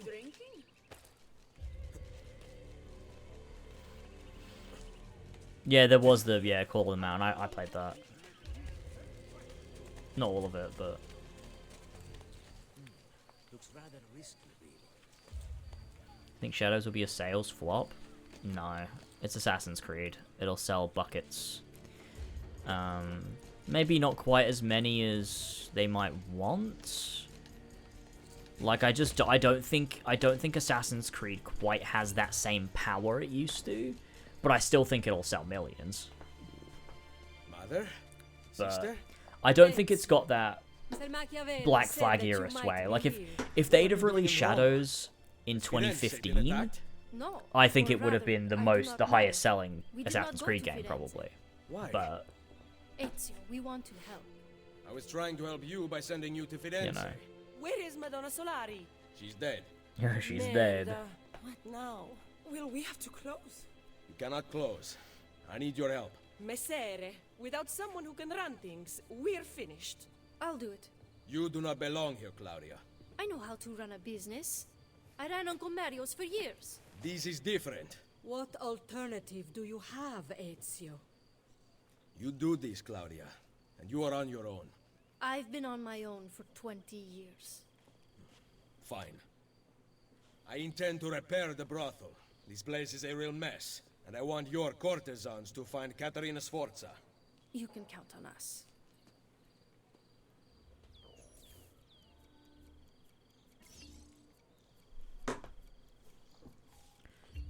The textures on these robes look really good. They just, like, this outfit fits really well in Brotherhood for some reason. I don't know why. Like, it doesn't look out of place. It just kind of works.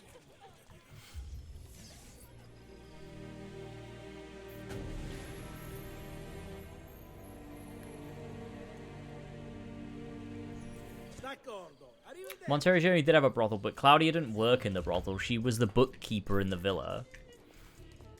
She just managed the villa, like the town's books, like the money. Now she's actually like the madam of a bordello. Welcome to the Rosa in Fiore. As you can see, the most popular brothel in Roma. My money went well invested. I might sign up Here, I Tyler keep into a list streaming of the skills Shadows. taught by my There's girls. he absolutely will never stream I'm Shadows. not Will he, teaching though? them much. Think you could do better? The day Yes, Tyler no spends his problemo. money on an Assassin's Creed game and then plays it, difficult for Claudia's is the day girls. I'll literally never talk to him again. You could do I that would genuinely. I will keep that in mind. Anything else? No. Ezio, Did you find Caterina? we are working on it. Bene. Come to see me at Isola Tiberina with her location.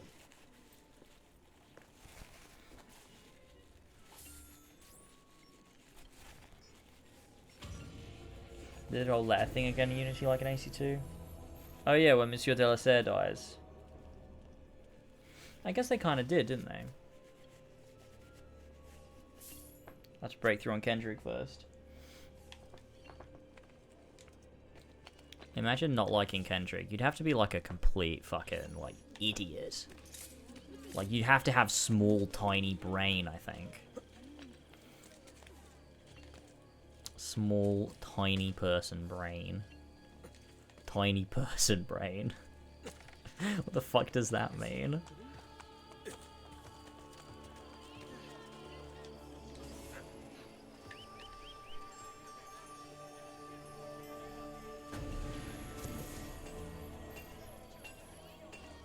I need to shave. My mustache is getting really long, and it keeps, when I talk, it keeps tickling the end of my nose.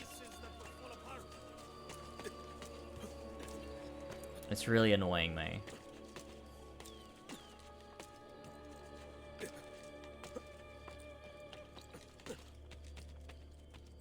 Should we try a different outfit?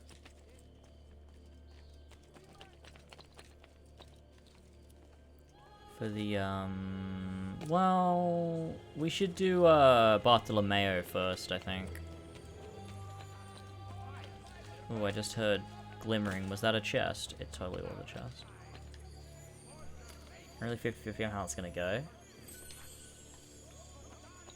I think maybe Tyler would need to listen in his own time. I think he's very much like me, in that I don't think he can be pushed into doing something, which, obviously, but I think, like, we both have that same thing of, like, recommendations feel like demands, and then out of stubbornness, we just like, switch off, and I, like, no, I'm not gonna engage in that thing, because you fucking want me to, and I want to do it because I want to, not because you want me to. I just don't know if he knows that he does that.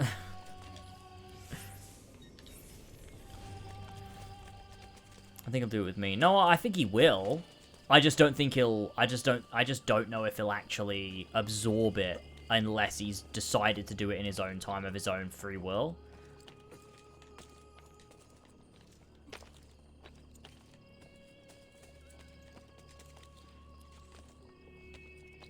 Maybe I have to make it content. That might be the way. No. Wait. If we're doing content, I want to be the one to do it.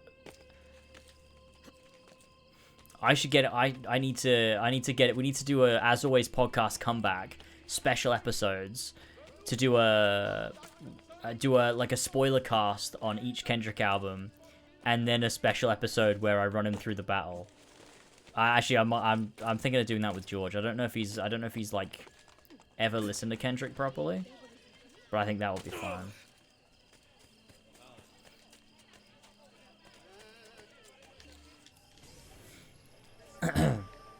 Missed opportunity not to make you taking over through the battle Patreon video. Yeah, true, but she hates making content, so it was difficult enough to like convince her to let me sit down and talk to her about this, like talk her through everything for like hours. For her to have to like do her makeup and then get in front of a camera and have lights on her and everything, like she'd just be fucking sick of it. But I would have liked to do that. But no, I have been thinking of going through it with George and doing everything with George. Because I'm sure he must have listened to Kendrick at some point, but he's not locked in. Unless he is, and I just don't know, but I think that would be sick. Is there anything Elva likes to do? No. She hates everything.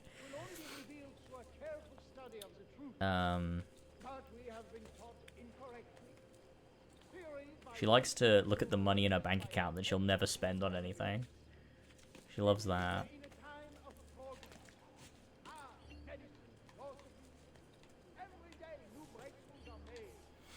I'm sure he knows the same amount of Kendrick songs that everybody else does by default. George listened to Kendrick at Christmas Eve. He was singing along. Okay, but is he locked in? That's what I need to assess. I need to assess how locked in he is. What the fuck is this stream time? Are you okay? Oh, hi Blitzplum, what's going on? This is 6 AM. 6 AM Brotherhood's gaming. No,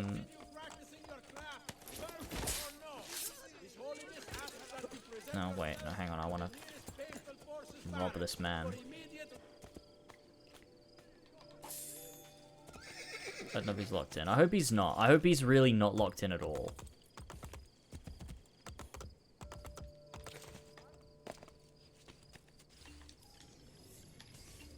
I just desperately need...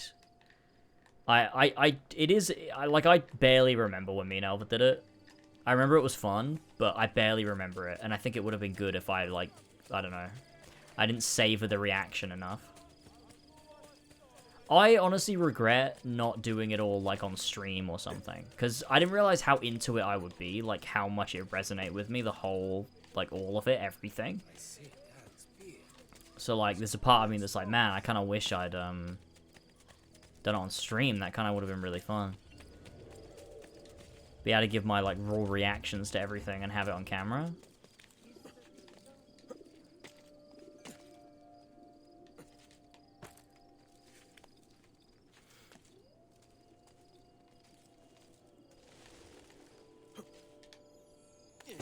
Made it. I'm doing it with Tyler, that's for sure. With you or without you. What do you mean? How could it be with me? I'm not even anywhere close to you. Just pull me up on Discord so I can sit there.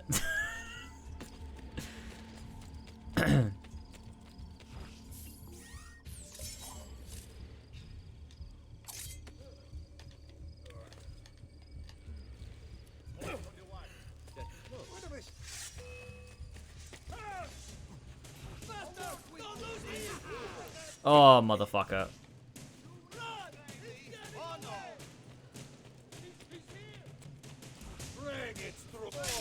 No, I was trying to do the jump thing. Why didn't it fucking work? Oh, no, please don't get away from me. I don't want to have to reload.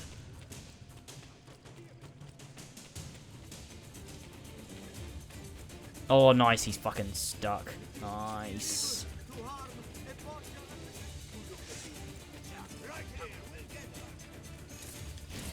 Yes. I think a lot of these like captains should have been placed in areas that were like a bit more engaging to take them out, I think. Oh fuck.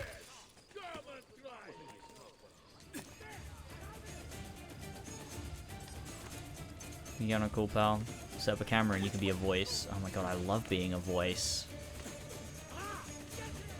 Wait, can I physically not get up here without... Oh, I really thought every tower you could like circumvent with skill, but I actually don't think you can on this one. I think it's physically impossible. Oh no, it's here. Never mind.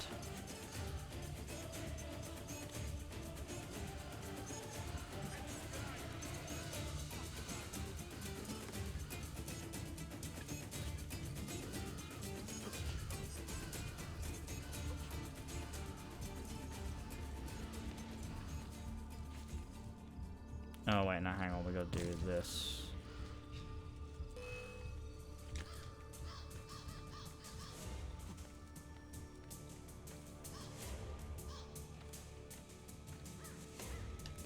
Whoop!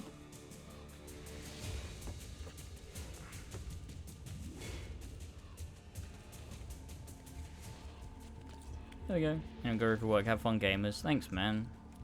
You have a good day at work. When GNX Deluxe drops in 8 years, instead of sitting in Discord, you should just stream reaction to it and we'll get in a VC or something. Oh, that'd be fun. Yeah, we definitely should.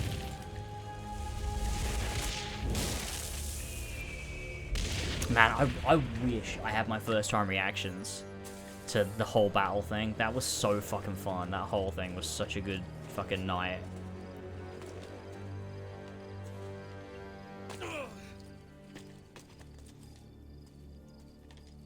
Let's go to a tailor. First time reaction to Ollie posting Drake's dick pic.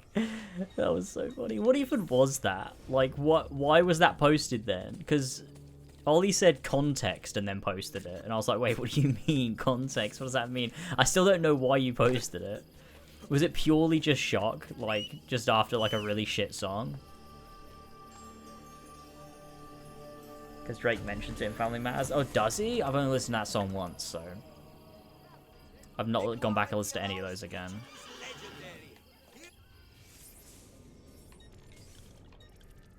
Oh, that's Arno, Jacob, Bayek. Yeah, that's all we're doing. Enjoy your purchase and come again. Wow. This is so epic, dude. And it also fits the setting. Oh, no, it doesn't. Wait, this is Greek. Do you know what? The other day, I thought... The other day, I actually kind of thought about replaying Odyssey. Not, like, for fun. Like, obviously. But it was more of, like, a... I don't know. I guess to make a video. This horse also fits. You skip Family Matters with Elba. Oh no, okay, I've listened to it twice. Sorry, I've listened to it twice.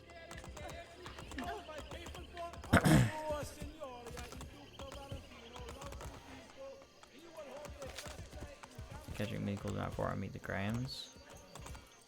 What's on Meet the Grahams? Oh, where am I going? It's this way. Oh, wait, yeah. So his line on Family Matters is, "You're right about fuck the big three, it's only Big D and there's video proof." Oh, I don't remember that. And Kendrick immediately rolls in Meet the Grahams, mentioning leaking videos themselves to further push their agenda. I don't remember. I don't remember. I've only listened to Meet the Grahams like twice.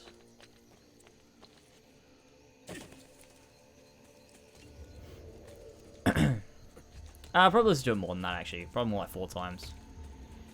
but it's a really fucking heavy song that is not. You don't like sit there and vibe to Meet the Grahams. You're saying Graham like that? What do you mean? Graham. That's the fucking that's the word. What are you talking about? Let's show him that Borgia has heard Saborgia. Let's kill this slug. What are you talking about? You lazy dog. We will assassinate. It's not Graham. You don't say Graham. What the fuck are you talking about? Graham. What the fuck are you talking about? No, it's not. Even Kendrick doesn't say it like that in the song. He does not say... No, he doesn't. Meet the Grams. No, he fucking doesn't. It's got 2 syllables.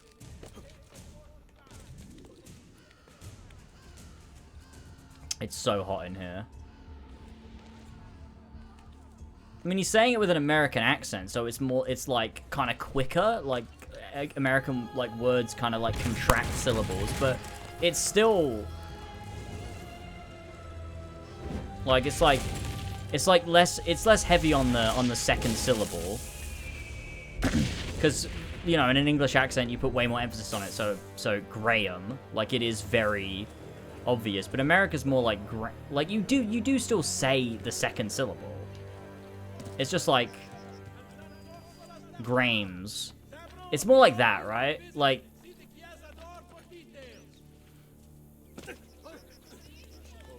but it's still like you're still saying it.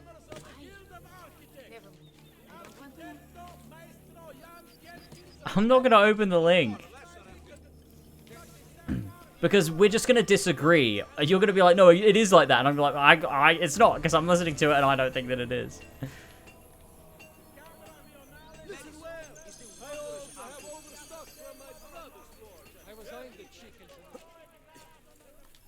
Over the...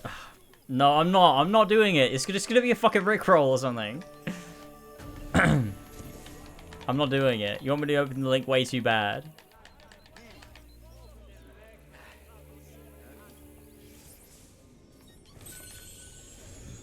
It's not. Okay, fine. Fine, I'll click the fucking link.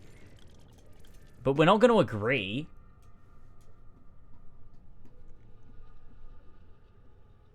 Yes, he's a hit maker, songwriter, superstar. Okay, right? it's just started and a here. dead beat that should never say more life. Meet the Grams. He's saying can you not hear him saying the second syllable? He literally is saying the second syllable there. Like he's saying it with an American accent, but it's still grams. Like he's saying, you can hear it. It's not the same as just saying grams. Say more life. Meet the Grams. You can hear that. You can hear the second syllable.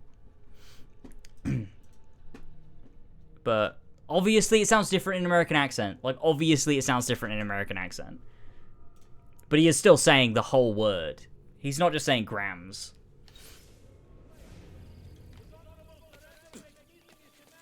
You're right, we aren't going to agree on this. Exactly. This is from a mod. Yeah. This is from a mod. This is a Legacy Outfits mod. I don't remember who made it, but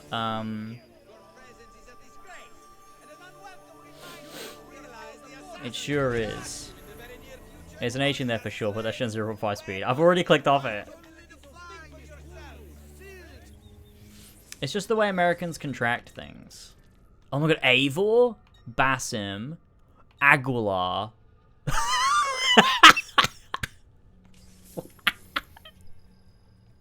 Wait, what? Adewale?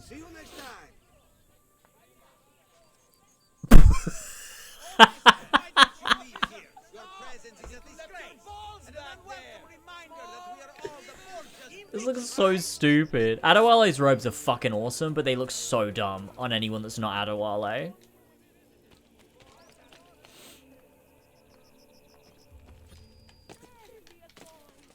It does, it feels racist, doesn't it?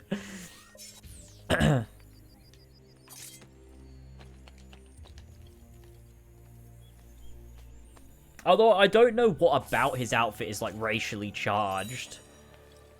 I don't know, if we look at it properly, like, it kind of is just like pirate robes. Like, there's nothing about it that's particularly... Oh, I guess you can see his, like, Wait, is it arms? No. So, weirdly, the chest texture is still there. Like, you can see his slave branding that Adewale has. That, yeah, you know what? I'm taking this off. That's weird.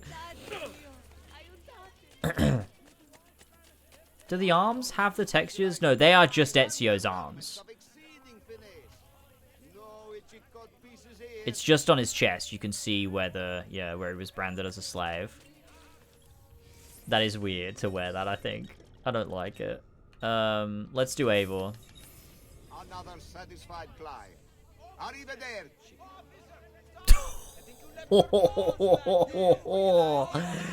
That looks fucking stupid. Oh boy, that's cooked. That is cooked. Okay, this is sick. The colors are, yeah, it just doesn't look right at all, does it? Something's not quite right about this. They've like completely fucked this outfit up. It just looks so wrong. It's like grey, and then you've got all these like, why is it so bright brown? Very, very strange.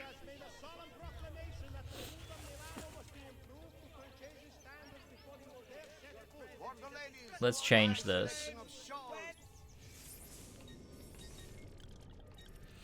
Okay, we'll do Aguilar. Is this the one from AC3? Yeah, I assume this is the one from AC3 Remastered, right?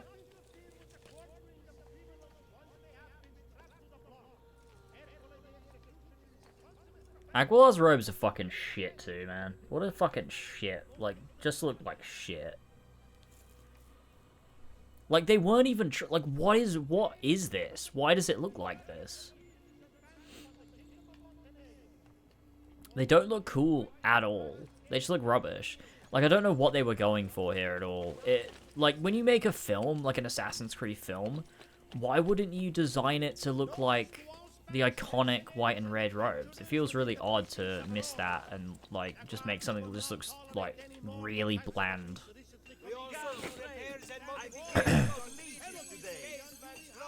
Fresh got leeches today. Oh my god. Try Basim? Yeah, I will in a sec. I'm just gonna buy this. Oh, I might not have... no, I won't have enough now. Wait, I can go grab that chest. Hopefully they'll give me another payment in the bank.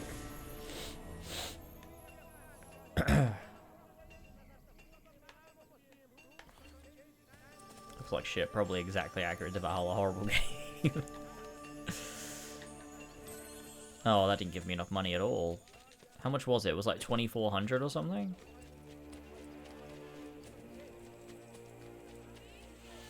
Is bank got money? No, I think I just opened the bank money, didn't I? Oh god, it's 6 AM. I'm gonna have to go to sleep soon.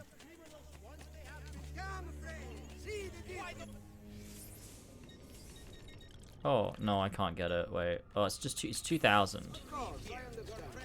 Oh, wait. No, yeah. I just need to, like, pickpocket a couple people, then I can get Basim. Feed new setup. Yeah, I moved house. This is just a temporary setup, currently.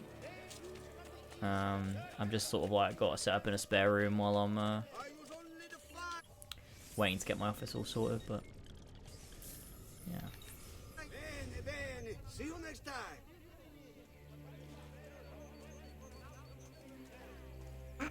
This looks pretty funny as well. Not as funny as the other ones. This is probably of the new games.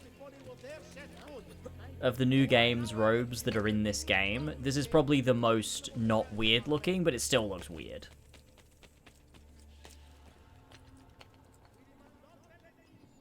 Like, it still looks weird, but not as weird as, like, Eivor and, who else?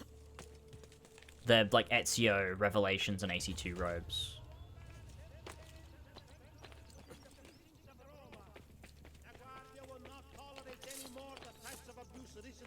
Ugh. Stand warned. Penalties will be unduly harsh until the situation is stabilized.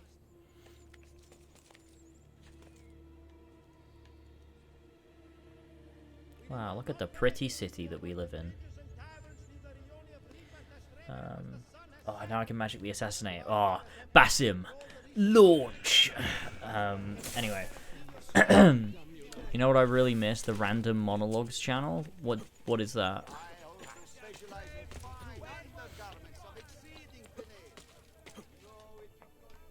Oop.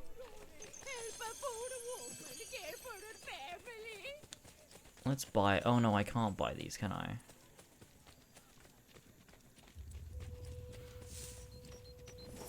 From 2021 or whatever? What the fuck are you talking about?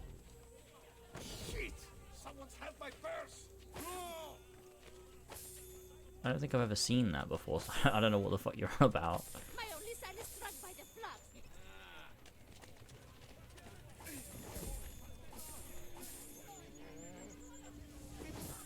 I saw another procession go by air.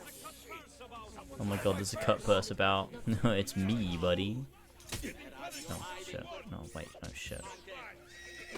I know I don't want to be too specific. What do you mean? What are you talking about?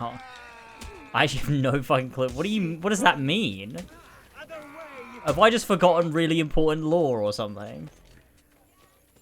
Really important community lore? That channel for... Oh! My channel! Oh my god. Yeah, I forgot that existed. Holy shit. Yeah. No, I know what you mean. I know what you mean. Yeah, no. Yeah, my commentary channel, yeah. I thought... my brain didn't even go there. I completely wasn't even thinking... I thought you were talking about, like, something else that existed that you used to watch or something. I wasn't even thinking about me. Oh, yeah. Yeah. What was that channel called again? I never gave it a name, did I? I named it something... Like it was like a to be named. That's not what it was called, but it was like I never named it, so I just left it as whatever it was like. I don't remember. Oh yeah, well maybe one day I'll use it again. I don't know. I think I have a video on there that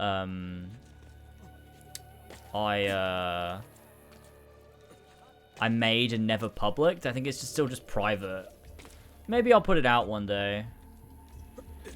I did look at it like a few months ago, and I remember seeing there was just one on there that I just had made and never did anything with, never published it.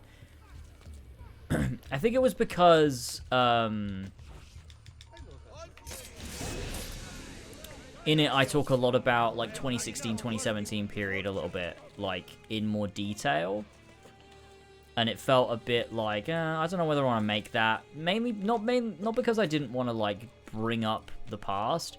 Mainly because I was worried that certain people would watch it and it would get, like, it would light the fire for them to, like, you know, try and just cause trouble or drama or whatever.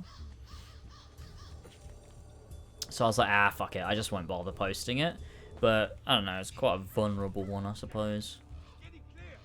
Something like I'm thinking. Yeah, still thinking, I think is what I left it as. Because I named it that just while I was thinking of a name. Like, I had to name it something, and so I just typed in still thinking, because I was like, oh, I'm still thinking of a name.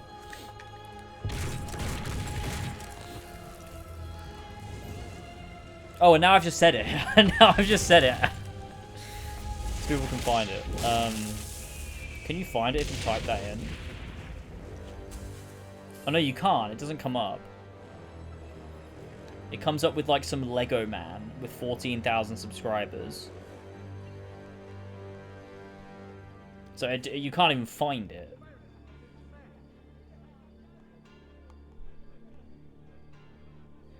That's so weird. Maybe that's not what it's called?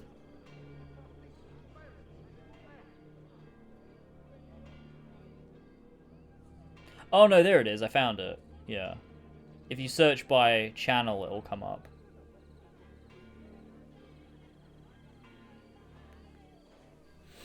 Yeah, maybe I'll do something on it one day.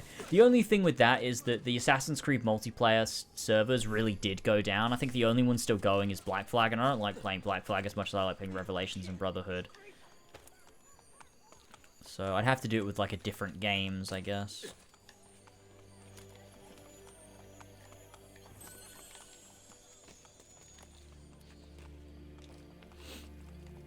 Lasers thinks. I was trying not to give away too much when I brought this up. Right, yeah. Yeah, I don't mind if people find it. No one's really watching the stream. It doesn't matter. I'm not going to, like, promote it and, like, link to it, but I don't mind if people find it.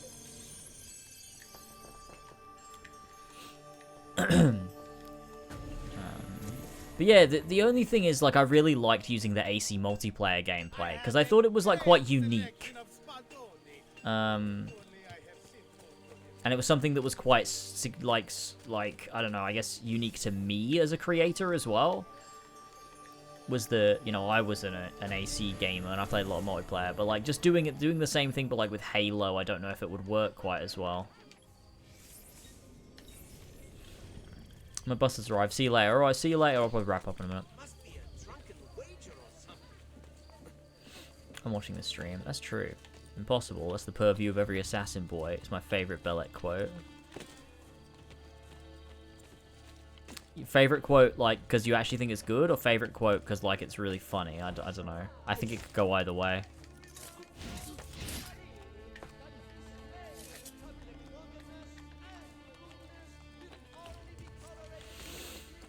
That's when, they jump off the thing, isn't it? I don't want to leave this outfit on. I want to change it.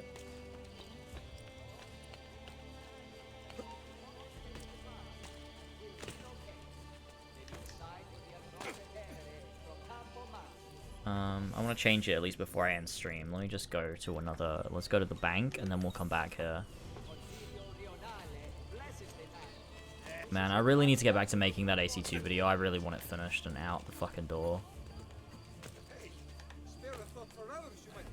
Hopefully I'll do it soon. If KCD2 hadn't come out, I'd be editing it more, but I'm just I don't know, man. I just keep getting sucked back in.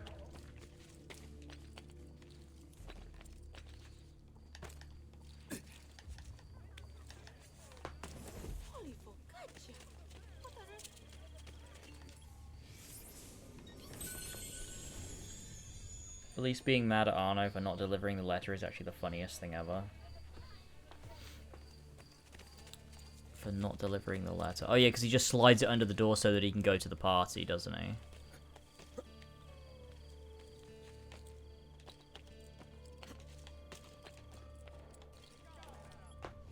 I mean, I guess you would be annoyed, wouldn't you? Because your dad died.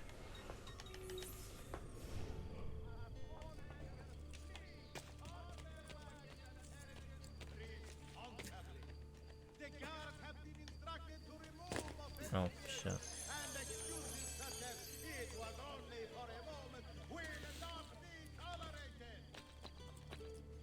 He basically says it's his fault. Yeah, I know, but, like, I guess it doesn't mean it's true. It's, like, illogical, impulsive, emotional reaction. Because you'd be thinking, like, holy shit, if you delivered this letter properly like you were supposed to, my father would know what was coming and wouldn't be dead. So it's your fault that he's dead, even though it's not. It's obviously not. Arno couldn't have possibly known.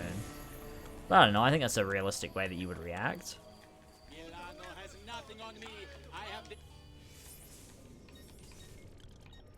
Okay, what should I put on? Oh, I want to wear Shay. I want to go to Shay for the end. I need 2,700. Okay, I can get that. And then I'll wrap up. Oh, man. At this point, I've fucked my sleep pattern so bad that I should just stay up.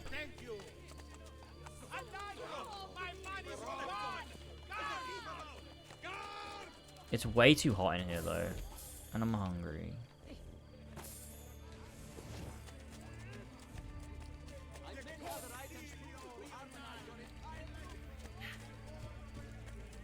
Honestly, I was not planning on streaming this long.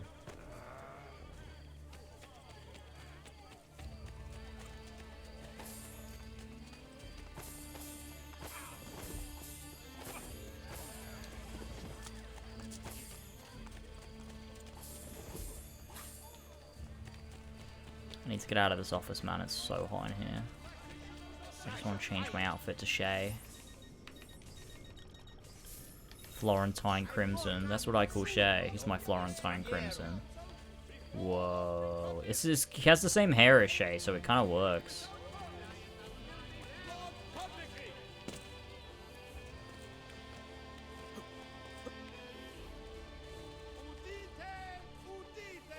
This is the kind of outfit where, like, who would play with this? Like, I always thought that about Legacy outfits. I've never used them. Because it always just feels just, like, I just can't do it. Unless I'm doing, like, a joke playthrough like this, where I'm on stream.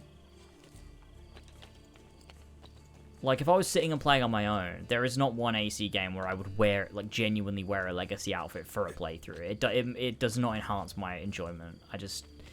I don't know. I personally think, and this is an objective fact, actually, quantifiable by research done by scientists, I don't know what I'm talking about, that if you play through games, and you know, you're doing a playthrough of an Assassin's Creed game, and you put on Legacy outfits unironically, and you do that as part of your actual playthrough, you're a baby with a baby brain. And you're dumb, is what I'm saying. You're a dumb person that is dumb.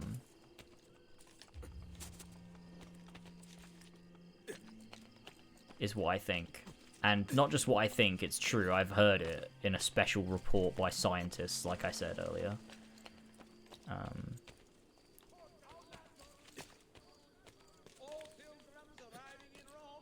I just think it just kills all immersion and, like, investment and all of that shit. Like, it's like, in what reality would I want to dress up as Shay playing AC Brotherhood, other than because it's funny?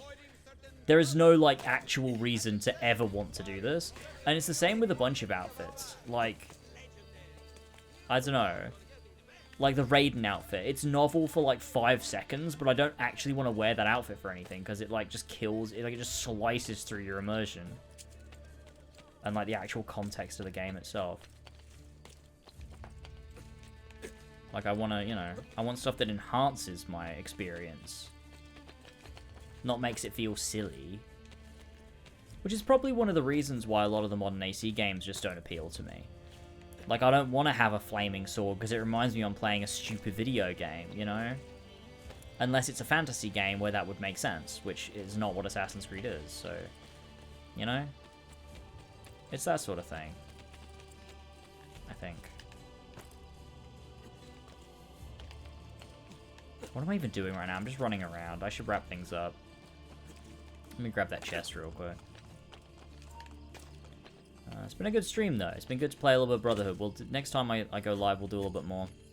And try and push through on the main story a little bit. And hopefully there'll be a bit more of, like, a conventional time. So people can, like, show up and, you know, vibe and shit. But, yeah. Hard agree. What with the outfits thing? Yeah. I think the furthest I would go is, like, with customization that's baked into the context of the game. So, like, I'm trying to think of a good example of it. Like, Red Dead. Red Dead has great customization baked into the context of the game. So, like, I never feel weird about dressing up Arthur and changing his outfits and stuff. Because, you know, clothing is important to the environment and the weather and temperature.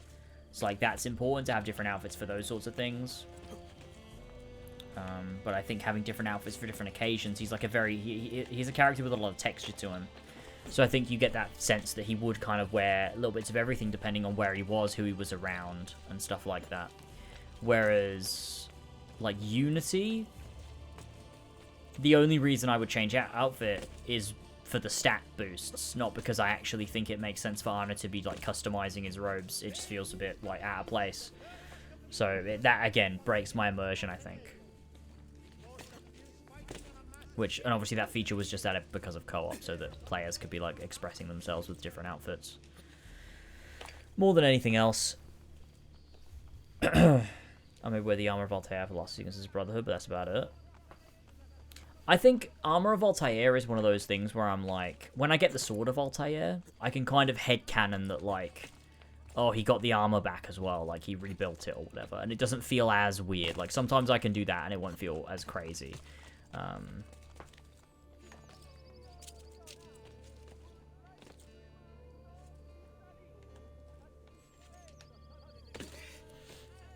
Why are you Shay? Why are you not? The robes really never look good unless it's from the game they're in. Yeah. I remember contacting Ubisoft to add Aguilar's outfit into Origins. When they did, I never wore. I just wanted the ability to wear it. That's so funny.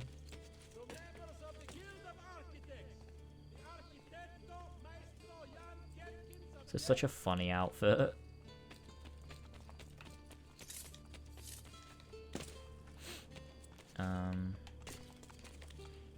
Yeah, no, I'm trying to think of other games that have good context for customization and stuff. Again, The Witcher is one that doesn't. It has, like, the reason you would wear different armor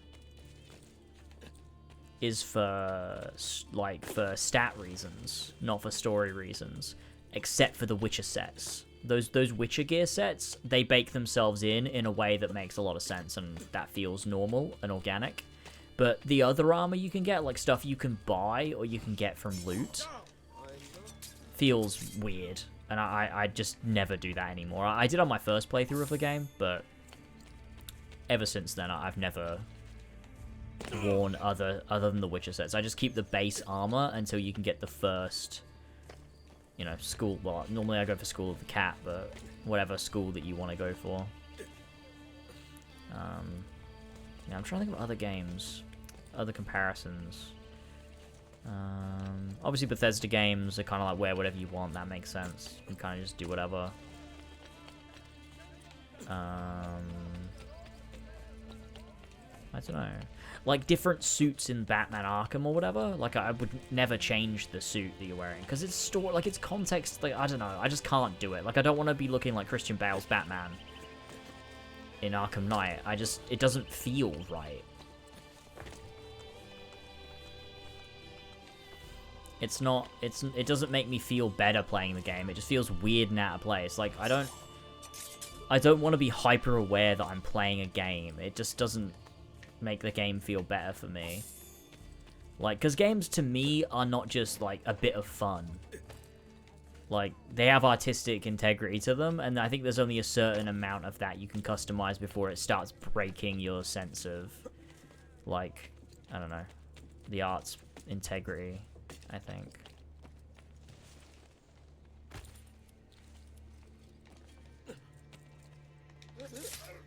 Which I suppose is why I would rather have customization be the way it's done in something like Batman, as opposed to something like Spider-Man.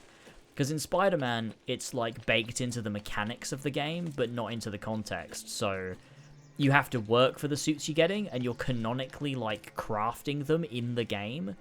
But like in terms of the story, it doesn't make any sense. Whereas in Batman, it's like there's no story context. You just select them from the menu if you want to put on a different fucking costume. Which I guess I prefer that being the option.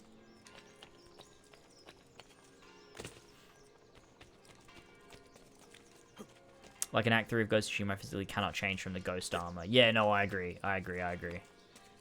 You have to do that. And as well, like gameplay-wise in Ghost, like I just think, like I think it comes from understanding, like, or having a deeper appreciation or understanding for the art you're playing. I think really is that like playing Ghost at the beginning, it's like yeah, you sort of like lean into whatever play style feels right. You kind of mess around with things and just sort of feel it out. But by the time you're in Act 3.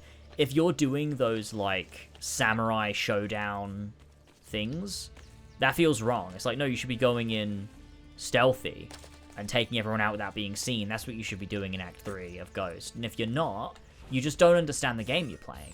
It's like Red Dead Redemption 2. It's like, yeah, technically it's a sandbox for you to do whatever the fuck you want and mess around and, you know, play around and stuff. It's a big playground. But if you're, you know, in Chapter 6 and you're not being honorable... You just, like, I just think there's a level of immaturity on your part. If that's what you're doing, like you're going around killing civilians and be like, this is just so fun. Like, you're a big baby. Maybe understand the thing you're playing. Spider-Man 3 would be the worst game ever made, most likely. Spider-Man 3 is going to be cooked, and Wolverine is probably also going to be cooked, to be fair. Wolverine is one of those things where X-Men Origins Wolverine was such a strong game, and it really played into being video gamey, but not in an like obnoxious way. I think Sony first party like ifying Wolverine is going to be a big shame. I think Wolverine almost needs to be video gamey to be fun. I think you need, like, I don't know. I think making it too grounded and like God of War-esque or whatever is going to kind of ruin it. Or whatever they end up doing with it, but it will still be like very Sony first party. I don't know. I feel like that's why they didn't have Jin in a sequel, because they wouldn't be able to do the samurai gameplay from a story perspective. But they surely won't be able to do the samurai gameplay with the new character, because she starts out without even any like sense of honor, right? Like she's like she's not a highborn, right? She's like a commoner who takes up the mantle of the ghost. So I don't think they're gonna do... I don't think she's gonna have samurai stuff, right?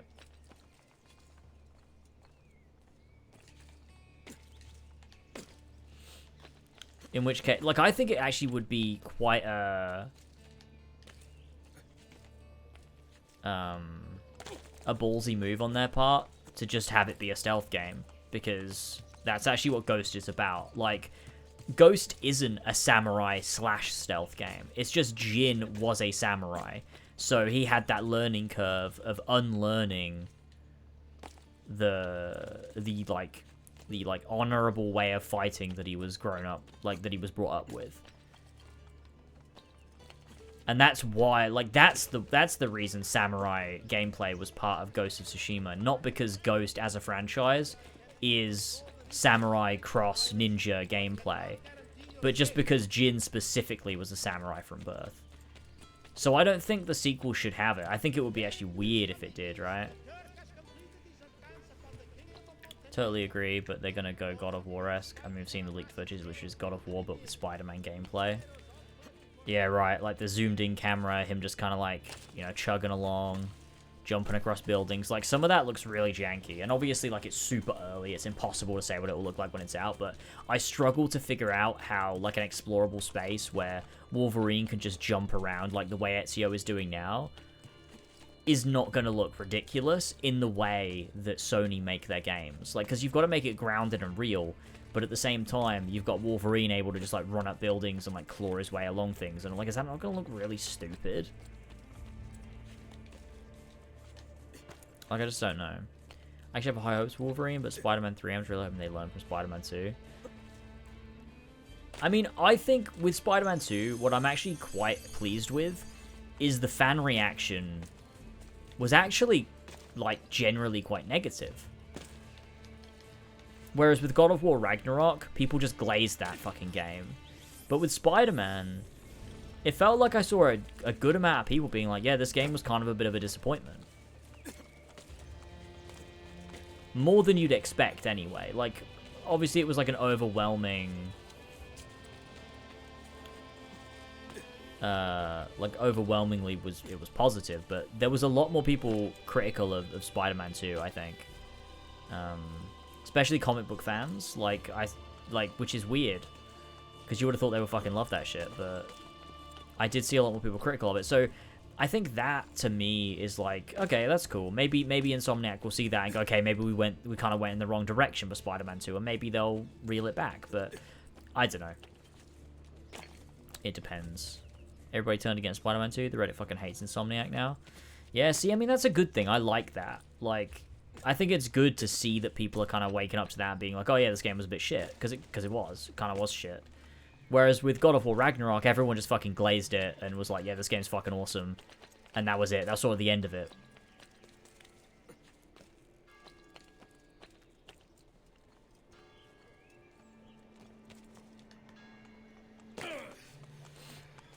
I think Sony rushed it and just didn't meet expectations, so it just connected weird compared to the previous two games. Yeah, it definitely did.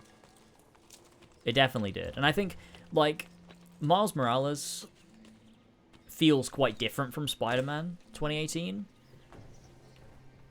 But I think it works because you're playing as Miles, and the context is so different that it's like, I actually really love that Miles feels so different. Like, when you're playing that game, like, it just does feel like a different game. You feel like you're playing something different. But I love that feeling, because it's like, it's familiar, yeah, of course you're doing something different. You're playing as a different character in a different context with different supporting casts and different problems, and, like, I like that feeling.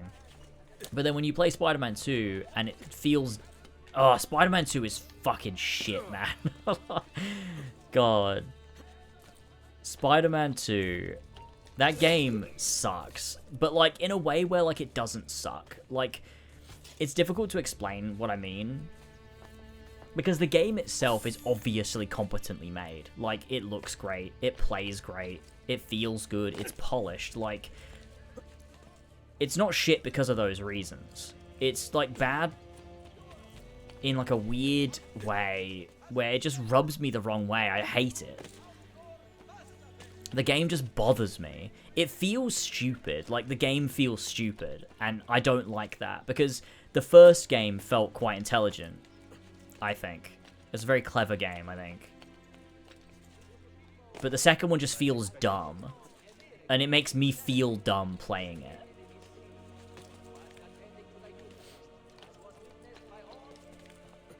Didn't something come out where apparently Third Act 1 and 2 was really supposed to be the start of the third game or something? I don't remember. It rings a bell. Maybe that was God of War, though. Like, the God of War was split. Or was it the opposite way around? Like, God of War was 2 games crammed into 1, whereas Spider-Man is, like, 1 game split across 2. Oh, no, that was, Spider-Man 3 was rumored to be in 2 parts or whatever. But yeah, Spider-Man 2 is just a weird game. Just a really weird game that makes me feel like a fucking dumb idiot playing it.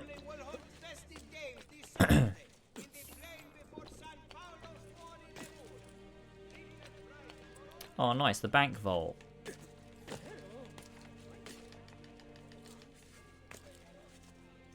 Brotherhood is such a pretty game, man. I really love how this game looks.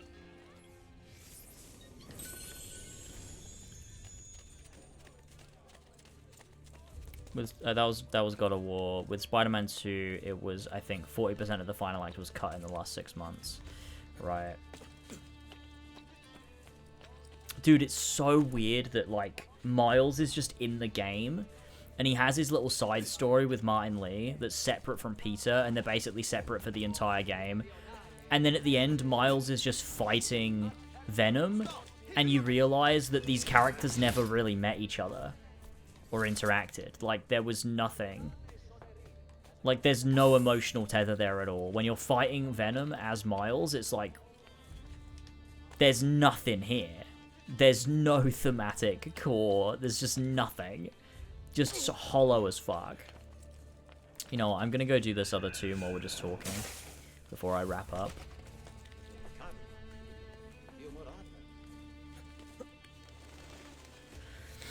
I'm gonna have to have a shower after this, man. Holy shit. I'm so sweaty. Yeah, the writing suffered, the, like, structure, pacing suffered. It was just a really bizarre game. And as well, like, I think it suffers from a lot of God of War issues. Is it God of War I'm thinking of, or some... No, like, Rebirth. Rebirth is another one. Maybe God of War as well, actually, where I think they just kind of, like, overcooked some of the systems. And I think that's an issue that you find Sony running into a lot, actually. Is they make such a good game the first time, and then with the second one, they're, like, trying their best to improve, but they kind of already perfected it. Like, it's already perfect. But they're trying to keep making it better, and in doing so, they just overcook it. Because, like, it ends up being worse. And I think that happened to God of War Ragnarok, Spider-Man 2. I think it happened to Final Fantasy VII Rebirth as well. Like, Remake, for all of its many numerous hundreds of thousands of potential faults, the combat was definitely not one of them. But Rebirth, I think, sucks to play. How does that make me rich? And I think it's just because they just overcooked it. They just overcomplicated a good thing. They tried to do too much, and it falls apart. We are no longer alone. So you will bring the ladder to my wife? Yes. Of course I will. And I think in Remake as well, like, the combat system sort of revolves around you expressing yourself through your own sort of builds, and you decide the way you want to spec out your party and the way you want things to work.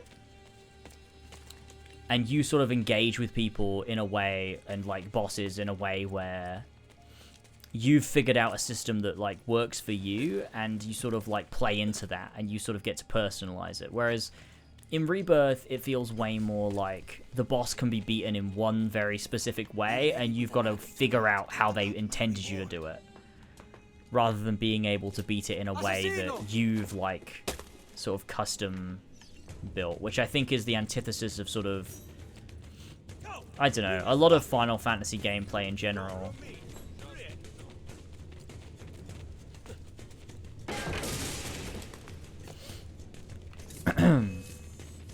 And yeah, I think the same goes for Ragnarok and for Spider-Man 2.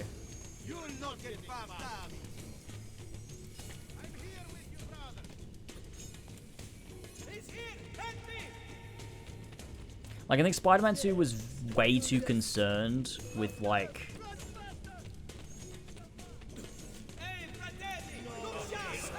What's the word I'm looking for?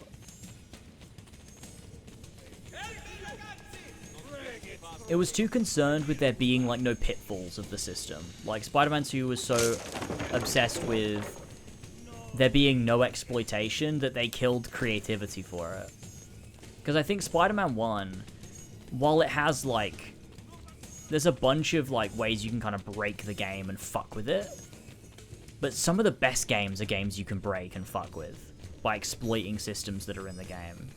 That's some of the best shit. And they took all of that out in Spider-Man 2.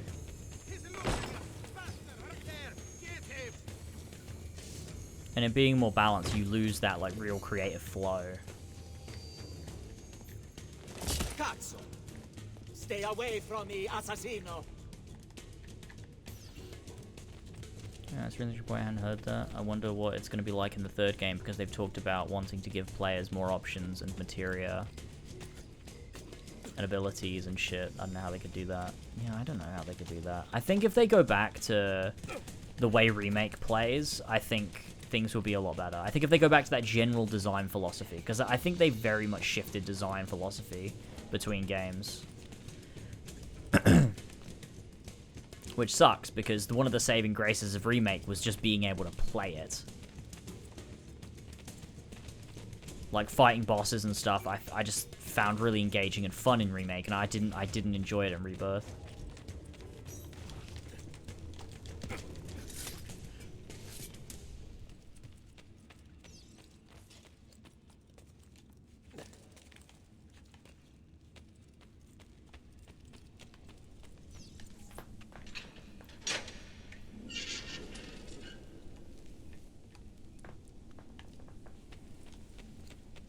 Not having a DLC was a stupid idea too. For Spider-Man. Weren't they supposed to, but it was cancelled or something?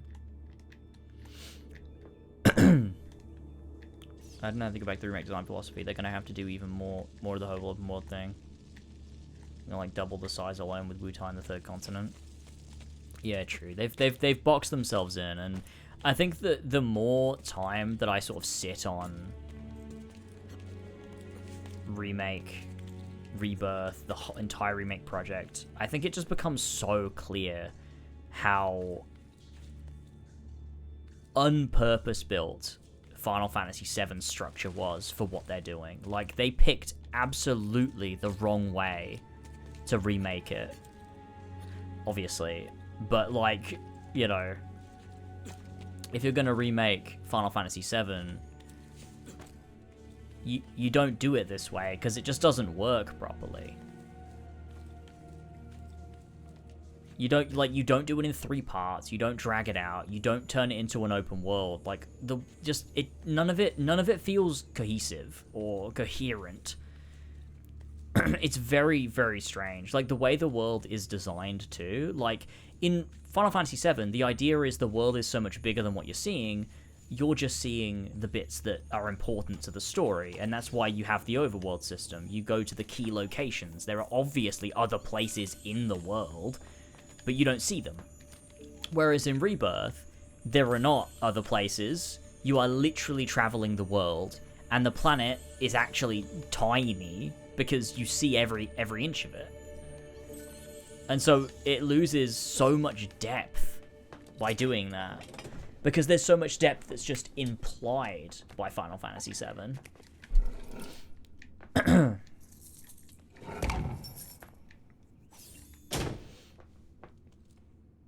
And that's already like a big, you know, a big failure to capture the game itself.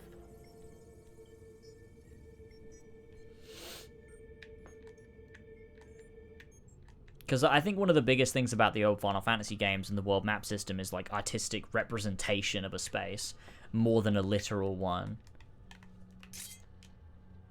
Your brain's supposed to fill in the gaps and understand that it's not literal. And that makes it feel more like magical. There's more wonder to it. There's more fantasy there.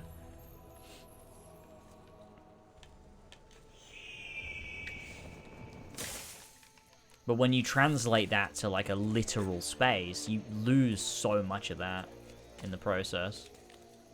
And I think it kills a lot of the world.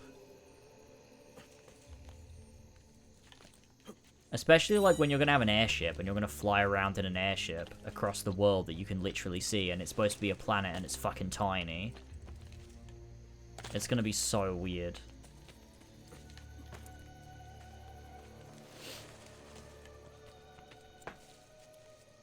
Played Remake for like an hour after beating the original. Haven't touched it since. The remake just didn't do anything for me. Yeah, yeah. It's a fucking shadow of the original. Actually, it's not just a shadow. It's one of those shadows that, you know, when the sun is setting and your shadow just becomes like super long. It's one of those shadows. That's specifically what it is.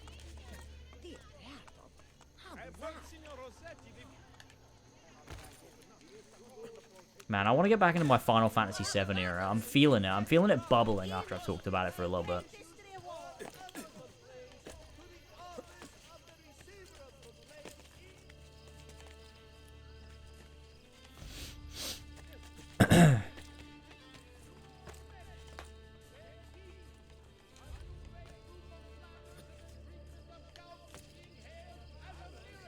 I love Final Fantasy VII so much. I need to replay it, really. I should replay it on my own. I should, like, replay it on the Steam Deck or something. Like I did with Final Fantasy VI and Final Fantasy 1.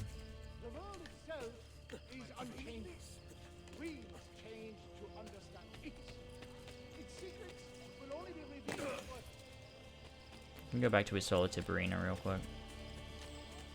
And then I do need to wrap up. Rebirth is Steam Deck verified. Well, I'm not going to fucking play that one. I'm going to play the original. Ever Crisis streams return. Ooh. I'd love to do Ever Crisis streams again. They were fun. Dude, I fucking forgot about Glenn. I said Clive. Glenn at the end of Rebirth.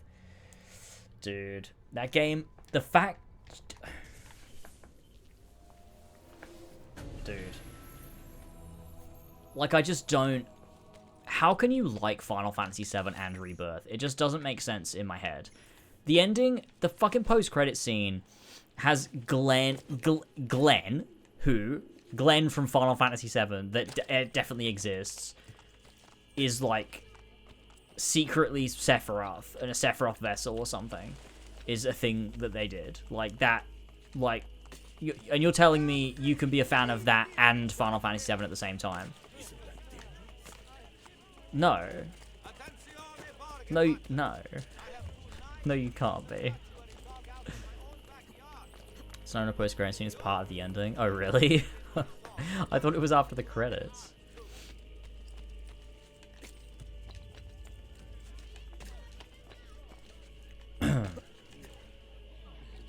What are the themes of Rebirth?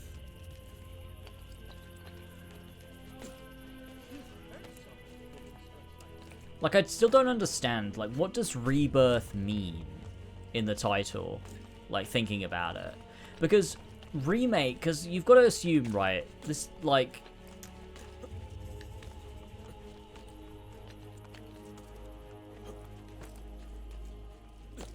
Didn't you mess Jacob Geller say it doesn't have any? What, themes? Probably. Very based. But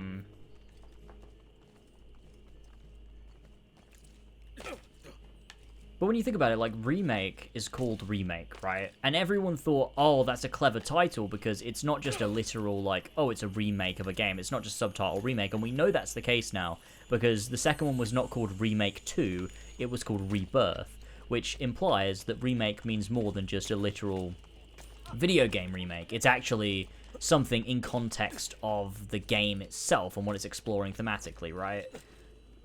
Which we all assumed in 2020 to 2024 that was to do with the fact that it was like remaking events. Like, it was more than just a video game remake. It's like time was being remade, like the events of Final Fantasy VII were being remade, right? But that's not what's happening, because like we all assumed Sephiroth was going back in time to alter the events of Final Fantasy VII, but now we know that's not the case at all. That's not actually what's happening. So why is it called Remake then? Like, thematically, why is it called Remake? If Rebirth is tied specifically to the events of that game, what does Rebirth mean? What do those words mean? Do they mean anything? Oh, hi, Jamie. What's up? Yeah, I'm still up. And I'm talking about Final Fantasy VII. I have no idea. Yeah, I don't either.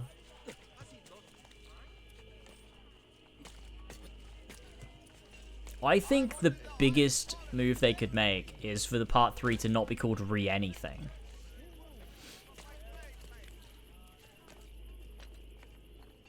I think it should be called No, nothing. Just call it something else. Like Final Fantasy VII, just subtitle that just is not even Re-anything. I don't know. I don't think it means anything other than teasing that maybe Aerith was going to live and then didn't. Don't tell Cloud. Dude, I can't believe they're Dude, what gets me, though, is I can't wait to write these fucking videos. Like, what gets me is that fucking you have that quote from Nomura directly talking about why Aerith's death works in Final Fantasy VII. Only for Rebirth to just completely go back on that and demolish it. Like, it's so insane. Because by having Cloud not realize instantly, like, you just kill the meat. Like, I cannot fathom why they've done this. Because, like, that moment where, because Cloud realizes instantly, like, and that's, like, hugely important, too. Like, the fact that when everything happened to him and the trauma that happened to him and everything sort of hit him, he retreated into, like, this psychological, like, safe space where, like, he creates this alternate persona and reality and history and memories and everything. Like, all of that happens to him, right? But then when Aerith dies, he doesn't. I think that's pretty important.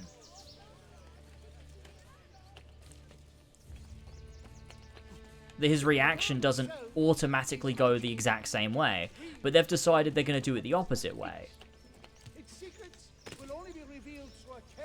So Cloud doesn't, like, he actually, like, he does the same thing he did with Zack, the same thing he did, you know, before he does with Aerith, and, like, pretends it didn't happen, or, like, you know. So, like, why, though?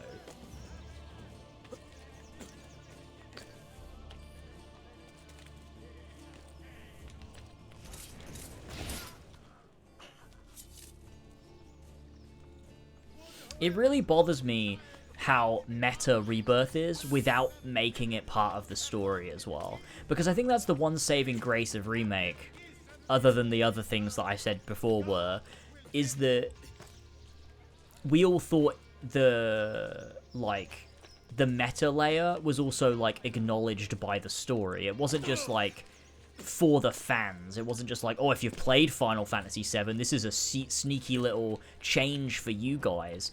It was also, like, within the story. It was like Sephiroth was aware of Final Fantasy VII having taken place and was altering things. And, like, that felt kind of like, oh, there's, like, intentionality and purpose behind this. Like, it's part of the story. But in Rebirth, now it's not. In Rebirth, now it's just, like, it's not. That's not part of it. It is all just for the fans. It's just for you. It's just if you've played Final Fantasy VII, you, like, the Aerith death thing, like, I just don't, that, like, how would that moment play for you if you've never played Final Fantasy VII before? Because the whole thing hinges on you wondering whether or not they'll do it. And that's why it's filmed the way it is. That quote is so funny to me because it's not even a quote from the 90s or something, like something that only Tassos could dig up. He said it the week before Rebirth came out when asked how they would tackle her fate in Rebirth. Like, he has to understand what he's doing there, right? It's so weird, man. The only thing I can think of is that they're playing 4D chess and, like, they've intentionally made it stupid, but, like, no.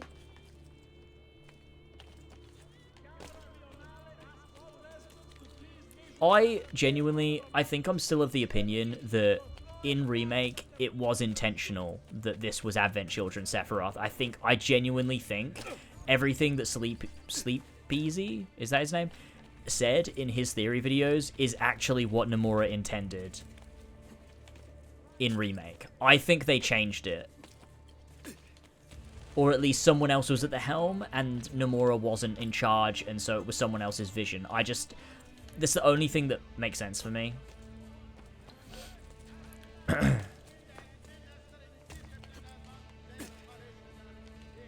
Because I think at the time we were all sort of like, wait, what? Like, oh, this has, like, we all got it wrong. But actually, I don't think we did get it wrong. I think Nomura's intent was very fucking clear. And because he wasn't the lead, you know, guy on Rebirth, they just changed it. Or somewhat, like, they're not on the same page.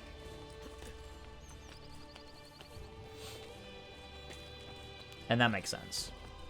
Oh, I'm dressed as Shay. This is an epic mod. You know what? While we're here, let's go change our outfit again. It's the crazy thing about just how completely vapid Rebirth's whole marketing strategy was, hinging entirely on will Aerith die or not, and just running with it. That's, yeah, the whole thing, like, it's again, like, it's living in the moment rather than having the longevity of, like, a story that means anything.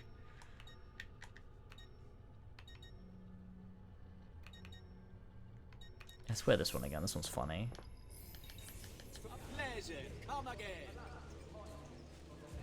How did I get the shake to stop?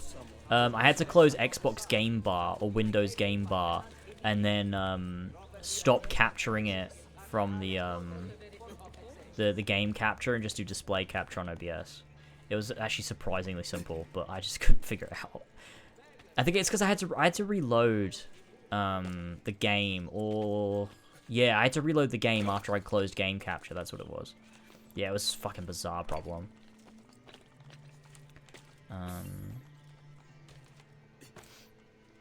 Aerith was never supposed to be this important. Do you remember that scene in the High Wind at the end of Part 3 when Tifa says they have to let go of Aerith's memory? They're obviously not going to do that scene anymore, even though it's like the whole point. Oh, yeah. When I said Part 3, I meant the end of OG. Yeah, yeah.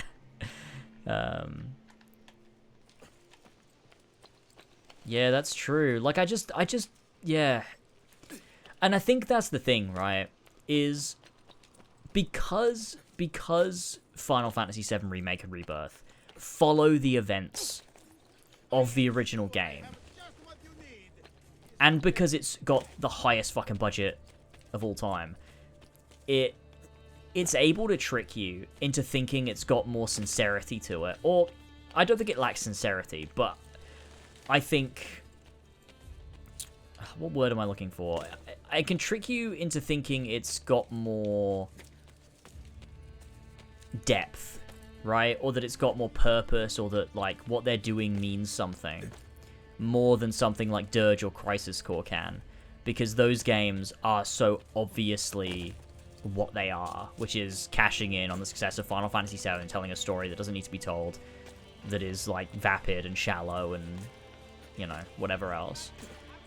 This is the same thing. Like, when you boil it down and you look at Rebirth on paper, and you look at what they're doing, it's the same shit. It's what Final Fantasy VII had become in the years since it came out, in the 2000s and into the 2010s.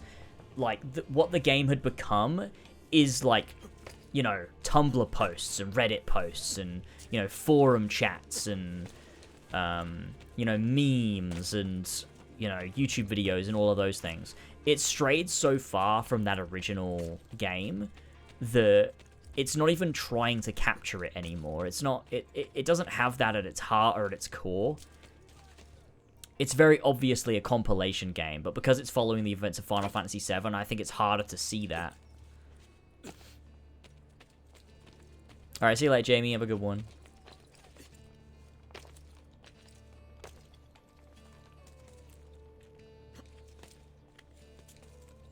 And I think the more I think about it, the more I think about the way they handled the fact that, like, the whole game hinges on will they kill Aerith or not, is kind of like... It's like the compilation in a nutshell. It's fan bait, which is like that's what they've been doing since fucking, like, you know, 2004. Like, it's just been every single Final Fantasy VII thing has just been bait for fans. More than it's, like, actually trying to capture the thematic core of Final Fantasy VII.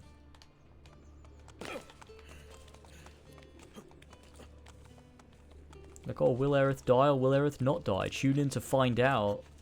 Like, oh, Zack and Cloud do an epic team-up fight. Like, it's so obviously just compilation bullshit. Rather than trying to actually, like, you know, do something with Final Fantasy VII. Which is why, you know, they did what they did with her death. It's why they changed, you know, aspects of Cosmo Canyon. Oh my god, the Cosmo Canyon section, dude. It's why they did what they did with fucking Dyne. It's like taking the spectacle of Final Fantasy VII as well, and like taking those like iconic, like cool ideas from it that were like visually appealing or like could create cool action sequences and stuff, and just being like, let's just go crazy with it because that's what Final Fantasy VII is about. While also following the story of Final Fantasy VII so that there feels like there's an emotional core. When there's just, like, not, because it's just a fucking mess. I still can't believe what they did with the Cosmo Canyon. I still can't believe Red barely ever says Grandpa. He says it, like, twice, right? Twice in the game, I think we counted when we played it. And neither of those times are, like, in the main story. And it's just like little things like that where it's just so bizarre because like there's no like he doesn't ever allude to Bugenhagen in Remake.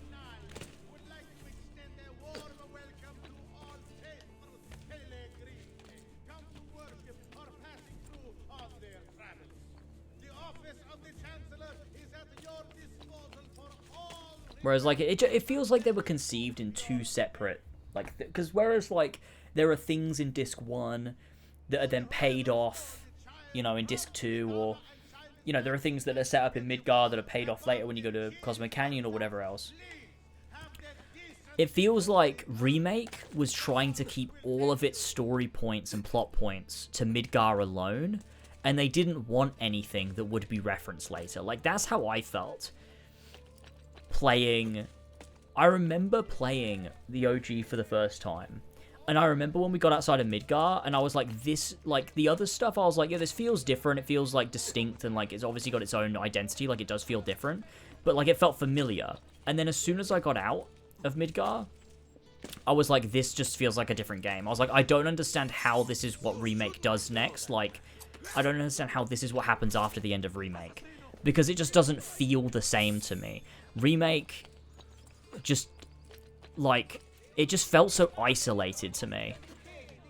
In a way that was, like, difficult to explain if you didn't play it the way that I played it. Because there are references, but there's not like direct, like, I don't know, like, I never got the sense of, like, it felt like references if you knew, but if you didn't know, I don't think it's something you would have picked up on. Like, the things that are, like, set up for dying or whatever, because you've got, like, a few little bits with Marlene, or, like, with, where Barrett looks at his gun or whatever else, there's, like, you know, there's, like, a couple moments, but I think if you don't know about dying, and you don't know about, like, what might happen later in later stories and stuff, that, like, as part of the arcs and things that happen, then it doesn't mean anything to you. Whereas in the OG, I think you get very clear setups to things coming. Like, when Red is alone in his cell and he's, like, calling out for his grandpa, that's, like, a clear setup for something coming. Whereas that never happens. There's, like, barely a setup at all for Red's Cosmo Canyon arc in Remake. At least not one that I felt made, or, like, I could point a connection to when I first played the OG. I remember we talked about this with Jesse working at the Gold Source, and you didn't realize that was a setup. Yeah, true. True, it just feels like a reference more than it feels like a clear character setup. Because also, it was just a reference, because ultimately it means nothing that Jesse worked at the Gold Saucer. Other than she shows up as a hologram during Loveless or whatever. He says Gramps in the Pirate Treasure Chest scavenger hunt side quest and in the Temple of Ancients mural room. That's so crazy that they just forgot to do that. God, Final Fantasy VII, man. Oh, it's 7:07 in the morning, folks.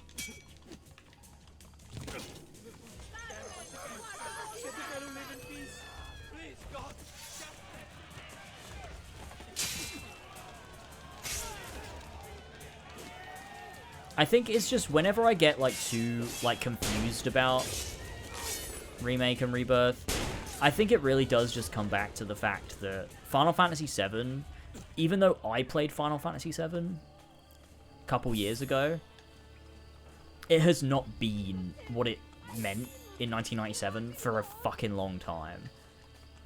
It's been, like, you know, what the compilation is for far longer than it's been what Final Fantasy VII was. Like, really, Final Fantasy VII was only pure for, like, a few years, like 5-6 years.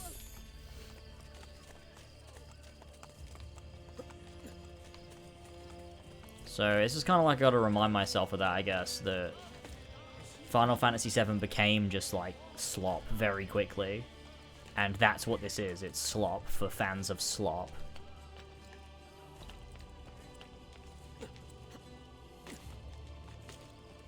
Final Fantasy VII is just so, it's just so patient and reserved and cohesive and focused and careful and, you know, all of that stuff.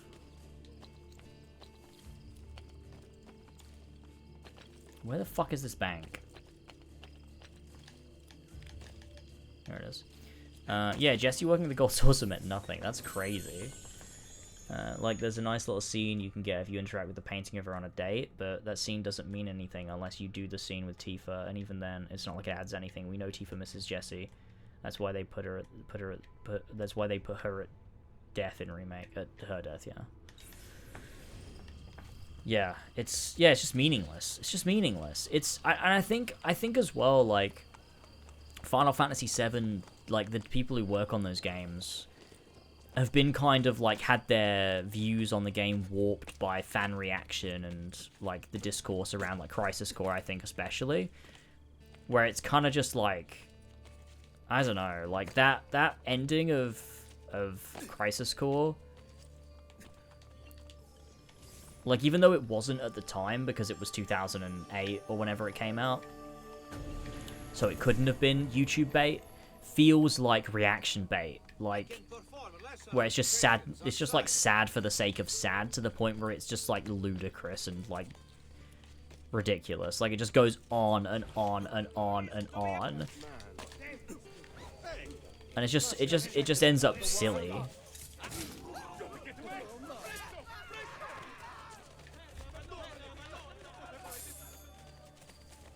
And it feels like a lot of that is what they do in, you know, with a lot of their little references and stuff in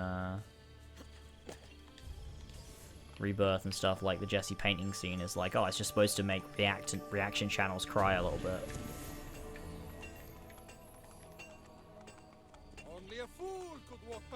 I give up so much of what I own and what I will own in the future to have an honest to good conversation with those guys about what they think Final Fantasy VII is actually about. No media answers anything, just a genuine, real conversation about what Final Fantasy means to them in the current day. Because it's impossible to tell concretely with how messy the execution of everything is. Yeah, exactly. I would love to. I would love to find that out. And, like, to just ask them, like, so then why did you do this? Like, because that's the thing, right? If they answer you and you understand that they actually don't get Final Fantasy VII, then that's your answer, right? But I believe they do understand Final Fantasy VII. In which case, my next question after that would be, then why? Like, I need to understand your thought process in why you decided to make it like this.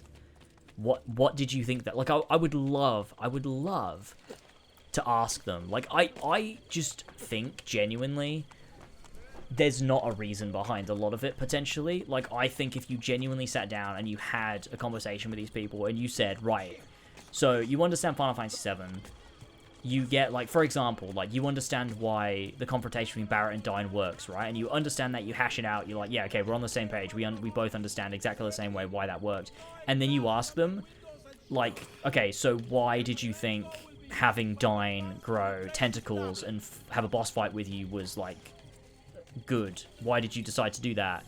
They'd probably be like, I don't know, it's cool. It's just cool.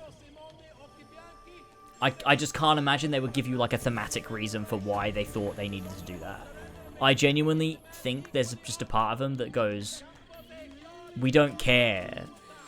Like, I think you just have to not care. They have to not care about the integrity of Final Fantasy VII and just want to make like a wacky, silly remake that just kind of like scratches a creative itch for them to like make something kind of out there and out of the, like, you know, frame of reference of what they've worked on before, maybe.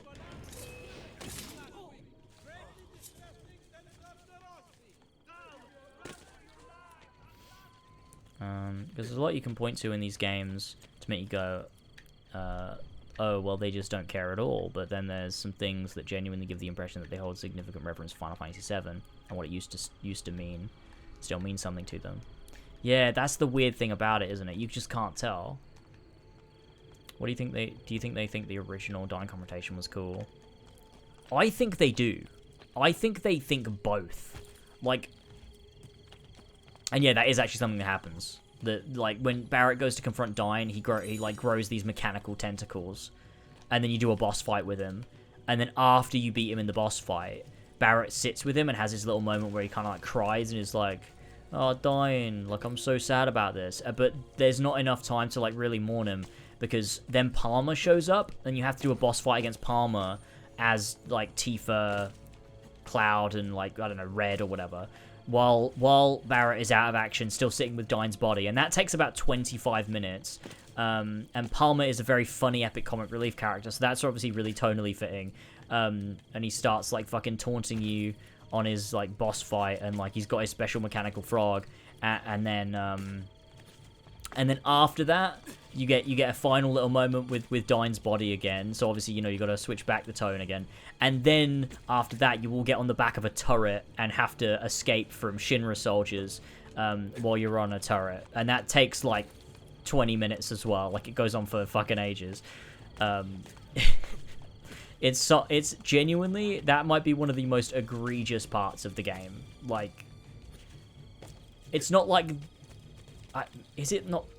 It might be the worst part for me, but like, it's not the most, like, I don't know. Like, it kind of is the most insane part, but I think there's also other parts that are like way more like wanky. But I think that might be the most fucking insane, like, what the fuck did they actually do that for moment in the game. Well, like, I cannot figure out what they thought they were doing with that. Fucking insane, man. But yeah, I think what I was saying is I think they think both. I think they would completely understand why the original works. I think they could tell you why it's an amazing scene. And then at the same time, I think they'd say that doesn't matter in the context of Rebirth because it's separate and we're making something else. Because I just think that's what they think. Like, I don't think they think it matters to retain the importance or meaning of Final Fantasy VII. Because I think they think, well, Final Fantasy VII exists. And will continue to exist. And we want to do something else and take it in a completely different direction because that's just what we're doing. And I think that's bad, but...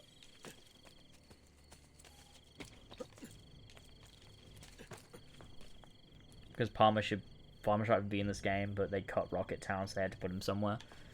Oh yeah, the fact they cut Rocket Town too.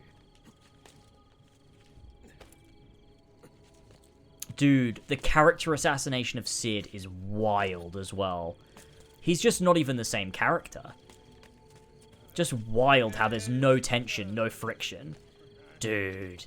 They fucked up everybody in that game. Like, even you look at Tifa, who was like a shining light of consistency in Remake. They ruined Tifa in Rebirth as well. Dude, what they did to Red's voice, that's crazy to me. That's wild. And it's weird too, because like, he completely changes personality as well. Personality and like, his like brain power. He goes from being like actually smart and useful to being like kind of like a bit of a dumbass.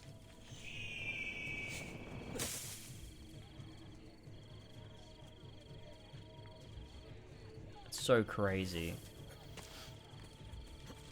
How did they ruin Tifa? It was that scene, when was it? It's the scene on the top of the roof in Calm. Her reaction to Cloud is completely just off base for how Tifa should be acting. There's a couple of those scenes in the game, but that's the one that sticks in my mind the most.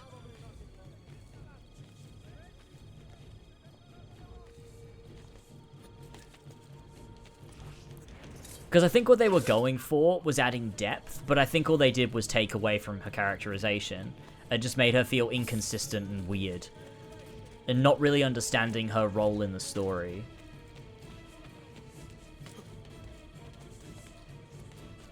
Because her whole thing, the consistency of Tifa is this constant warm, like, comfort that exists for the entirety of the game. That's what's so important about Tifa's character in Final Fantasy VII. Is she's always understanding, she's always patient. Like, Tifa is so fucking wonderful in Final Fantasy VII because of what she means for Cloud. And obviously all the characters reinforce Cloud. That's like, you know, an important aspect of how they all support each other, because Cloud is obviously the main protagonist. But like, her getting mad at Cloud doesn't add anything to her character. It just makes her inconsistent. And then out of place with what she's supposed to be as a character in the story of Final Fantasy VII. So it's just a weird creative choice. Because, yeah, it might make her a bit more realistic. Yeah, it's giving her a bit more, like, you know, a bit more capacity to her, that she would have that very human reaction, and then be able to revert back and be like, oh, but actually, no, this. But then she just stops serving the purpose she's supposed to serve in the story. And you've, yeah, created a sense of like, oh, she feels like a real person at the cost of losing the role she's supposed to play. Because ultimately, characters are supposed to play roles in stories. And I think a lot of people miss that. Like, when writing things, is like, characters are supposed to be convincing, but not at the cost of them acting as a tool for the narrative. Because ultimately a character is a tool for a narrative or a set of themes to convey or an exploration to be made.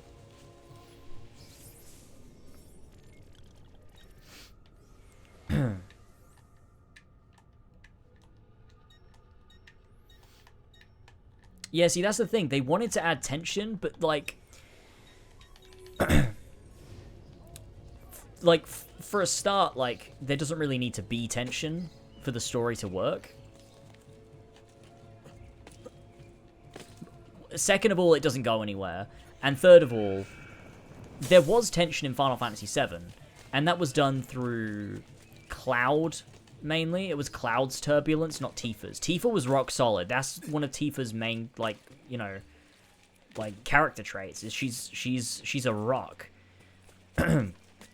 She's pretty unwavering when it comes to Cloud, specifically. Not to everything else, but to Cloud.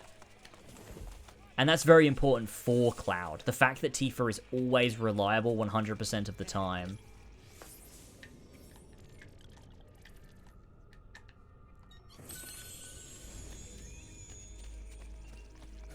And the thing, like, because you see that she's wavering with her support of Avalanche, right?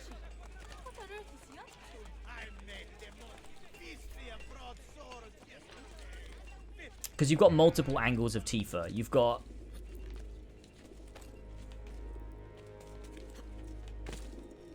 she's always loyal to Cloud. There's never a time where she wants to get mad at Cloud. There's, like, internal frustrations, but not internal frustrations that she voices. And I think that's... it comes from two different places. It comes from...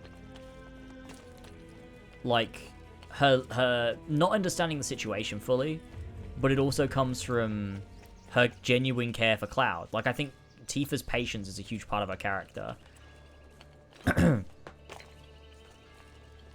But also on top of that, I think it's her, like, growing strength. I think a huge part of her character is growing the strength to be able to confront things that maybe she doesn't feel she's able to. One of those things being Avalanche and what they did. And, like, a lot of that is because, like, she wavers and doesn't really know. Like, she's very non-committal in a lot of that. In a lot of the activism that they do and the fight that they have. And they do that pretty well in Remake, to be honest. That scene with Barrett and Tifa, where Tifa's, like unsure about, like, you know, what they're doing, and, like, there's a couple of them. There's the one with Barrett in, like, chapter 14, and then there's the one in 7th Heaven, like, right at the very start. I think it's, like, chapter 3, is it, maybe? Something like that, I'm not sure.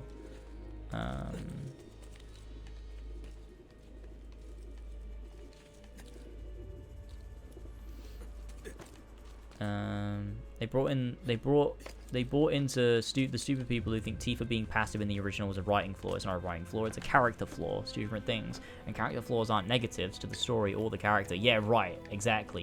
Yeah. She does revert back to being the Rock, but she does go off the rails for a bit. Tifa being passive is what allows Cloud the space to grow. She's the opposite of Aerith, constantly pushing him around. That's the point of the dynamic.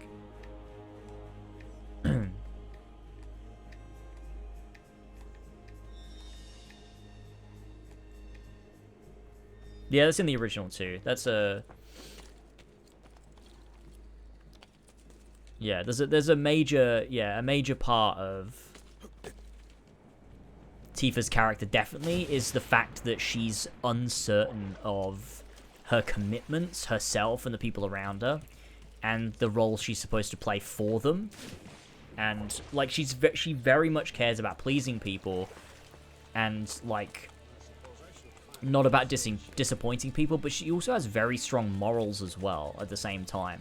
I mean, you wouldn't work with Avalanche if you didn't, but at the same time, like, there's this sense of, like, I guess, like, commitment to Barrett and the cause, but a lack of commitment to their acts. That's, like, a major part of Tifa.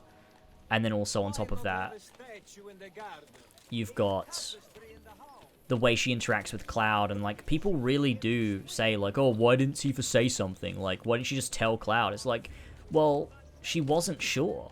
And Tifa lacks a lot of confidence, I think.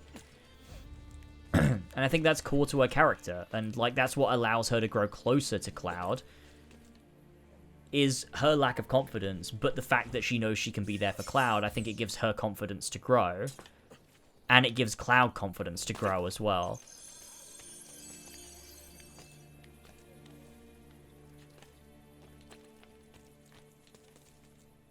And And I think having her, like, just even for a second, having her that moment of biting back at Cloud, I think destroys that, because as soon as that's happened once, you now know she's not reliable 100% of the time. You now know that, you know, Cloud could say something wrong. You now know that Cloud doesn't have the room to grow as a person. He doesn't have the room to make mistakes and get things wrong, because he can upset Tifa and he can offend her. So what do you do with that now? Do you ignore that? Like, is it going to go anywhere? I don't know. I don't think it's going to go anywhere.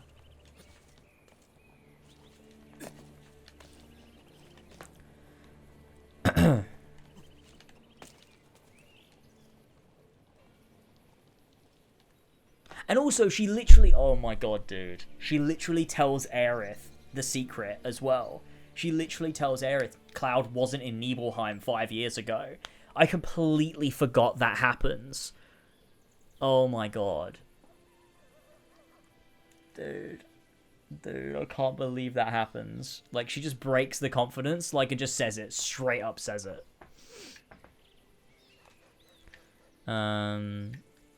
Good character, but wish she was more fleshed out. Feels like a plot device for Cloud, which sucks. It's an actual statement which made me lose complete critical respect of a streamer I used to love and watch. Yeah, idiot, she's the plot device for Cloud, which is the main character of the story, and that's how you tell a story, by having your characters contribute to the growth of the main character. Right, exactly. Like, I think a lot of people forget that...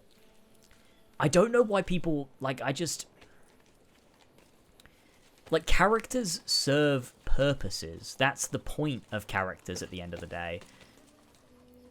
They have a reason to exist. And Tifa does have her own arc across the game as well. Like, she's not only that, she does have things too. It's the same as Aerith. Aerith is a plot device. She's a device by which they expand on Cloud. They use Aerith in a really important way for Cloud's development in the early stages of Final Fantasy VII, and as well for the party to push them on. Like, Aerith is a plot device, but she also is a character too, and like, they can be both at the same time.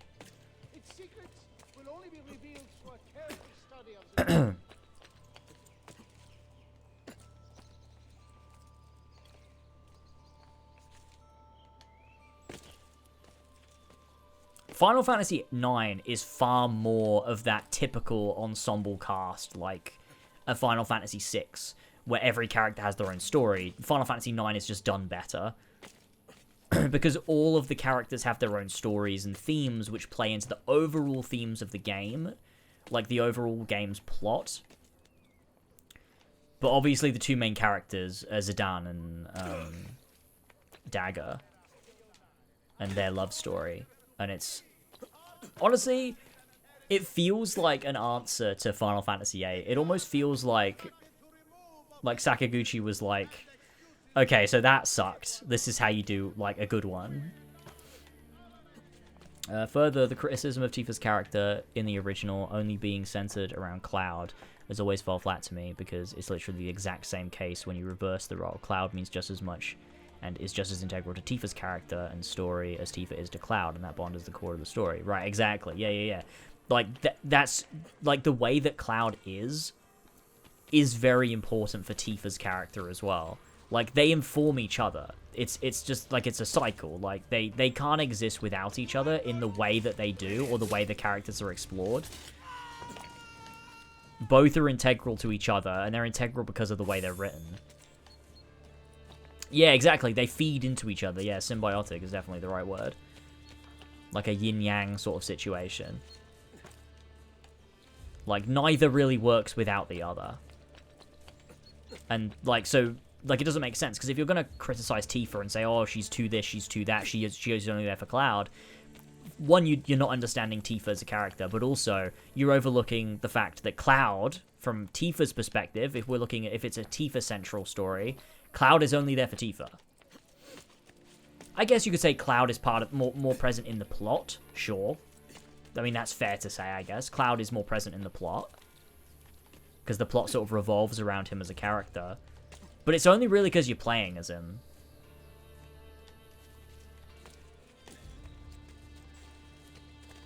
Only played a few hours of 8. Did not vibe with it at all. It gets really good after the Balam Garden incident. Oh man, Final Fantasy VIII.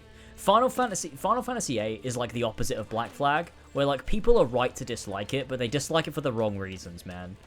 The junction system is fine. It looks so pretty.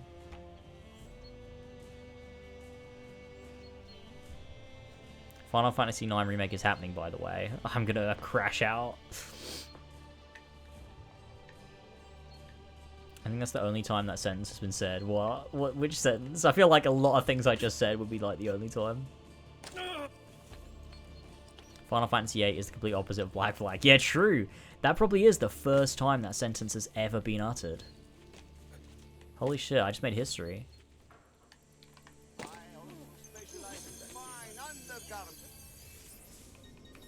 Let's change our clothes, shall we? Let's put on Arno. He's gonna be the one from Rogue, right? See you next time. Sure is the one from Rogue. Why have I got like a strap around the front? What the fuck is that? Does Arno have that?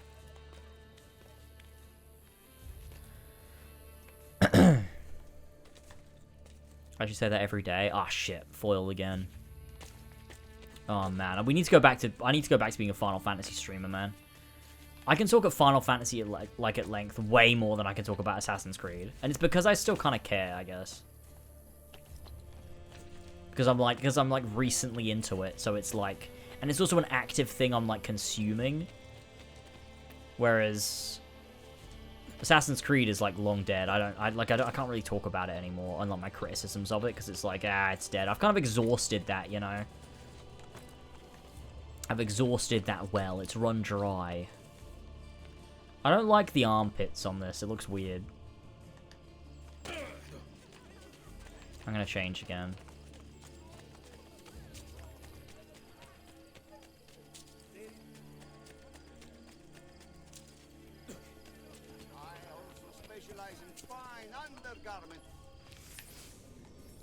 Final Fantasy, even when it's not great, still has things to talk about, other than just being bad like AC. I think that's probably true as well. Like, each Final Fantasy has different points of critique. See you next time. Oh, why is it this color? That's odd. Why is it not his default look? Damn, this looks really good too. Like, this actually looks really good. Like, it doesn't look good as in, like, it fits, but, like, it looks, like, really nice, doesn't it? Like, the textures and shit. The focus of the original is why the story works so well. The party of Final Fantasy VII works because of how intimate they are. Adding other things to their characters' motivations and storylines takes away from why their stories are so perfect in the original. Giving Tifa more motives and storylines when she shouldn't have them doesn't improve the game. It does the exact opposite. It takes away from the core intimate emotions the characters are powered by, and that makes the story less impactful. When you know that Cloud is the only thing Tifa is concerned about, him going missing in the Northern Crater hits that much harder. How is it going to work in Remake 3 when we know, yeah, Cloud is missing, but she's still worrying about Zangan and Dr. Shrian back in Corel? Exactly, that's the thing people miss, man, is focus. Focus is integral to a good story. You can make characters feel real and realistic and grounded and relatable without making them so complex that they lose focus in a way that just harms the overall story. Like, I think one of the core things I would love to do an analysis of this because I think people completely miss this all the time and they take all the wrong lessons from George R.R. Martin's writing, right? People talk about Song of Ice and Fire and Game of Thrones in a way where they'll say, like, oh, that story, like, they're so good because the characters are, like, real people. Like, anyone can die, and, like, you just don't know. Like, everyone's so complex. But no, actually, that's not true. It just feels that way because it's written so well. George R.R. Martin stuff is written like any typical story is.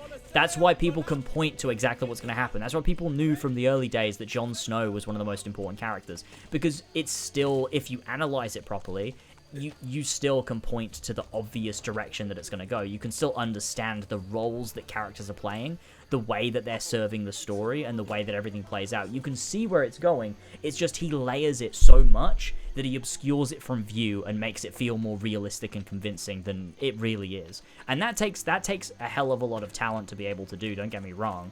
But what he's not doing is writing like real people and just plucking names out of a hat to kill them. He's not just deciding, oh, this person will die today, this person will die today. Everything is still thematically coherent and focused. That's why it's so good, because every character serves a purpose in the grander story. And when the story is complete, well, if it's ever complete, you can look back and you can go, oh, like Robb Stark's story didn't just end abruptly. That was actually the point. And obviously his story was always going to end there because it had a beginning, a middle, and an end. And that's just thematically the point of his character. And so, like... Like, it's the same with, like, you know, Ned Stark. The only reason it comes as a shock is because you expect the characters to do more. But when the story's over and you go back to the start, it's like, oh, obviously Ned had to go there. Like, you understand why that had to be the case. Like, you understand why this character had to die here or whatever else, because it makes sense for the story. It's not just random. It's not like their lives were cut short. It just feels like they were in the context that you're reading it in. But the characters all still focus on the actual themes of the story. Like, they all serve a purpose in like a very integral way. It just feels like they're real, and that's the course of writing good characters. Is characters are always supposed to be a tool for the author to convey themes and explore those themes through a plot, but the characters are not supposed to feel to the reader like they're just a tool. But they are always supposed to be a tool. If you start writing characters like they're not a tool, and like they're real people with autonomy that could just do things whenever, you're not writing a story anymore. Like, you're just writing things happening. And someone might think they were convincing people, but like, they're not going to get anything from it because they didn't serve a purpose. In the end, there was no focus or cohesion to any of the actions happening. It was just people acting like real people, and then things happening like they would happen in reality. And that's not a fucking story. Characters should be tools for the narrative without feeling like they are. That's how you write a fucking character. And a lot of people miss that. I think, personally. A lot of people miss that. And I think that's what adding depth to Final Fantasy VII characters does, in the way that they're doing it, is by giving them all of these different facets of who they are, you're losing focus, and what you're just doing is writing a well-rounded human being rather than a character, which is a tool for your story. And when your story is still following the plot of the original game, you've lost focus and cohesion, and you no longer have a point to be made. By the end of it, people are going to look back at it and go, there's so many weird diverting threads. What was the point of that? Oh, that just existed to make Tifa feel like a real person, not because it had any actual meaning. And some people might be like, that's cool, I'm okay with that, that's fine, I guess that's okay. You can make someone feel like a real person and it can go nowhere, but actually in the context of the story, like in a literary sense, when you're analyzing it, it becomes pointless and meaningless. You can do both. You can make someone feel real without it losing cohesion. My throat's very dry. I shouldn't have spoke for so long. That looks more like the guy who shouts Jacob, Evie, George. That his name, right? How come they gave this one gloves, but they didn't give Connor's gloves? It's the model from 3 Remastered. Ah, that makes sense. Looks nice. I'm glad I never watched Game of Thrones. Might actually be able to just enjoy the books. Yeah, but they might never get finished. Rebirth is the most let down by a game I felt in a long time. Oh yeah, same. Not even let down, because I didn't have any hopes for it to begin with. It's the most insulted I've felt by a game in a long time. I think the last time was probably Odyssey.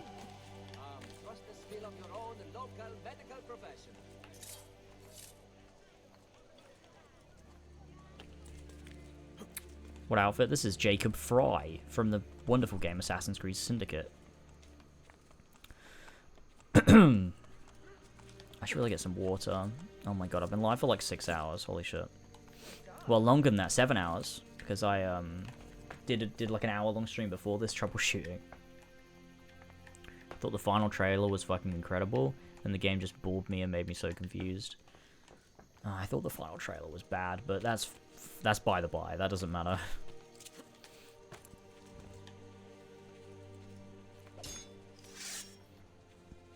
the build up to Rebirth was funny.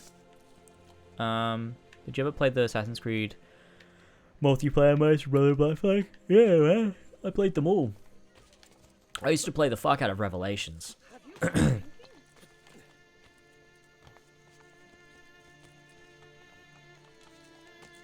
This is a really nice game to just run around in and talk shit. You're a real freak, brother. Yeah, I know. Aren't I just? I've been talking about Final Fantasy VII for like 2 hours. That's how. That shit gives me life. That shit gives me fucking sustenance. I thought I'd at least enjoy the gameplay, and I kind of just didn't. Felt watered down compared to remakes. Yeah, see, this is what I've been saying is not watered down, but I think it feels overcooked.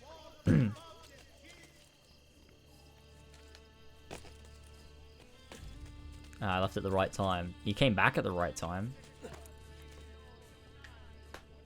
There needs to be a serious clinical study about where along the way of the course of society stories being effective weren't determined by the execution of their writing and concepts, but by their exclusion of completely vapid ideas that are not needed to tell a good story, but have been somehow gaslit into the zeitgeist understanding of what makes a good story. Yeah, I agree. And I genuinely do think, like I said earlier, the Game of Thrones, sadly, is a big reason for people's misunderstanding of what makes a story work. Because, like I said, Game of Thrones, Song of Ice and Fire, is written like a conventional story. People just don't think it is, and the lessons taken from that is that characters need to be convincing real people with 3 dimensions and a million facets to who they are, like a person is in real life. Which is not the lesson you should be taking from that at all.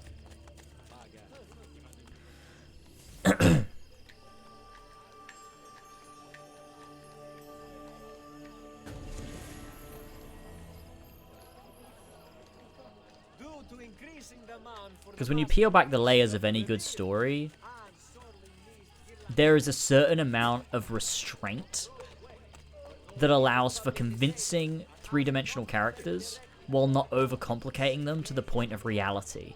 Like, it's... like, Breaking Bad is a great fucking TV show.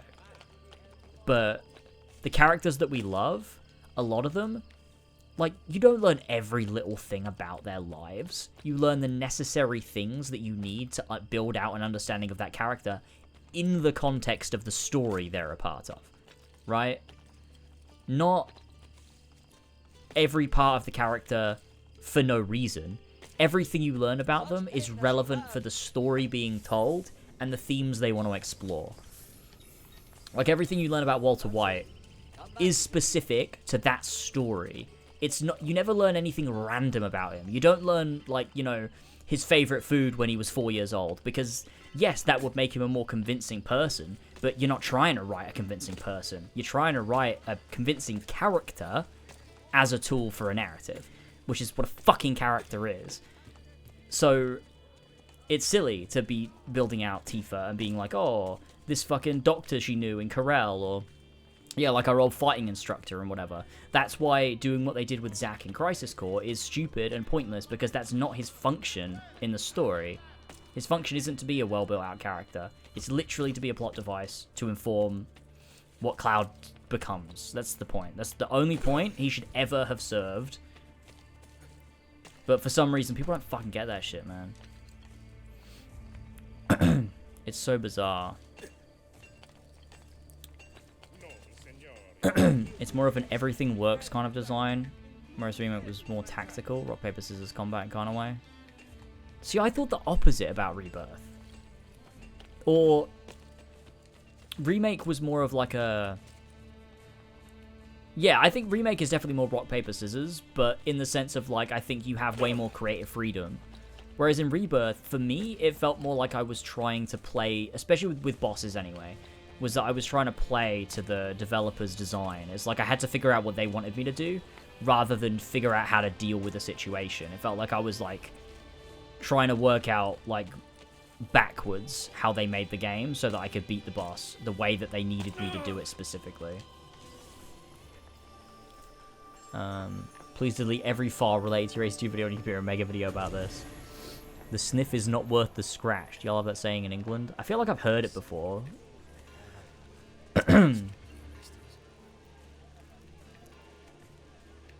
What's my function in the story? That's a good question.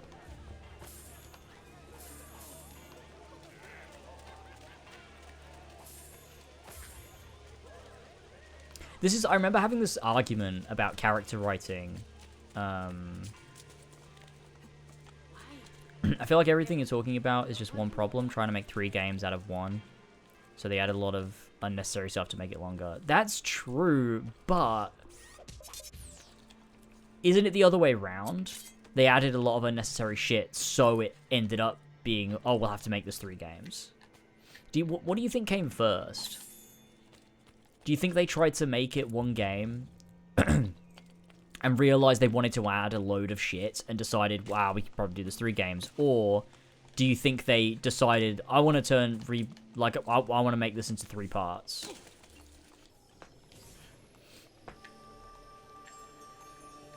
My dad came first. Wow.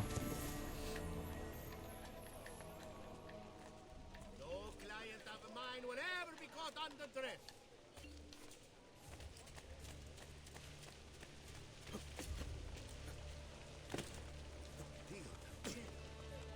There was something I was about to say, and I completely forgot what it was. I was literally about to say something.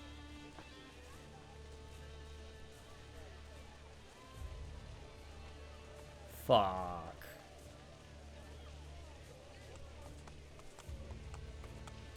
The fuck was I about to say?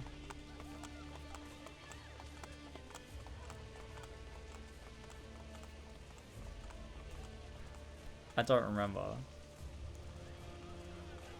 What was it?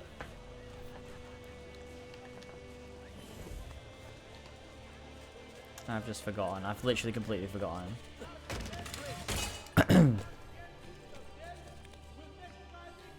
Was there something in chat that, like, could jog my memory?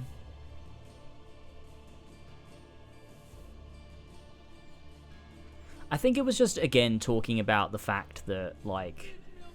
Yeah, I guess, like, the way that, like, stories are supposed to be told, I guess.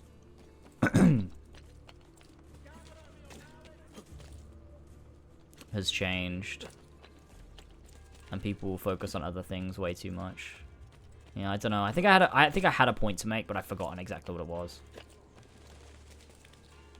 I reckon as soon as they started fleshing things out, it became too large scope to be in 1 game. Maybe. It's weird though, because a lot of the stuff they're fleshing out just ultimately doesn't mean anything. Because if Final Fantasy VII Remake Part 3 ends in the exact same place as the original, right? If you do all the stuff you would do, you know, blah, blah, blah, bunch of bullshit stuff they add on, etc., etc. And then the game ends in the same place. You go to the crater, you go in, you go down, you fight Sephiroth, you do everything you're supposed to do there, and everything ends the same way. What was the point in all of the additions? Because the only way you give meaning to all of that extra shit is if the game goes in a different direction. Because if the game ends in the same way, you've gotten to the exact same conclusion and told the same story, but now the story is just full of bullshit that doesn't go anywhere. Because Final Fantasy VII is, for all intents and purposes, a perfect video game. So if you just end in the exact same place, then all of the shit you added is literally just bloat to a story that doesn't need it. It's just random things added to a story that was already incredibly focused and coherent. You've just made it incoherent and added things for no reason. Like Final Fantasy VII is so intentional. Every little thing that happens in that game is for a fucking reason. Every single little thing is on purpose. Rebirth is just, some stuff will have a point, some stuff will just be like, We thought this would be fun. And that sucks, because it just ends up being worse. The best it can ever be is just Final Fantasy VII, but worse. It's never going to be better. Final Fantasy VII doesn't get better because you add shit. But people don't get that. People just think more is better, and like more stuff and more things and more storylines and more side characters means it's better, because oh my god, look at all these people Tifa knows now, and look at all these different side quests that Cloud engaged with. He did so many more things on his travels. Like, wow, there's so much more in this game. Like, it's just such a bigger game. But I think that just, like, cohesion is always going to be more important to a story, especially longevity. Like, you look at the best novels of all time, you know, the best literary works, the best films. The ones that are remembered are the ones that are so intentionally specific about the way that they're made. How'd I do that? We need Tacitus to pull up a Nomura quote about which came first, even though the quote would be contradicted by another Nomura quote from 3 days later where he said the exact opposite.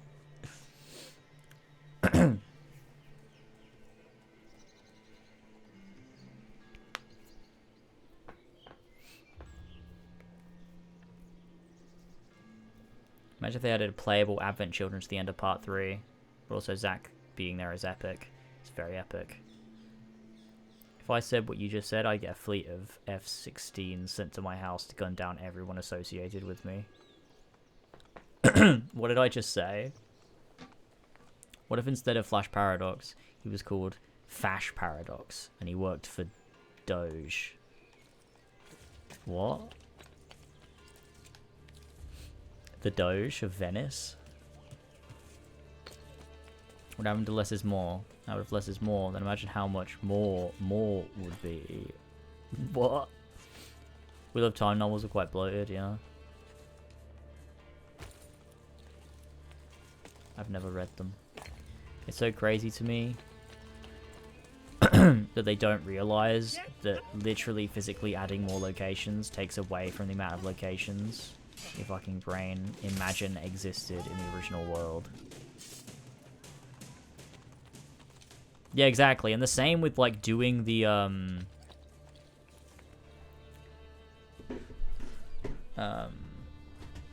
God, I'm so sweaty. Jesus, hang on, let me just stand up. Oh, fuck. Holy shit.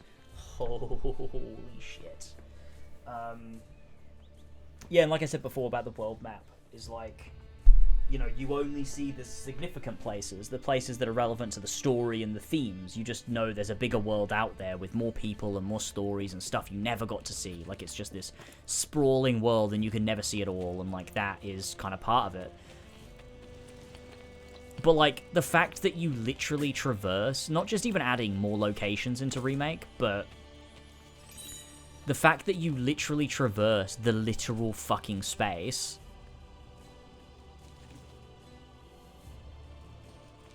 in real time means that you are seeing everything that exists.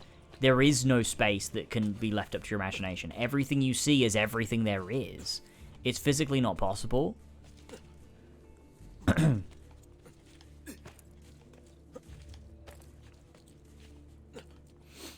I did have a Genova headache. I definitely did.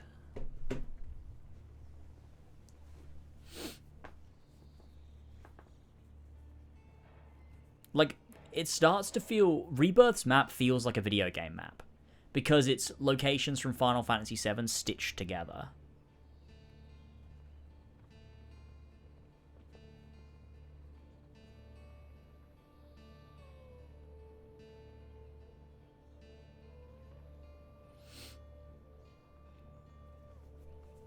And it feels weird. Like, I'm thinking about it, and I'm like...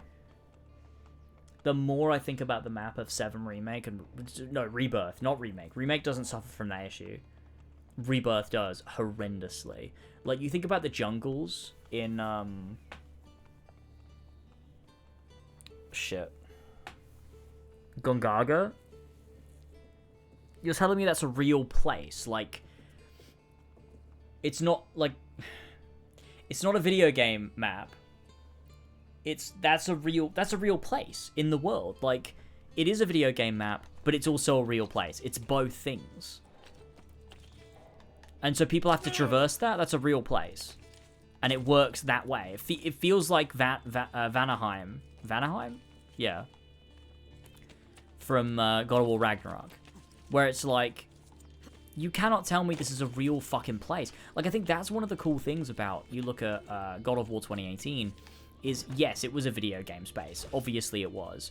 But at the same time, that game also worked hard to make it feel like the forests you're moving through, it doesn't feel totally video gamey. It feels believable too. It has both aspects to it. It feels like a real place that you're traversing, and it makes sense, while also being a compelling level design to like move through. Rebirth has the Ragnarok issue of it feels like it was designed to be a video game, and it doesn't feel like anything else. It all feels like video gamey areas, and that's then the world of Final Fantasy VII. It's built like, you picture it and you're like, oh yeah, the world of Final Fantasy VII is video game space. Like, how do the people of Junon get anywhere? Do they all go through the fucking mithril mines? Is that what they do? There's only one direction you can go from Junon. It's into the mithril mines or across the sea. That's all they do. So how did they get there? How did the people eventually migrate here? I don't know, because I've literally seen the only entrance. So what the fuck is this shit? It doesn't make any sense. And like, to get to Cosmo Canyon, like, what you're telling me they have to, like, those fucking little like air propeller things that are like send chocobos through the air? What, like, that's how people get there? Like, it's just tucked away in this little, but like, it doesn't feel like it's a realistic space that a person could get to by normal means. It feels like you can only get there specifically by playing the story of Final Fantasy VII Rebirth. Not like it's a real world that you could live in, and it breaks all sense of believability that the world exists. Like, you can just see it's just video game levels stitched together. That's the whole world, and that's a planet. The entire planet of Gaia in Final Fantasy VII Rebirth is fucking video game levels stitched together at the seams. And that's wild to me, because one of the most important parts of Final Fantasy VII is its planet. That's one of the core central components of the fucking game, and I can't even believe that it's a space people live in. That's insane. That's fucking insane. Holy shit, dude. I'm gonna kill myself. You're overthinking it? Oh, you're right. I totally am too. AC Origins also felt pretty tiny for the entirety of Egypt. We should use the old game formula where you have separate locations. Yeah, I agree. I totally agree. I totally agree. Origins, I think Odyssey manages it better. And I think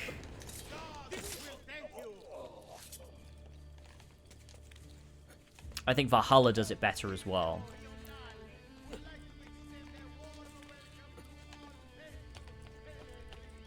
But it's always better when you just have separate locations and you just don't understand the space between, like, it's not a discernible amount of like time between them. Like, I think AC1 did it great, having the kingdom, so you understood the distance, like you were traveling, you actually had to travel, but then you had loading screens. So a loading screen from Masyaf to the kingdom, which is a long travel by horse. You're in this different area, you wander across this huge sprawling space, you get to another loading screen where it takes you into a city that again looks totally different. So you can understand the tangible travel without having to actually do the travel. And it works really well.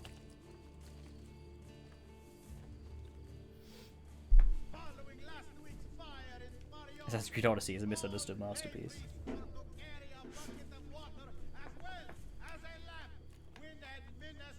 God, honestly, thinking about the way Rebirth's map is handled really pisses me off. Like, that actually, I don't think it had ever sunk into me how poorly they handle the world. Like, it had, obviously, but I don't think I'd ever really thought about it to, like, articulate it in that way, where it's, like, that actually is crazy to me. They handle it so fucking poorly in a way that's totally unbelievable for a game that is literally about the planet.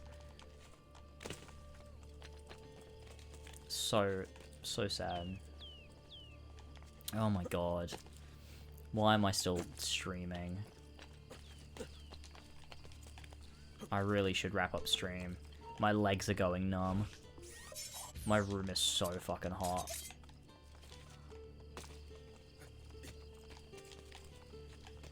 I wonder if VOD viewers are gonna love this one. Oh, VOD viewers are gonna hate this one.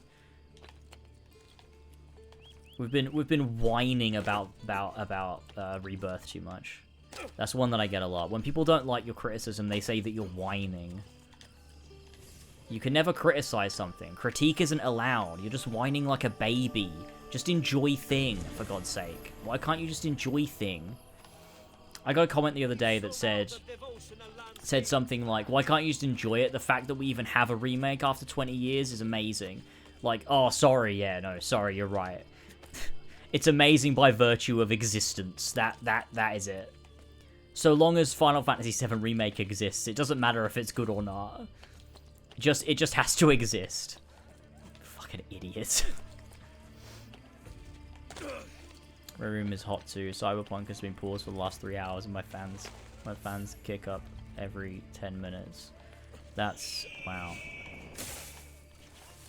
I mean, my computer's just going fucking mental while I'm streaming, so it's fucking hot. And this is a tiny room too. What is this project you're doing? It is a secret. What project? Oh, for this? No, it's not secret. It's a collab project. For Zanyverse. He's doing a video on a review of every game in 2010, but it's like not actually every game. It's just kind of like every like well regarded, popular, you know, well-known game from the year. And he's getting a different creator to do every game on the list. So I'm doing Brotherhood. I think Ethan's doing like Fable 3. And I think another one as well. I think he's doing another one as well. I think he might be doing 2.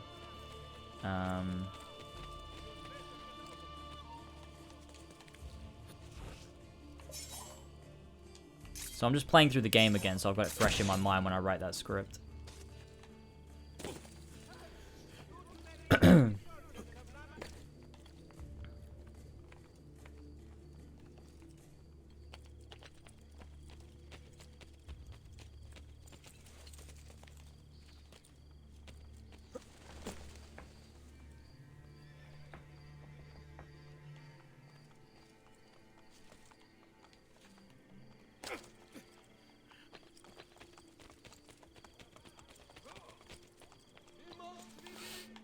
Okay, I think I'm gonna have to call it a day, because I think it's getting silly right now. There's no way I can keep going, but it's been good to chat. It's been good to talk and just like talk about shit, air some grievances. It's been a while since I've done that. But yeah, I'll try to play some more Brotherhood soon, and we'll actually make some damn progress and try and get through the game so I can write the script I need to write. This conversation pissed me off. I forgot how bad the Tifa stuff was. Look, we'll get back on the Final Fantasy VII, you know, hater grind soon, I'm sure. I can't wait. I fucking love hating, man. I fucking love it. People get mad, but, you know, hating's awesome. It only sucks when you personally like the thing people are hating. If you also hate it, it's fun as fuck. Don't argue. Don't try and say it's not. People need to admit to themselves that hating is fucking awesome.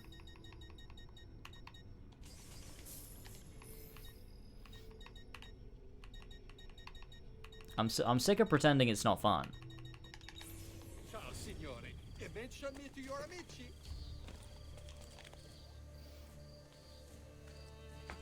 Why do back on the Final Fantasy VII hater grind? Because it's fucking fun, man. I fucking love it. I fucking love it. Honestly, really, it's just good to get my cogs turning on this shit every so often, because I am eventually going to have to write a video on it, and it's going to be in a few years. So I think it's just good to keep jogging my memory about how much it makes me mad, so that, you know, eventually it'll become a thing. Eventually. I just gotta flex the muscles every so often, you know? I gotta go to the Final Fantasy VII gym, do some squats and some pull-ups.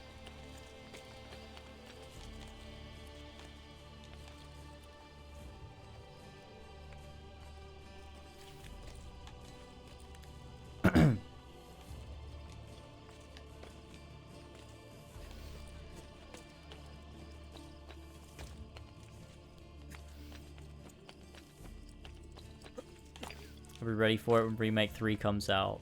Or, like, I'll have a kid. One of the two. You think you're gonna have a kid by the time Remake Part 3 comes out? It's only gonna be like 2 years.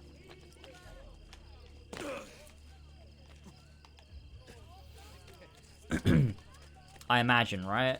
Are the bets... Are we all betting on Remake Part 3 comes out in 2027? I think 2028 at the latest. I don't think it comes out later than 2028.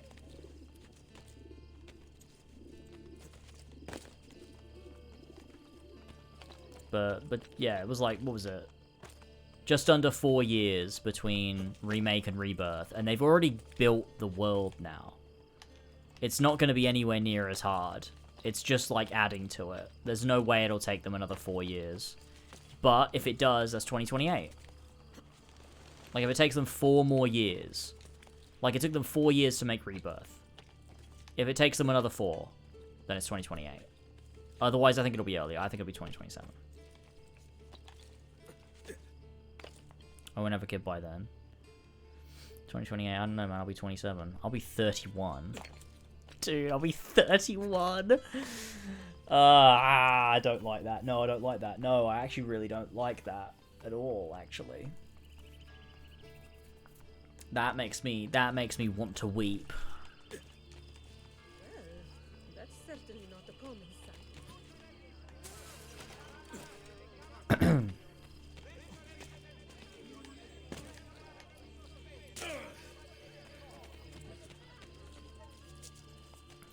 I don't know if I'll ever have kids, honestly. Probably not, like, I don't know. I just don't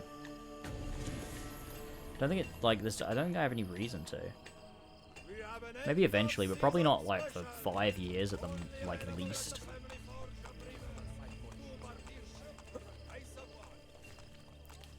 When was Remake Part 1 released? It was 2020.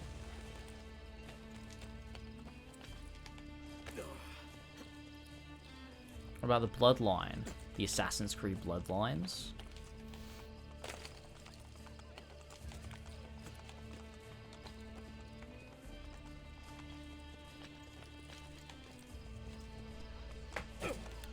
I need to go buy, like, pouches and shit, I think.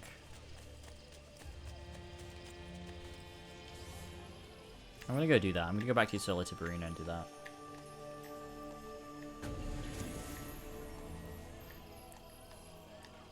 Nearly 30 life waiting for Remake Part 3. Well, I don't know if I would say that I have spent the time particularly just waiting for it, but...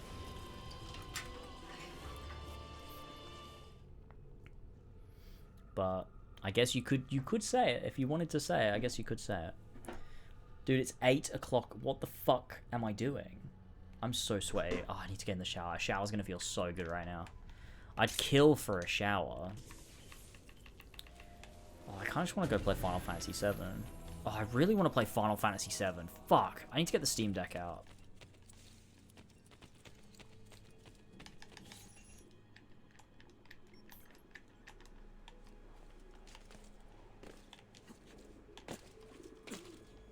I've been dressed up as Jacob Fry for so long now.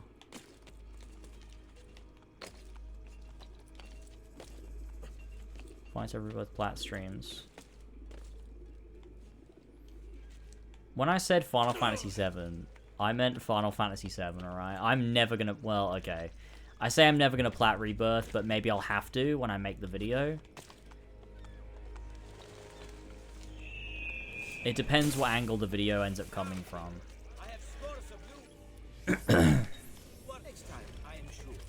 It's one of those things where it's a double-edged sword, because I only focus on things I want to focus on, and people tell me, oh, but you didn't get the platinum, you didn't get it 100%, so you don't know about this, you don't know about that, you don't know how actually really compelling this was, you don't know how fun this in gameplay was, or whatever. And it's like, okay, that's fucking annoying. But I do 100% it, I do get the plat, and then everyone tells me I can't criticize it because I clearly enjoyed it enough to get the 100%, so... It's fucking impossible. Wait, no, I wanted pouches, didn't I?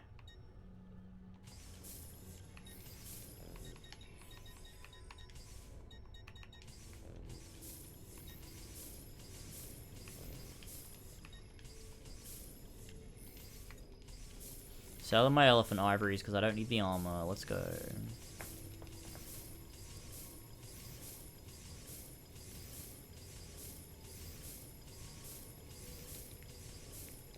I think if I kill Flash, James will become happy in his life.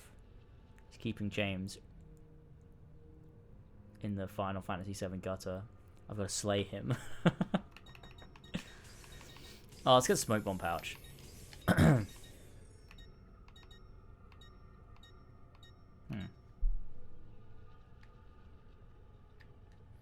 I'm not going on my way to plat a game unless I notice I'm naturally very close to it from playing it a lot.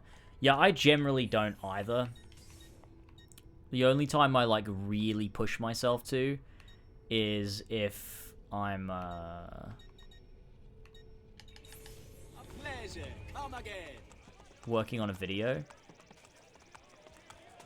Then I will. Like, with God of War Ragnarok, I was like... Well, I was already pretty close, but then I was like, well, I'm working on this video. I'd better do everything in the game so that people can't call me a fraud.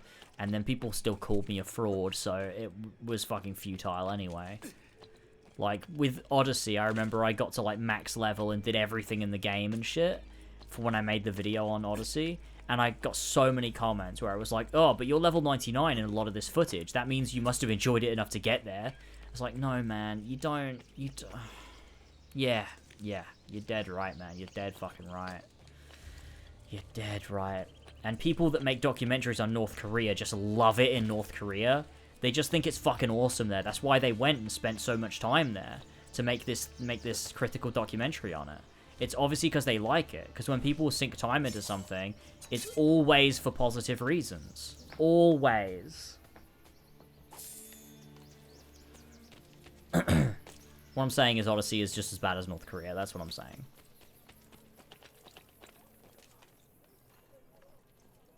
Sometimes I like deliberately platting things. Like, it depends what kind of game it is. I'll be like, you know what? I'm going to plat this. Let's fucking do it. But not very often. A critical analysis of North Korea. Does it suck? In 2025? Is North Korea worth it in 2025? A retrospective. Let's get Bayek's outfit on. I don't think we've tried that one yet.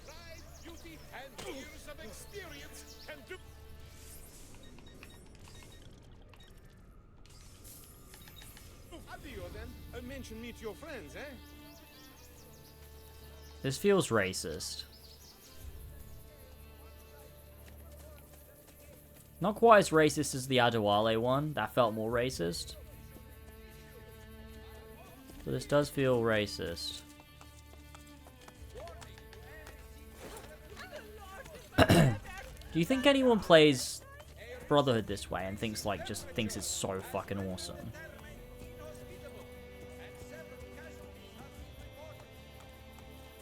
I love this animation for walking. This is probably my favorite horse animation. The one in AC1 is slightly better, but I love it. I love the arm down by the side, just the, like, head down slightly, like, just... I don't know, something about it, man. I love that. Which is more racist, Ezio dressing as Bayek or Connor dressing as Bayek?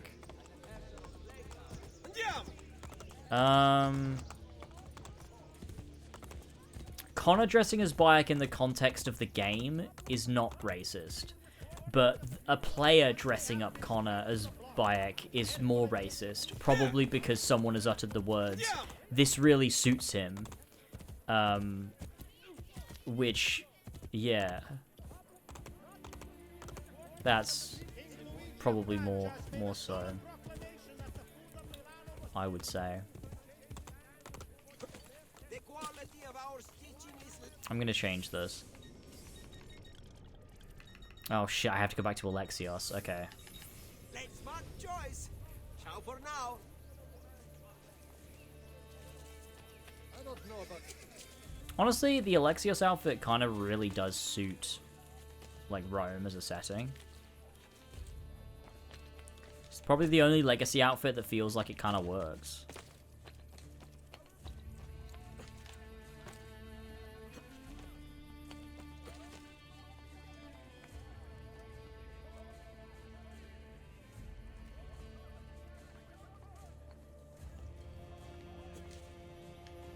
Just works, man. Just works. Okay, what am I doing? I'm still fucking live. I tried to end like 20 minutes ago.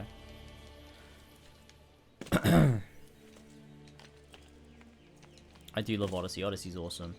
I've said this before, but I like have to at least respect Odyssey for being honest. I think. You know?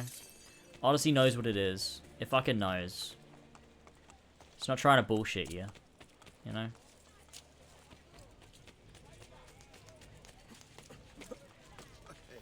Okay, let's call it a day before I fucking die. Thank you all for joining me for the stream. It's been good. I'll see you soon for another Brotherhood stream where we'll probably talk about Final Fantasy VII. I'm sure that'll be the case. Okay. Love you, everyone. Have a good one. See you later. See you soon. Gaming, gaming, gaming. Gaming is good. Good night, gamers. Bye-bye. Nope. This one. Bye.